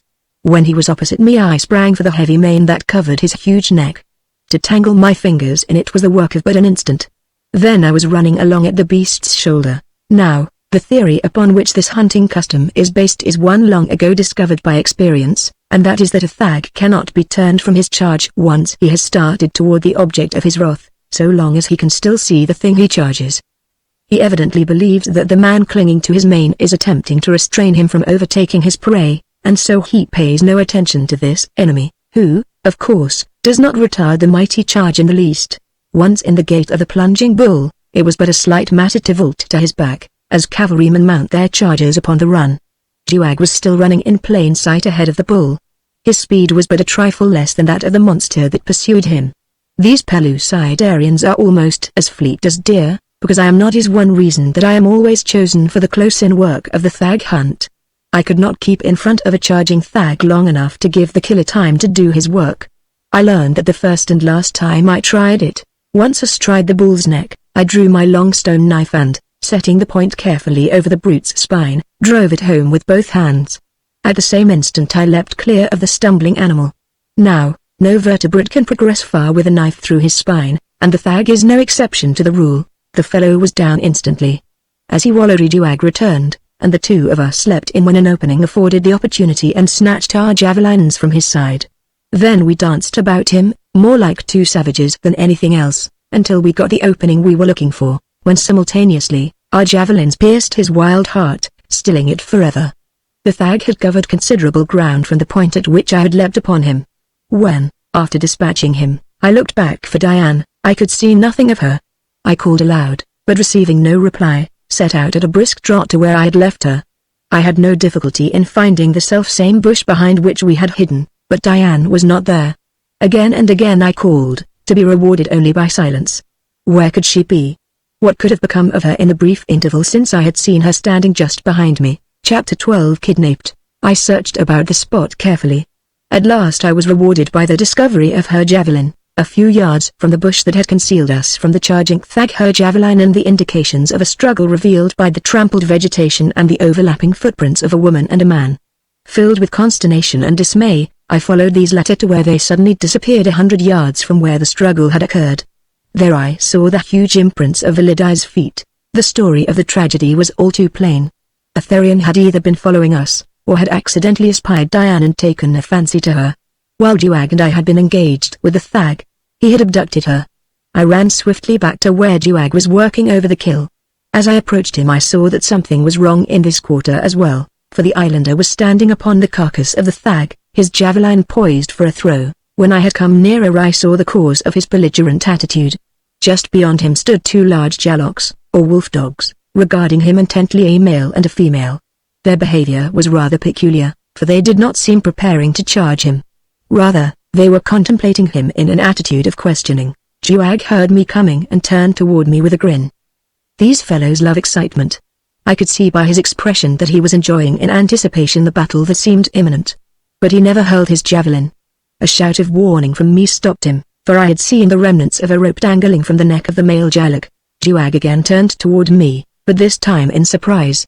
I was abreast him in a moment and, passing him, walked straight toward the two beasts. As I did so the female crouched with bared fangs.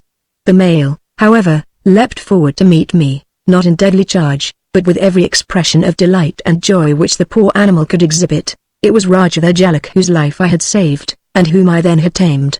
There was no doubt that he was glad to see me. I now think that his seeming desertion of me had been but due to a desire to search out his ferocious mate and bring her, too, to live with me. When Duag saw me fondling the great beast he was filled with consternation, but I did not have much time to spare to Raja while my mind was filled with the grief of my new loss.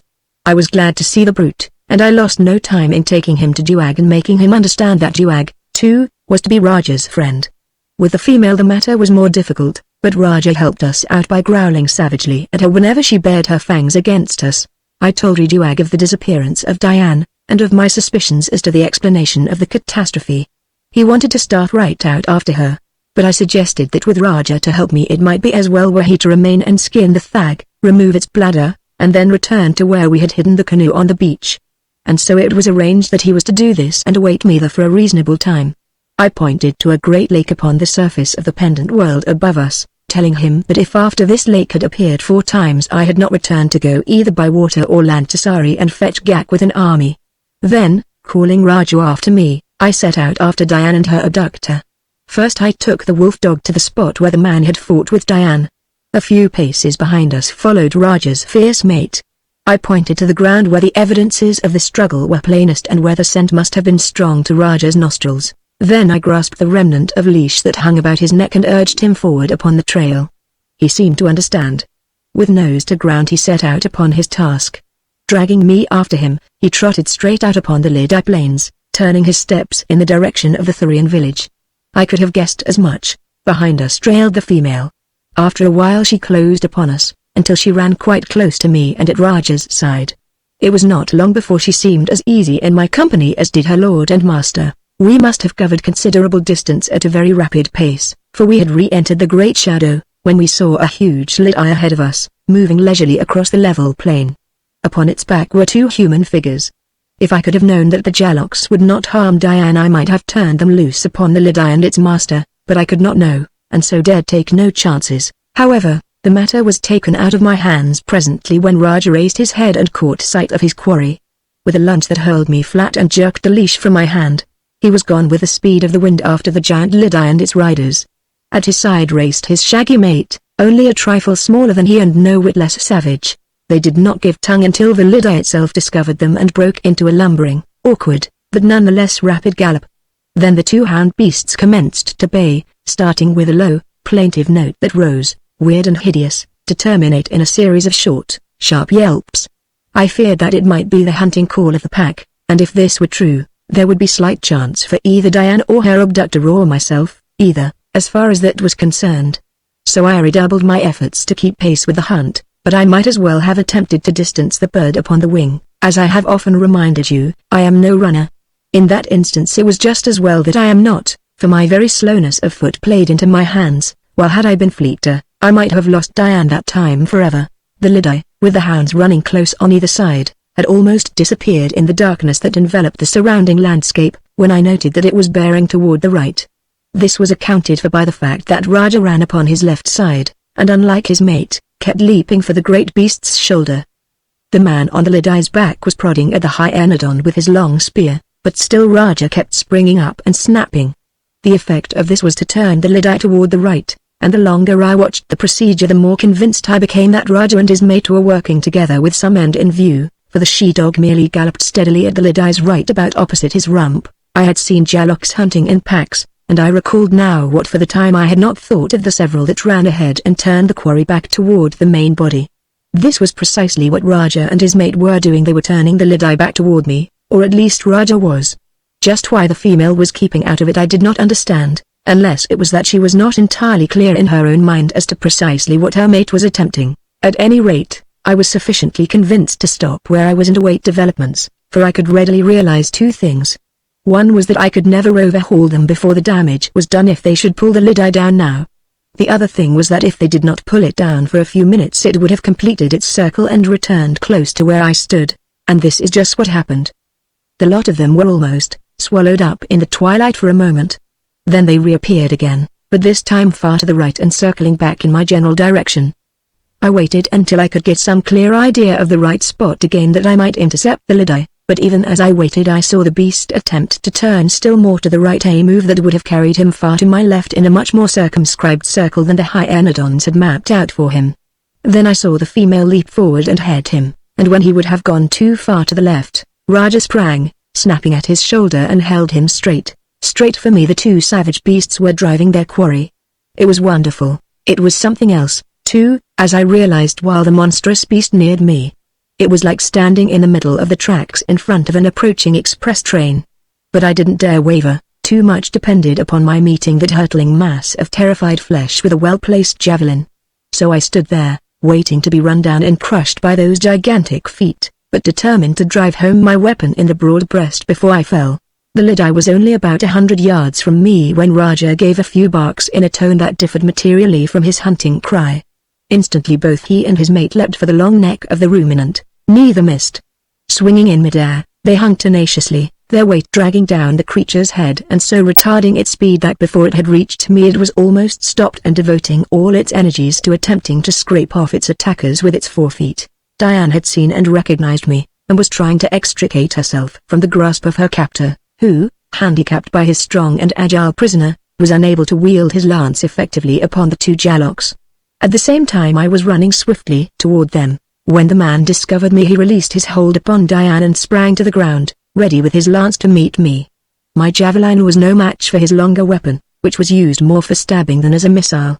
Should I miss him at my first cast, as was quite probable, since he was prepared for me, I would have to face his formidable lance with nothing more than a stone knife. The outlook was scarcely entrancing. Evidently I was soon to be absolutely at his mercy. Seeing my predicament, he ran toward me to get rid of one antagonist before he had to deal with the other two.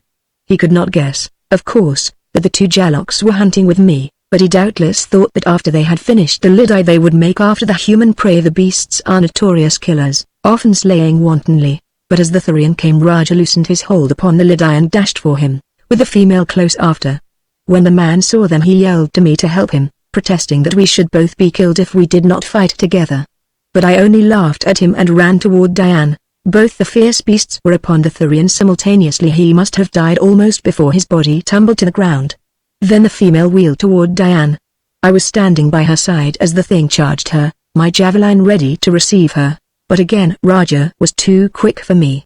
I imagined he thought she was making for me, for he couldn't have known anything of my relations toward Diane. At any rate he leapt full upon her back and dragged her down. There ensued forthwith as terrible a battle as one would wish to see if battles were gauged by volume of noise and riotousness of action. I thought that both the beasts would be torn to shreds. When finally the female ceased to struggle and rolled over on her back, her forepaws limply folded, I was sure that she was dead. Raja stood over her, growling, his jaws close to her throat. Then I saw that neither of them bore a scratch. The male had simply administered a severe drubbing to his mate. It was his way of teaching her that I was sacred. After a moment he moved away and let her rise, when she set about smoothing down her rumpled coat, while he came stalking toward Diane and me. I had an arm about Diane now. As Raja came close I caught him by the neck and pulled him up to me. There I stroked him and talked to him, bidding Diane do the same, until I think he pretty well understood that if I was his friend, so was Diane. For a long time he was inclined to be shy of her, often baring his teeth at her approach, and it was a much longer time before the female made friends with us. But by careful kindness, by never eating without sharing our meat with them, and by feeding them from our hands, we finally won the confidence of both animals. However, that was a long time after, with the two beasts trotting after us, we returned to where we had left Duag. Here I had the Dickens' own time keeping the female from Duag's throat. Of all the venomous, wicked, cruel-hearted beasts on two worlds, I think a female hyaenodon takes the palm. But eventually she tolerated Duag as she had Diane and me, and the five of us set out toward the coast, for Duag had just completed his labors on the thag when we arrived. We ate some of the meat before starting, and gave the hounds some. All that we could we carried upon our backs. On the way to the canoe we met with no mishaps.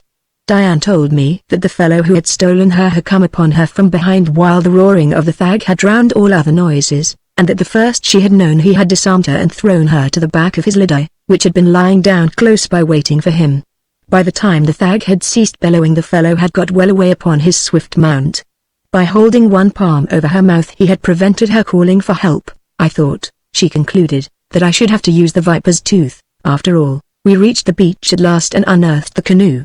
Then we busied ourselves stepping a mast and rigging a small sail. Duag and I, that is while Diane cut the thag meat into long strips for drying when we should be out in the sunlight once more. At last all was done. We were ready to embark. I had no difficulty in getting Raja aboard the dugout, but Rainey, as we christened her after I had explained to Diane the meaning of Raja and its feminine equivalent, positively refused for a time to follow her mate aboard. In fact, we had to shove off without her. After a moment, however, she plunged into the water and swam after us. I let her come alongside, and then Duag and I pulled her in, she snapping and snarling at us as we did so, but, strange to relate, she didn't offer to attack us after we had ensconced her safely in the bottom alongside Raja. The canoe behaved much better under sail than I had hoped, infinitely better than the battleship Sari had, and we made good progress almost due west across the gulf, upon the opposite side of which I hoped to find the mouth of the river of which Duag had told me. The islander was much interested and impressed by the sail and its results. He had not been able to understand exactly what I hoped to accomplish with it while we were fitting out the boat, but when he saw the clumsy dugout move steadily through the water without paddles, he was as delighted as a child. We made splendid headway on the trip, coming into sight of land at last. Duag had been terror-stricken when he had learned that I intended crossing the ocean, and when we passed out of sight of land he was in a blue funk. He said that he had never heard of such a thing before in his life, and that always he had understood that those who ventured far from land never returned, for how could they find their way when they could see no land to steer for? I tried to explain the compass to him, and though he never really grasped the scientific explanation of it, yet he did learn to steer by it quite as well as I. We passed several islands on the journey, islands which Duag told me were entirely unknown to his own island folk. Indeed, our eyes may have been the first ever to rest upon them.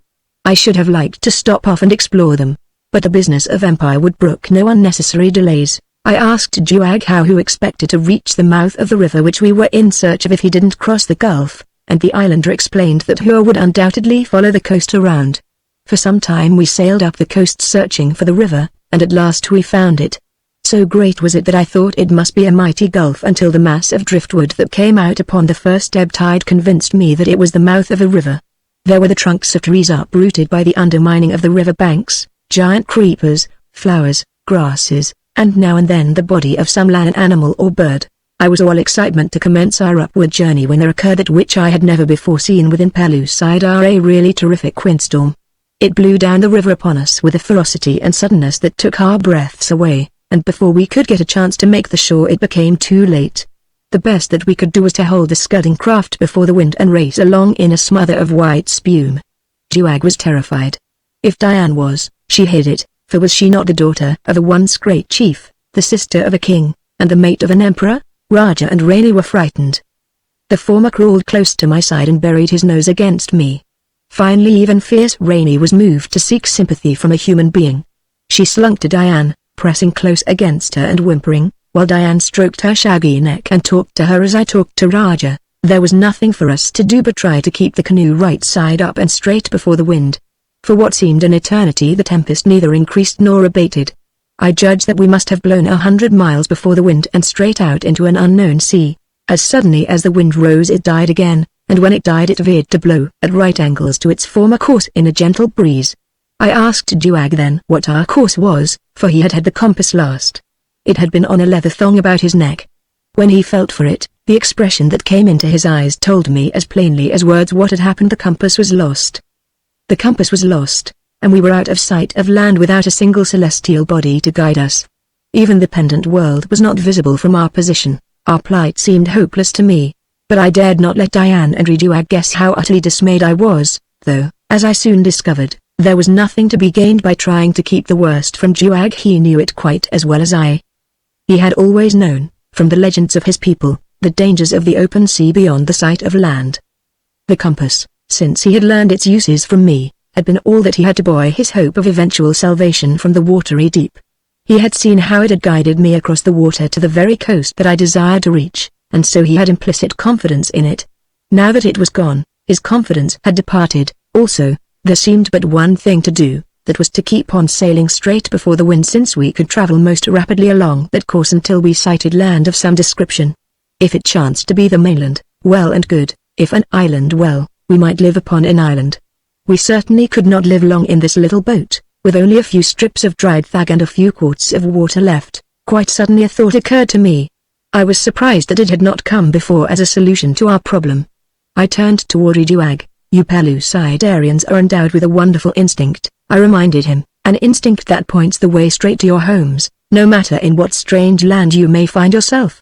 Now all we have to do is let Diane guide us toward Amots, and we shall come in a short time to the same coast whence we just were blown. As I spoke I looked at them with a smile of renewed hope, but there was no answering smile in their eyes. It was Diane who enlightened me. We could do all this upon land, she said. But upon the water that power is denied us. I do not know why, but I have always heard that this is true, that only upon the water may a Pellucidarian be lost. This is, I think, why we all fear the great ocean, so even those who go upon its surface in canoes. Juag has told us that they never go beyond the sight of land. We had lowered the sail after the blow while we were discussing the best course to pursue.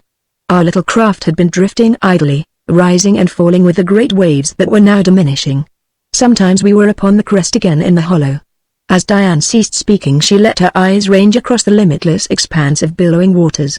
We rose to a great height upon the crest of a mighty wave. As we topped it Diane gave an exclamation and pointed astern. Boats! She cried. Boats! Many, many boats! Juag and I leapt to our feet, but our little craft had now dropped to the trough, and we could see nothing but walls of water close upon either hand. We waited for the next wave to lift us, and when it did we strained our eyes in the direction that Diane had indicated. Sure enough, scarce half a mile away were several boats, and scattered far and wide behind us as far as we could see were many others. We could not make them out in the distance or in the brief glimpse that we caught of them before we were plunged again into the next wave cannon, but they were boats, and in them must be human beings like ourselves. Chapter 13 Racing for Life. At last the sea subsided, and we were able to get a better view of the armada of small boats in our wake. There must have been 200 of them. Juag said that he had never seen so many boats before in all his life.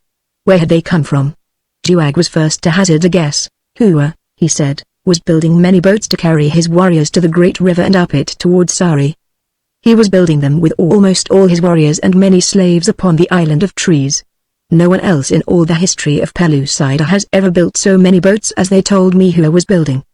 These must be Hua's boats, and they were blown out to sea by the great storm just as we were, suggested Diane. There can be no better explanation of them, I agreed. What shall we do?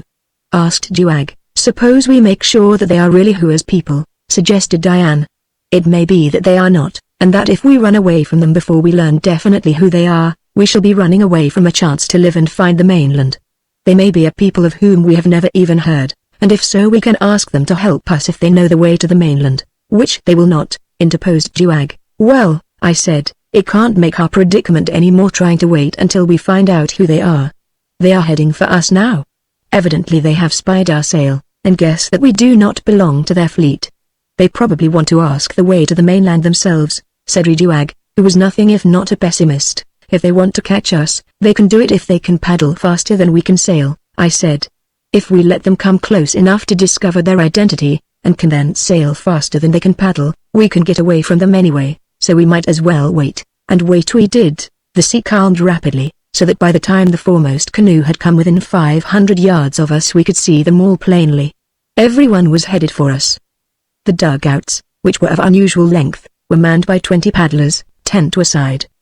Besides the paddlers there were 25 or more warriors in each boat. When the leader was 100 yards from us, Diane called our attention to the fact that several of her crew were Sagoths. That convinced us that the flotilla was indeed Whos. I told Riduag to hail them and get what information he could, while I remained in the bottom of our canoe as much out of sight as possible. Diane lay down at full length in the bottom. I did not want them to see and recognize her if they were in truth Whos people. "Who are you?" shouted Riduag, standing up in the boat and making a megaphone of his palms. A figure arose in the bow of the leading canoe, a figure that I was sure I recognized even before he spoke. "I am Hua," cried the man, in answer to Duag. For some reason he did not recognize his former prisoner and slave, possibly because he had so many of them. "I come from the island of trees," he continued.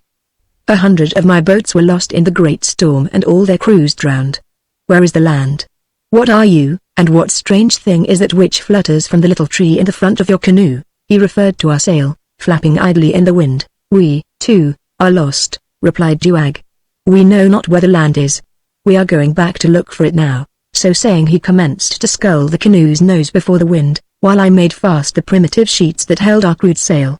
We thought it time to be going. There wasn't much wind at the time, and the heavy, lumbering dugout was slow in getting underway. I thought it never would gain any momentum. And all the while Hua's canoe was drawing rapidly nearer, propelled by the strong arms of his 20 paddlers. Of course, their dugout was much larger than ours, and, consequently, infinitely heavier and more cumbersome. Nevertheless, it was coming along at quite a clip, and ours was yet but barely moving. Diane and I remained out of sight as much as possible, for the two craft were now well within bowshot of one another, and I knew that Hua had archers. Hua called to Duag to stop when he saw that our craft was moving. He was much interested in the sail, and not a little awed, as I could tell by his shouted remarks and questions. Raising my head, I saw him plainly. He would have made an excellent target for one of my guns, and I had never been sorrier that I had lost them. We were now picking up speed a trifle, and he was not gaining upon us so fast as at first. In consequence, his requests that we stop suddenly changed to commands as he became aware that we were trying to escape him. "Come back!" he shouted. "Come back, or I'll fire." I use the word fire because it more nearly translates into English the Pellucidarian word drag, which covers the launching of any deadly missile. But Duag only seized his paddle more tightly, the paddle that answered the purpose of rudder, and commenced to assist the wind by vigorous strokes. Then Hua gave the command to some of his archers to fire upon us. I couldn't lie hidden in the bottom of the boat, leaving Duag alone exposed to the deadly shafts, so I arose and, seizing another paddle, set to work to help him. Diane joined me, though I did my best to persuade her to remain sheltered, but being a woman, she must have her own way. The instant that Hua saw us, he recognized us. The whoop of triumph he raised indicated how certain he was that we were about to fall into his hands. A shower of arrows fell about us. Then Hua caused his men to cease firing. He wanted us alive. None of the missiles struck us, for Hua's archers were not nearly the marksmen that are Mysareans and Mozites. We had now gained sufficient headway to hold our own on about even terms with Hua's paddlers. We did not seem to be gaining, though, and neither did they. How long this nerve-wracking experience lasted I cannot guess, though we had pretty nearly finished our meager supply of provisions when the wind picked up a bit and we commenced to draw away. Not once yet had we sighted land, nor could I understand it, since so many of the seas I had seen before were thickly dotted with islands. Our plight was anything but pleasant, yet I think that Hua and his forces were even worse off than we, for they had no food nor water at all. Far out behind us in a long line that curved upward in the distance, to be lost in the haze, strung Hua's 200 boats. But one would have been enough to have taken us could it have come alongside. We had drawn some 50 yards ahead of Hua. There had been times when we were scarce 10 yards in advance and were feeling considerably safer from capture. Hua's men, working in relays, were commencing to show the effects of the strain under which they had been forced to work without food or water, and I think their weakening aided us almost as much as the slight freshening of the wind. Hua must have commenced to realize that he was going to lose us, for he again gave orders that we be fired upon. Volley after volley of arrows struck about us. The distance was so great by this time that most of the arrows fell short, while those that reached us were sufficiently spent to allow us to ward them off with our paddles. However, it was a most exciting ordeal. Hua stood in the bow of his boat, alternately urging his men to greater speed and shouting epithets at me. But we continued to draw away from him. At last the wind rose to a fair gale, and we simply raced away from our pursuers as if they were standing still. Juag was so tickled that he forgot all about his hunger and thirst. I think that he had never been entirely reconciled to the heathenish invention which I called a sail, and that down in the bottom of his heart he believed that the paddlers would eventually overhaul us, but now he couldn't praise it enough. We had a strong gale for a considerable time, and eventually dropped Hua's fleet so far astern that we could no longer discern them. And then I shall never forget that moment. Diane sprang to her feet with a cry of land. Sure enough, dead ahead, a long, low coast stretched across our bow. It was still a long way off, and we couldn't make out whether it was island or mainland, but at least it was land. If ever shipwrecked mariners were grateful, we were then. Raja and Rainey were commencing to suffer for lack of food, and I could swear that the latter often cast hungry glances upon us, though I am equally sure that no such hideous thoughts ever entered the head of her mate. We watched them both most closely, however. Once while stroking Rainey I managed to get a rope round her neck and make her fast to the side of the boat. Then I felt a bit safer for Diane. It was pretty close quarters in that little dugout for 3 human beings and 2 practically wild, man-eating dogs, but we had to make the best of it, since I would not listen to Juag's suggestion that we kill and eat Raja and Rainey. We made good time to within a few miles of the shore. Then the wind died suddenly out. We were all of us keyed up to such a pitch of anticipation that the blow was doubly hard to bear. And it was a blow, too, since we could not tell in what quarter the wind might rise again. But Juag and I set to work to paddle the remaining distance. Almost immediately the wind rose again from precisely the opposite direction from which it had formerly blown, so that it was mighty hard work making progress against it. Next it veered again so that we had to turn and run with it parallel to the coast to keep from being swamped in the trough of the seas, and while we were suffering all these disappointments Hua's fleet appeared in the distance. They evidently had gone far to the left of our course, for they were now almost behind us as we ran parallel to the coast. But we were not much afraid of being overtaken in the wind that was blowing. The gale kept on increasing, but it was fitful, swooping down upon us in great gusts and then going almost calm for an instant.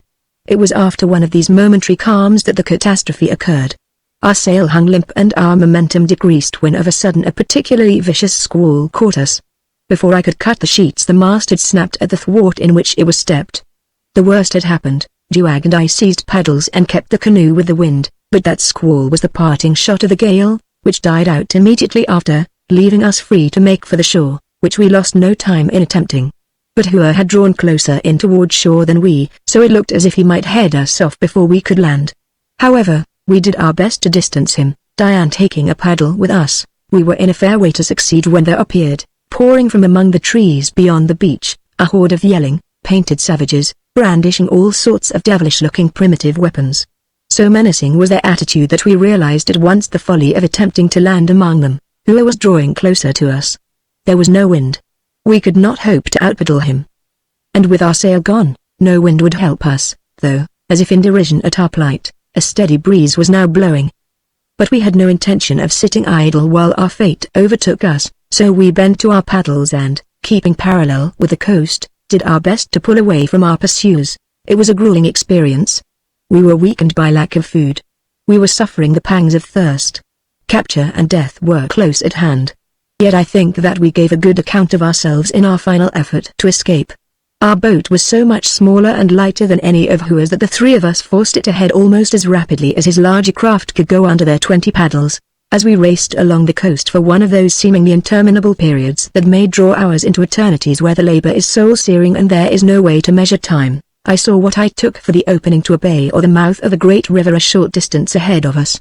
I wished that we might make for it, but with the menace of Hua close behind and the screaming natives who raced along the shore parallel to us, I dared not attempt it. We were not far from shore in that mad flight from death. Even as I paddled I found opportunity to glance occasionally toward the natives. They were white, but hideously painted. From their gestures and weapons I took them to be a most ferocious race. I was rather glad that we had not succeeded in landing among them. Hua's fleet had been in much more compact formation when we sighted them this time than on the occasion following the tempest. Now they were moving rapidly in pursuit of us, all well within the radius of a mile. 5 of them were leading, all abreast, and were scarce 200 yards from us. When I glanced over my shoulder I could see that the archers had already fitted arrows to their bows in readiness to fire upon us the moment that they should draw within range. Hope was low in my breast.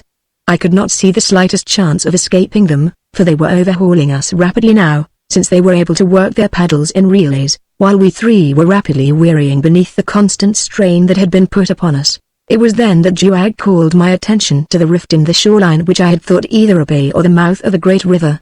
There I saw moving slowly out into the sea that which filled my soul with wonder. Chapter 14 Core and Dreams. It was a 2-masted felucca with lateen sails. The craft was long and low.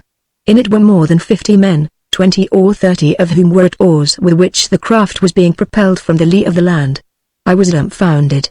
Could it be that the savage, painted natives I had seen on shore had so perfected the art of navigation that they were masters of such advanced building and rigging as this craft proclaimed? It seemed impossible.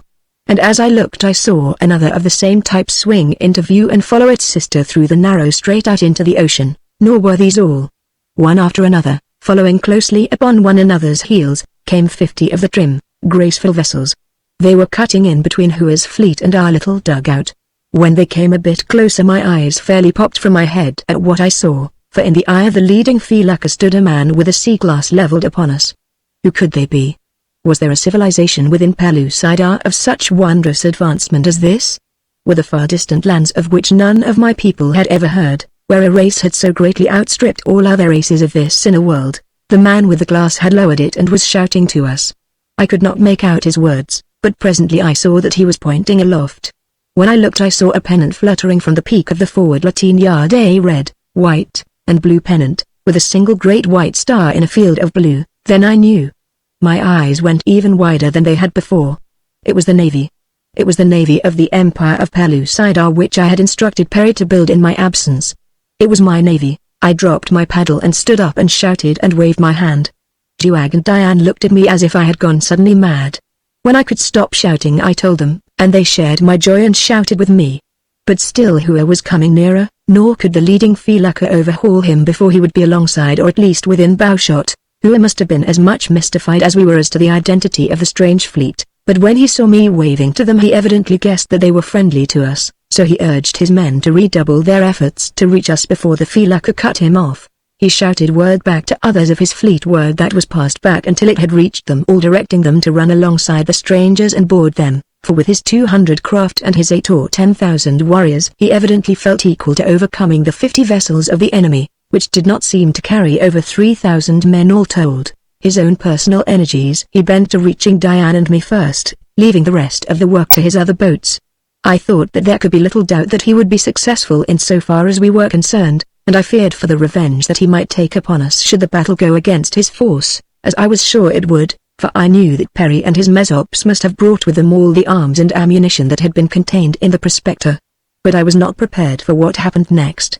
As Hua's canoe reached a point some 20 yards from us a great puff of smoke broke from the bow of the leading felucca, followed almost simultaneously by a terrific explosion, and a solid shot screamed close over the heads of the men in Hua's craft, raising a great splash where it clove the water just beyond them. Perry had perfected gunpowder and built cannon. It was marvelous. Diane and Juag, as much surprised as Hua, turned wondering eyes toward me. Again the cannon spoke. I suppose that by comparison with the great guns of modern naval vessels of the outer world it was a pitifully small and inadequate thing, but here in Pellucidar, where it was the first of its kind, it was about as awe-inspiring as anything you might imagine. With a report an iron cannonball about 5 inches in diameter struck Hua's dugout just above the waterline, tore a great splintering hole in its side, turned it over, and dumped its occupants into the sea. The 4 dugouts that had been abreast of Hua had turned to intercept the leading felucca. Even now, in the face of what must have been a withering catastrophe to them, they kept bravely on toward the strange and terrible craft. In them were fully 200 men, while but 50 lined the gunwale of the felucca to repel them. The commander of the felucca, who proved to be let them come quite close and then turned loose upon them a volley of shots from small arms. The cavemen and Sagoths in the dugouts seemed to wither before that blast of death like dry grass before a prairie fire. Those who were not hit dropped their bows and javelins and, seizing upon paddles, attempted to escape. But the Felucca pursued them relentlessly, her crew firing at will. At last I heard A shouting to the survivors in the dugouts. They were all quite close to us now, offering them their lives if they would surrender. Perry was standing close behind A, and I knew that this merciful action was prompted, perhaps commanded, by the old man, for no Pellucidarian would have thought of showing leniency to a defeated foe. As there was no alternative save death, the survivors surrendered and a moment later were taken aboard the Amots, the name that I could now see printed in large letters upon the Felucca's bow, and which no one in the whole world could read except Perry and I. When the prisoners were aboard, I brought the Felucca alongside our dugout. Many were the willing hands that reached down to lift us to her decks. The bronze faces of the Mesops were broad with smiles, and Perry was fairly beside himself with joy. Diane went aboard first and then Duag, as I wished to help Raja and Rainey aboard myself, well knowing that it would fare ill with any Mesop who touched them. We got them aboard at last, and a great commotion they caused among the crew, who had never seen a wild beast thus handled by man before. Perry and Diane and I were so full of questions that we fairly burst. But we had to contain ourselves for a while, since the battle with the rest of his fleet had scarce commenced. From the small forward decks of the Felucca's Perry's crude cannon were belching smoke, flame, thunder, and death. The air trembled to the roar of them. Who as horde, intrepid, savage fighters that they were closing in to grapple in a last death struggle with the Mesops who manned our vessels. The handling of our fleet by the Red Island warriors of Az's clan was far from perfect. I could see that Perry had lost no time after the completion of the boats in setting out upon this cruise. What little the captains and crews had learned of handling Feluccas they must have learned principally since they embarked upon this voyage, and while experience is an excellent teacher and had done much for them, they still had a great deal to learn. In maneuvering for position they were continually fouling one another, and on 2 occasions shots from our batteries came near to striking our own ships. No sooner, however, was I aboard the flagship than I attempted to rectify this trouble to some extent. By passing commands by word of mouth from one ship to another I managed to get the 50 Feluccas into some sort of line, with the flagship in the lead. In this formation we commenced slowly to circle the position of the enemy. The dugouts came for us right along in an attempt to board us, but by keeping on the move in one direction and circling, we managed to avoid getting in each other's way, and were enabled to fire our cannon and our small arms with less danger to our own comrades. When I had a moment to look about me, I took in the Feluccan on which I was. I am free to confess that I marveled at the excellent construction and staunch yet speedy lines of the little craft. That Perry had chosen this type of vessel seemed rather remarkable, for though I had warned him against turreted battleships, armor, and like useless show, I had fully expected that when I beheld his navy I should find considerable attempt at grim and terrible magnificence, for it was always Perry's idea to overawe these ignorant cavemen when we had to contend with them in battle. But I had soon learned that while one might easily astonish them with some new engine of war, it was an utter impossibility to frighten them into surrender. I learned later that I had gone carefully over the plans of various craft with Perry.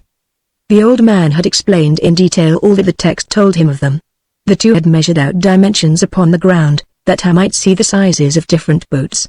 Perry had built models, and I had him read carefully and explain all that they could find relative to the handling of sailing vessels. The result of this was that I was the one who had chosen the Felucca. It was well that Perry had had so excellent a balance wheel, for he had been wild to build a huge frigate of the Nelsonian era. He told me so himself. One thing that had inclined particularly to the Felucca was the fact that it included oars in its equipment. He realized the limitations of his people in the matter of sails, and while they had never used oars, the implement was so similar to a paddle that he was sure they quickly could master the art, and they did. As soon as one hull was completed I kept it on the water constantly, first with one crew and then with another, until 2,000 red warriors had learned to row. Then they stepped their masts and a crew was told off for the first ship. While the others were building they learned to handle theirs. As each succeeding boat was launched its crew took it out and practiced with it under the tutorage of those who had graduated from the first ship, and so on until a full complement of men had been trained for every boat. Well, to get back to the battle, the Hoojans kept on coming at us, and as fast as they came we mowed them down. It was little else than slaughter. Time and time again I cried to them to surrender, promising them their lives if they would do so. At last there were but 10 boatloads left. These turned in flight. They thought they could paddle away from us. It was pitiful. I passed the word from boat to boat to cease firing, not to kill another Hoojin unless they fired on us. Then we set out after them. There was a nice little breeze blowing and we bowled along after our quarry as gracefully and as lightly as swans upon a park lagoon. As we approached them I could see not only wonder but admiration in their eyes. I hailed the nearest dugout. "Throw down your arms and come aboard us," I cried, "and you shall not be harmed. We will feed you and return you to the mainland. Then you shall go free upon your promise never to bear arms against the Emperor of Pellucidar again." I think it was the promise of food that interested them most. They could scarce believe that we would not kill them. But when I exhibited the prisoners we already had taken, and showed them that they were alive and unharmed, a great Sagoth in one of the boats asked me what guarantee I could give that I would keep my word. "None other than my word," I replied. "That I do not break." The Pellucidarians themselves are rather punctilious about the same matter, so the Sagoth could understand that I might possibly be speaking the truth. But he could not understand why we should not kill them unless we meant to enslave them, which I had as much as denied already when I had promised to set them free. I couldn't exactly see the wisdom of my plan, either. He thought that we ought to follow up the 10 remaining dugouts and sink them all, but I insisted that we must free as many as possible of our enemies upon the mainland. "You see," I explained, "these men will return at once to Hua's Island, to the Maha cities from which they come, or to the countries from which they were stolen by the Mahas. They are men of 2 races and of many countries. They will spread the story of our victory far and wide, and while they are with us, we will let them see and hear many other wonderful things which they may carry back to their friends and their chiefs. It's the finest chance for free publicity, Perry," I added to the old man, "that you or I have seen in many a day." Perry agreed with me. As a matter of fact, he would have agreed to anything that would have restrained us from killing the poor devils who fell into our hands. He was a great fellow to invent gunpowder and firearms and cannon. But when it came to using these things to kill people, he was as tender-hearted as a chicken. The Sagoth who had spoken was talking to other Sagoths in his boat. Evidently they were holding a council over the question of the wisdom of surrendering. "What will become of you if you don't surrender to us?" I asked.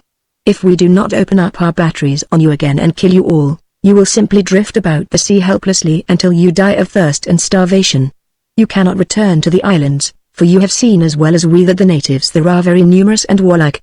They would kill you the moment you landed." The upshot of it was that the boat of which the Sagoth speaker was in charge surrendered.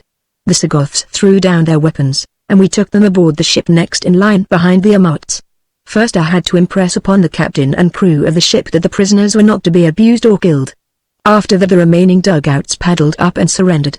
We distributed them among the entire fleet lest there be too many upon any one vessel.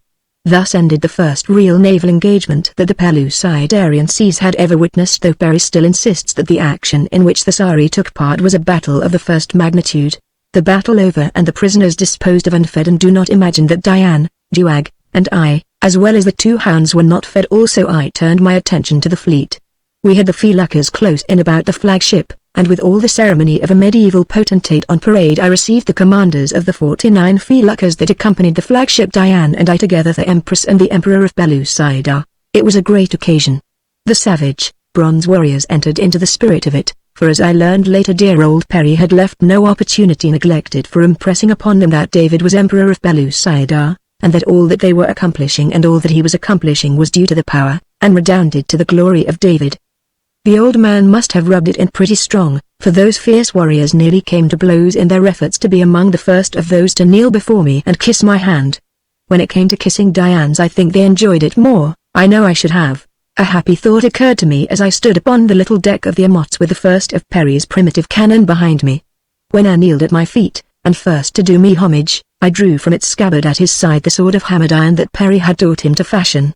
Striking him lightly on the shoulder I created him King of Anarok. Each captain of the 49 other feluccas I made a duke. I left it to Perry to enlighten them as to the value of the honors I had bestowed upon them. During these ceremonies Raja and Rainey had stood beside Diane and me.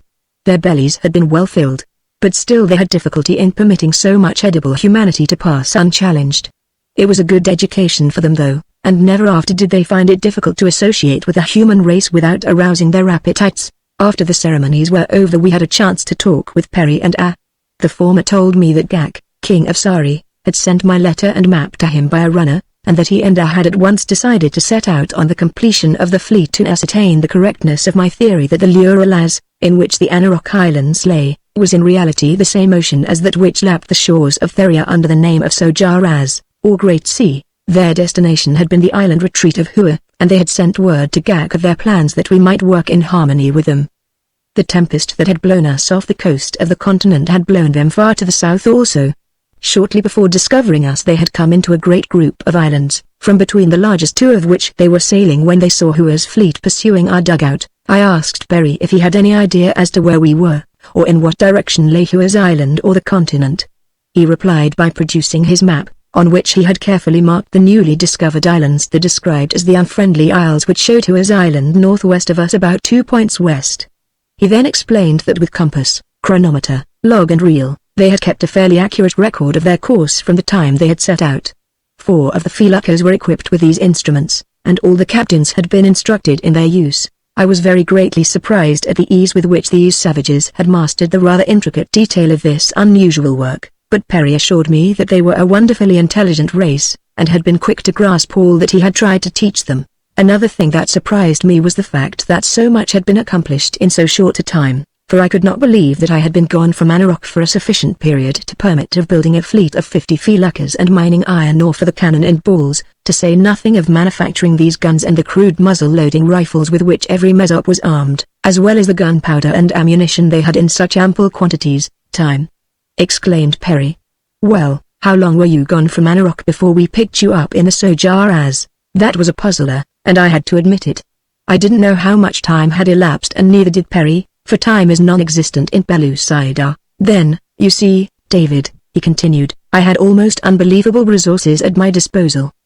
The Mezops inhabiting the Anarok Islands, which stretch far out to sea beyond the 3 principal isles with which you are familiar, number well into the millions, and by far the greater part of them are friendly to our men, women, and children turned to and worked the moment I explained the nature of our enterprise. And not only were they anxious to do all in their power to hasten the day when the Mahas should be overthrown, but and this counted for most of all, they are simply ravenous for greater knowledge and for better ways of doing things. The contents of the prospectus set their imaginations to working overtime, so that they craved to own, themselves, the knowledge which had made it possible for other men to create and build the things which you brought back from the outer world. And then, continued the old man, the element of time, or, rather, lack of time, operated to my advantage. There being no nights, there was no laying off from work. They labored incessantly, stopping only to eat and, on rare occasions, to sleep. Once we had discovered iron ore, we had enough mined in an incredibly short time to build 1,000 cannon.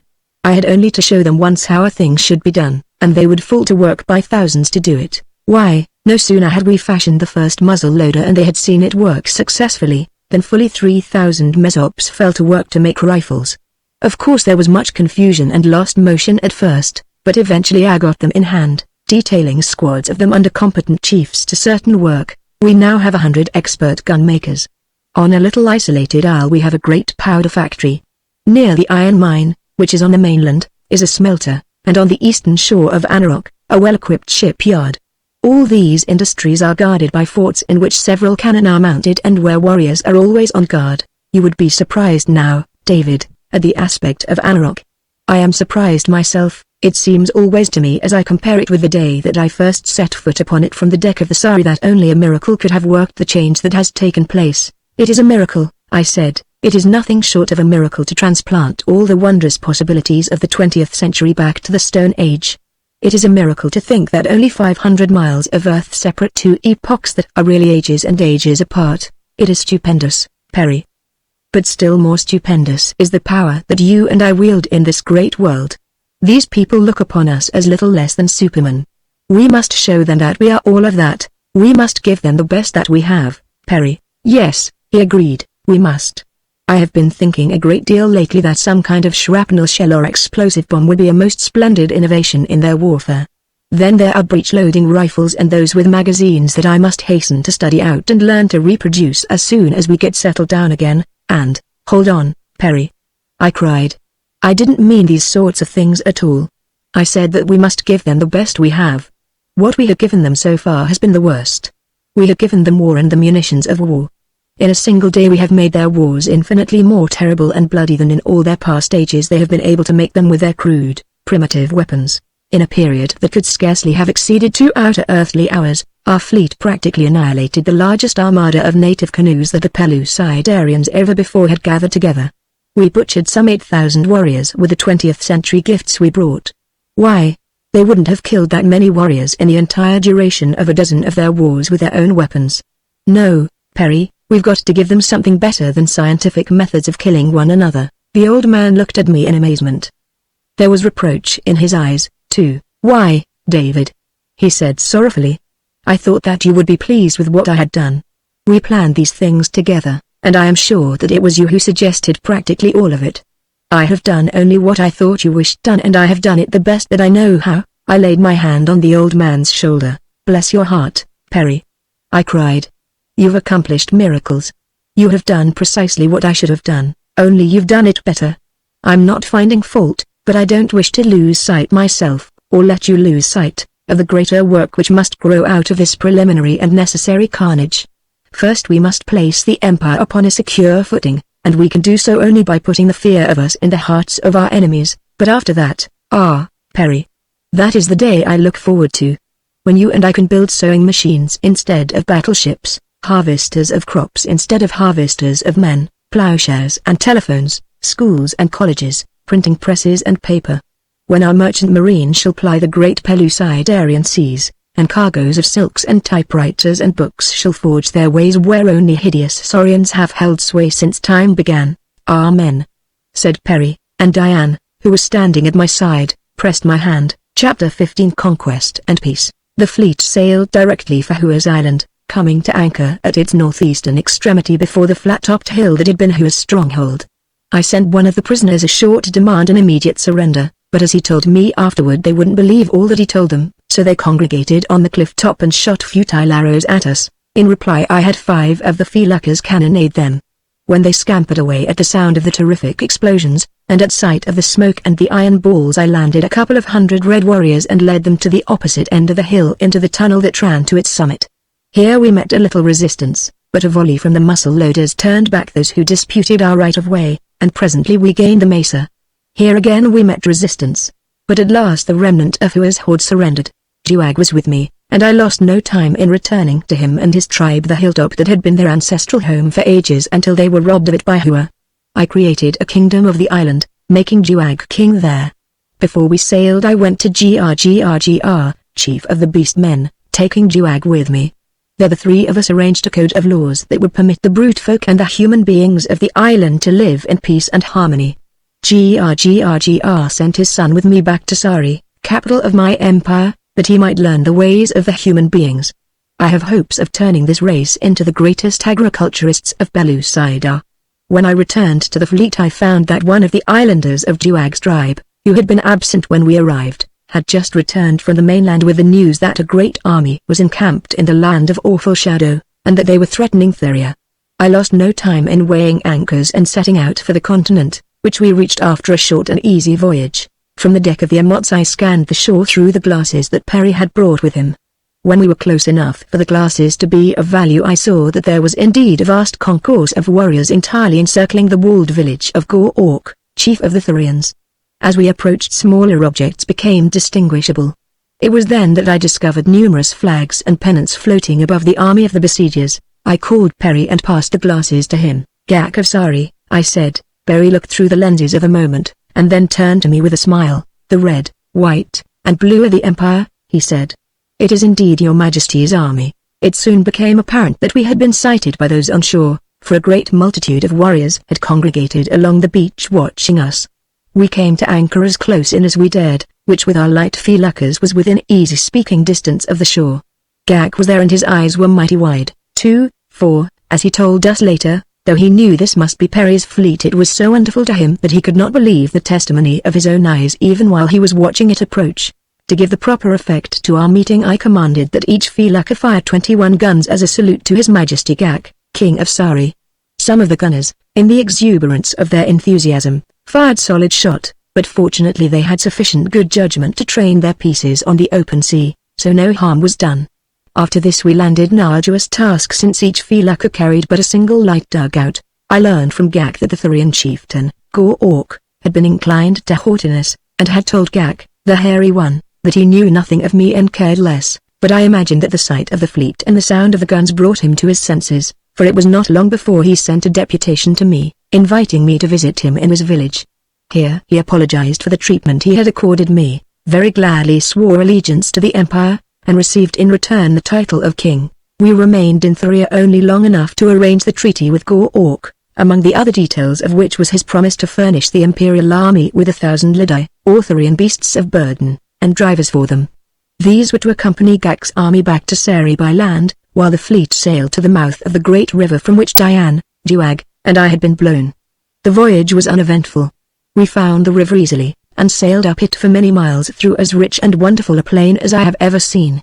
At the head of navigation we disembarked, leaving a sufficient guard for the feluccas, and marched the remaining distance to Sari, Gak's army, which was composed of warriors of all the original tribes of the Federation, showing how successful had been his efforts to rehabilitate the Empire, marched into Seri some time after we arrived.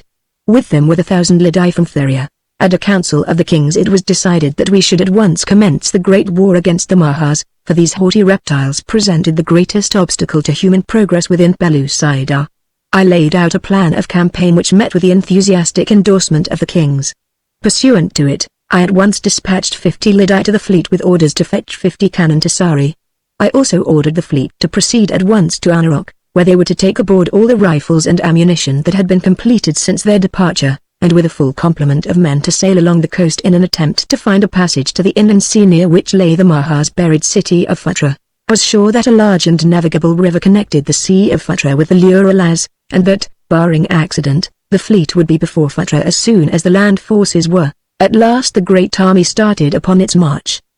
There were warriors from every one of the federated kingdoms. All were armed either with bow and arrows or muzzle loaders, for nearly the entire Mesop contingent had been enlisted for this march, only sufficient having been left aboard the feluccas to man them properly. I divided their forces into divisions, regiments, battalions, companies, and even to platoons and sections, appointing the full complement of officers and non-commissioned officers. On the long march I schooled them in their duties, and as fast as one learned I sent him among the others as a teacher. Each regiment was made up of about 1,000 bowmen, and to each was temporarily attached a company of Mesop musketeers and a battery of artillery, the latter, our naval guns, mounted upon the broad backs of the mighty Lidai. There was also one full regiment of Mesop musketeers and a regiment of primitive spearmen. The rest of the Lidai that we brought with us were used for baggage animals and to transport our women and children, for we had brought them with us, as it was our intention to march from one Maha city to another until we had subdued every Maha nation that menaced the safety of any kingdom of the empire. Before we reached the plain of Futra we were discovered by a company of Sagoths, who at first stood to give battle, but upon seeing the vast numbers of our army they turned and fled toward Futra.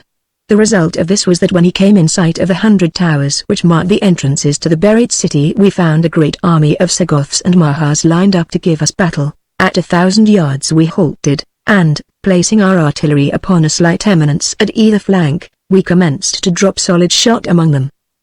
Who was chief artillery officer, was in command of this branch of the service, and he did some excellent work, for his Mesop gunners had become rather proficient by this time. The Sagoths couldn't stand much of this sort of warfare, so they charged us, yelling like fiends. We let them come quite close, and then the musketeers who formed the first line opened up on them. The slaughter was something frightful, but still the remnants of them kept on coming until it was a matter of hand-to-hand fighting. Here our spearmen were of value, as were also the crude iron swords with which most of the imperial warriors were armed. We lost heavily in the encounter after the Sagoths reached us, but they were absolutely exterminated, not one remained even as a prisoner. The Mahas, seeing how the battle was going, had hastened to the safety of their buried city. When we had overcome their guerrilla men we followed after them, but here we were doomed to defeat, at least temporarily, for no sooner had the first of our troops descended into the subterranean avenues than many of them came stumbling and fighting their way back to the surface, half choked by the fumes of some deadly gas that the reptiles had liberated upon them. We lost a number of men here.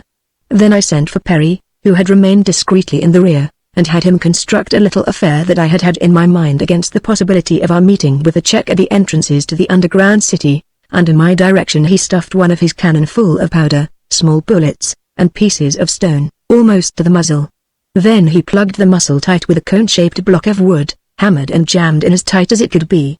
Next he inserted a long fuse. A dozen men rolled the cannon to the top of the stairs leading down into the city, first removing it from its carriage. One of them then lit the fuse and the whole thing was given a shove down the stairway, while the detachment turned and scampered to a safe distance. For what seemed a very long time nothing happened. We had commenced to think that the fuse had been put out while the piece was rolling down the stairway, or that the Mahas had guessed its purpose and extinguished it themselves, when the ground about the entrance rose suddenly into the air, to be followed by a terrific explosion and a burst of smoke and flame that shot high in company with dirt, stone, and fragments of cannon. Perry had been working on 2 more of these giant bombs as soon as the first was completed. Presently we launched these into 2 of the other entrances. They were all that were required, for almost immediately after the third explosion a stream of Mahas broke from the exits furthest from us, rose upon their wings, and soared northward. 100 men on Lidi were dispatched in pursuit, each Lidi carrying 2 riflemen in addition to its driver. Guessing that the inland sea, which lay not far north of Phutra, was their destination, I took a couple of regiments and followed. A low ridge intervenes between the Phutra plain where the city lies, and the inland sea where the Mahas were wont to disport themselves in the cool waters. Not until we had topped this ridge did we get a view of the sea, then we beheld a scene that I shall never forget so long as I may live.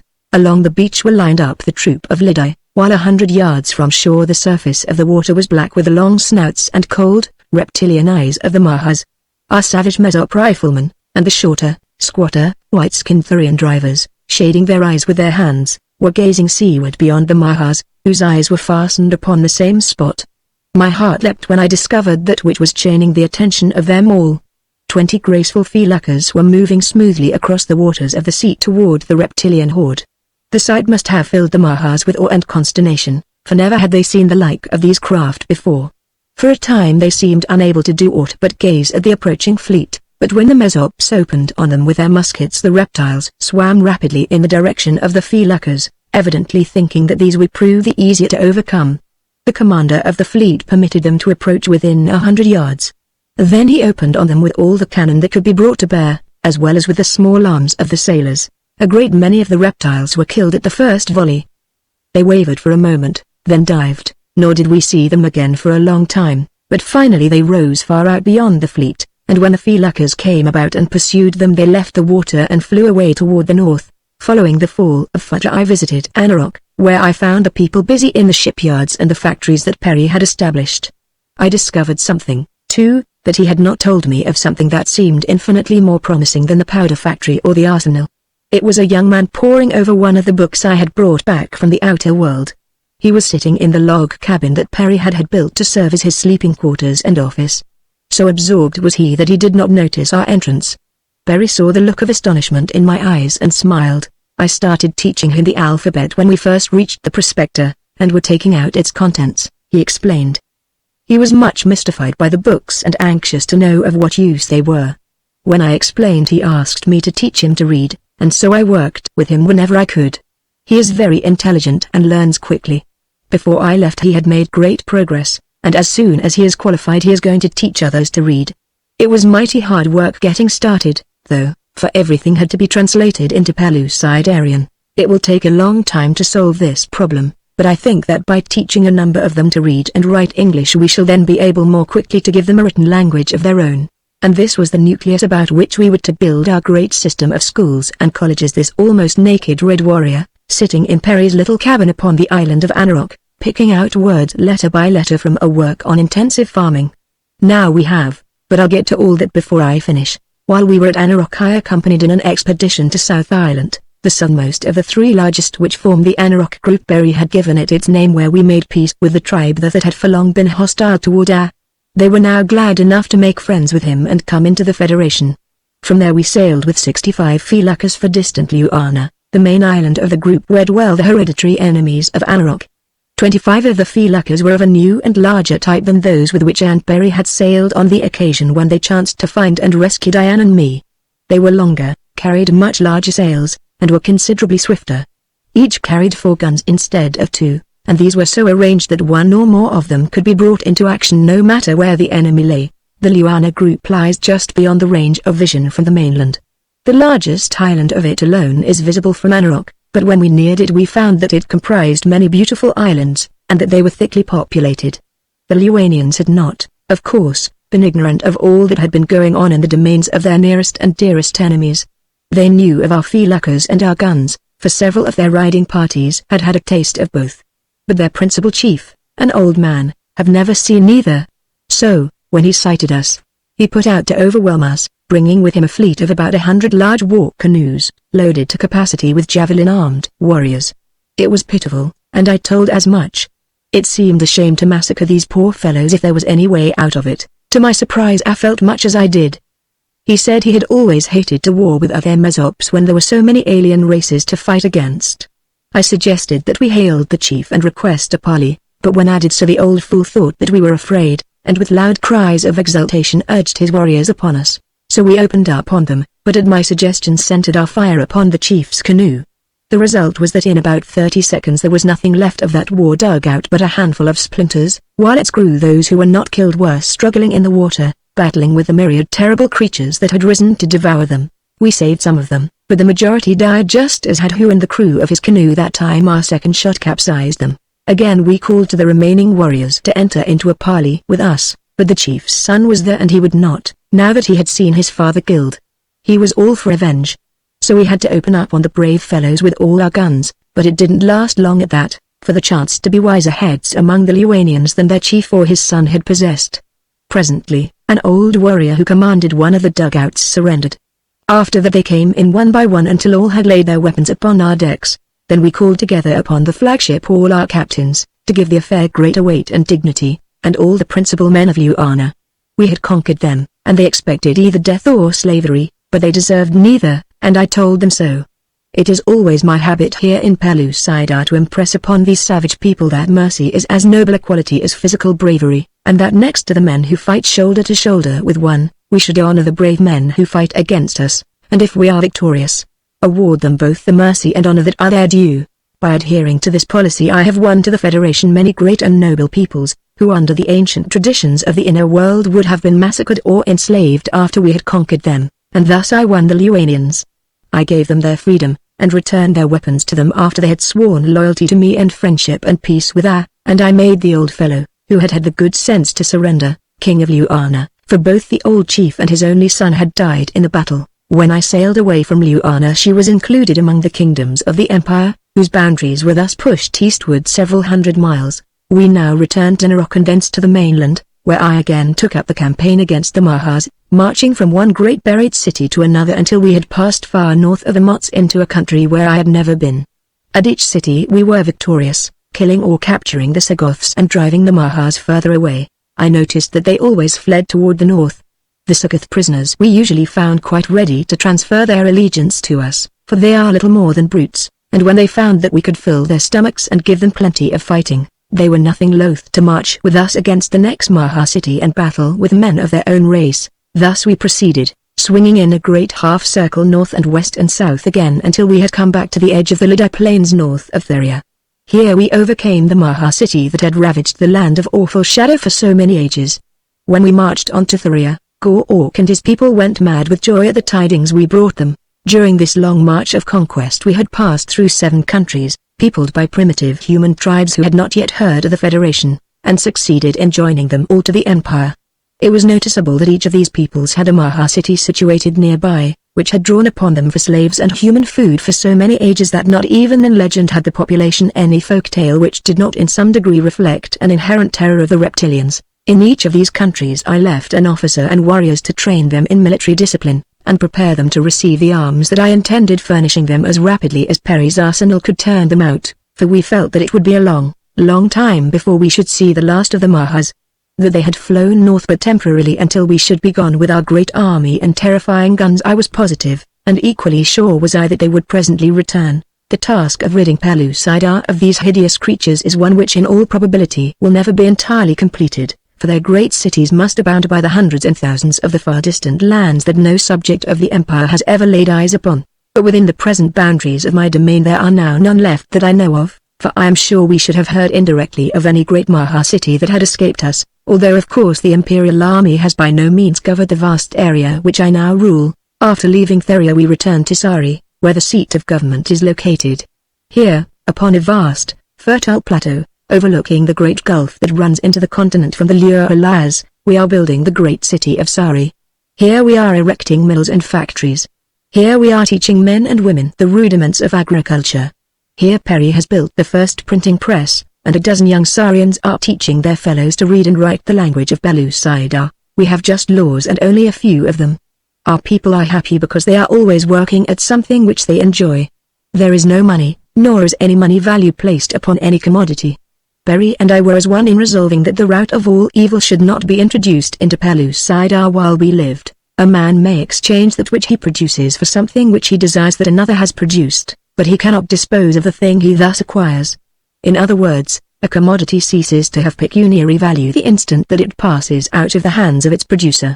All excess reverts to government, and, as this represents the production of the people as a government, government may dispose of it to other peoples in exchange for that which they produce. Thus we are establishing a trade between kingdoms, the profits from which go to the betterment of the people to building factories for the manufacture of agricultural implements, and machinery for the various trades we are gradually teaching the people. Already Anarok and Liuana are vying with one another in the excellence of the ships they build. Each has several large shipyards.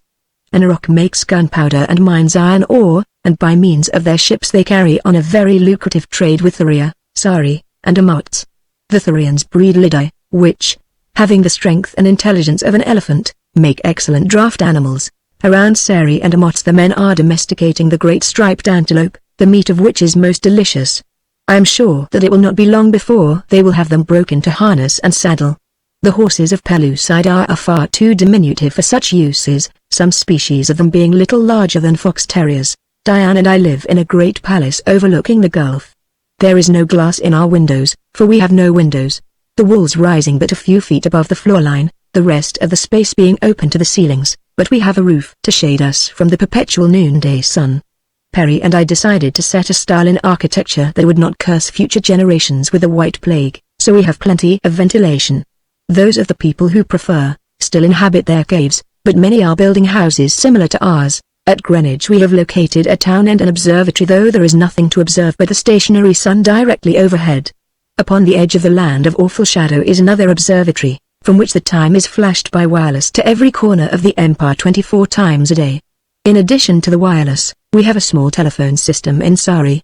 Everything is yet in the early stages of development, but with the science of the outer world 20th century to draw upon we are making rapid progress, and with all the faults and errors of the outer world to guide us clear of dangers, I think that it will not be long before Pellucidar will become as nearly a utopia as one may expect to find this side of heaven. Perry is away just now, laying out a railway line from Sari to Amots. There are immense anthracite coal fields at the head of the gulf not far from Sari, and the railway will tap these. Some of his students are working on a locomotive now.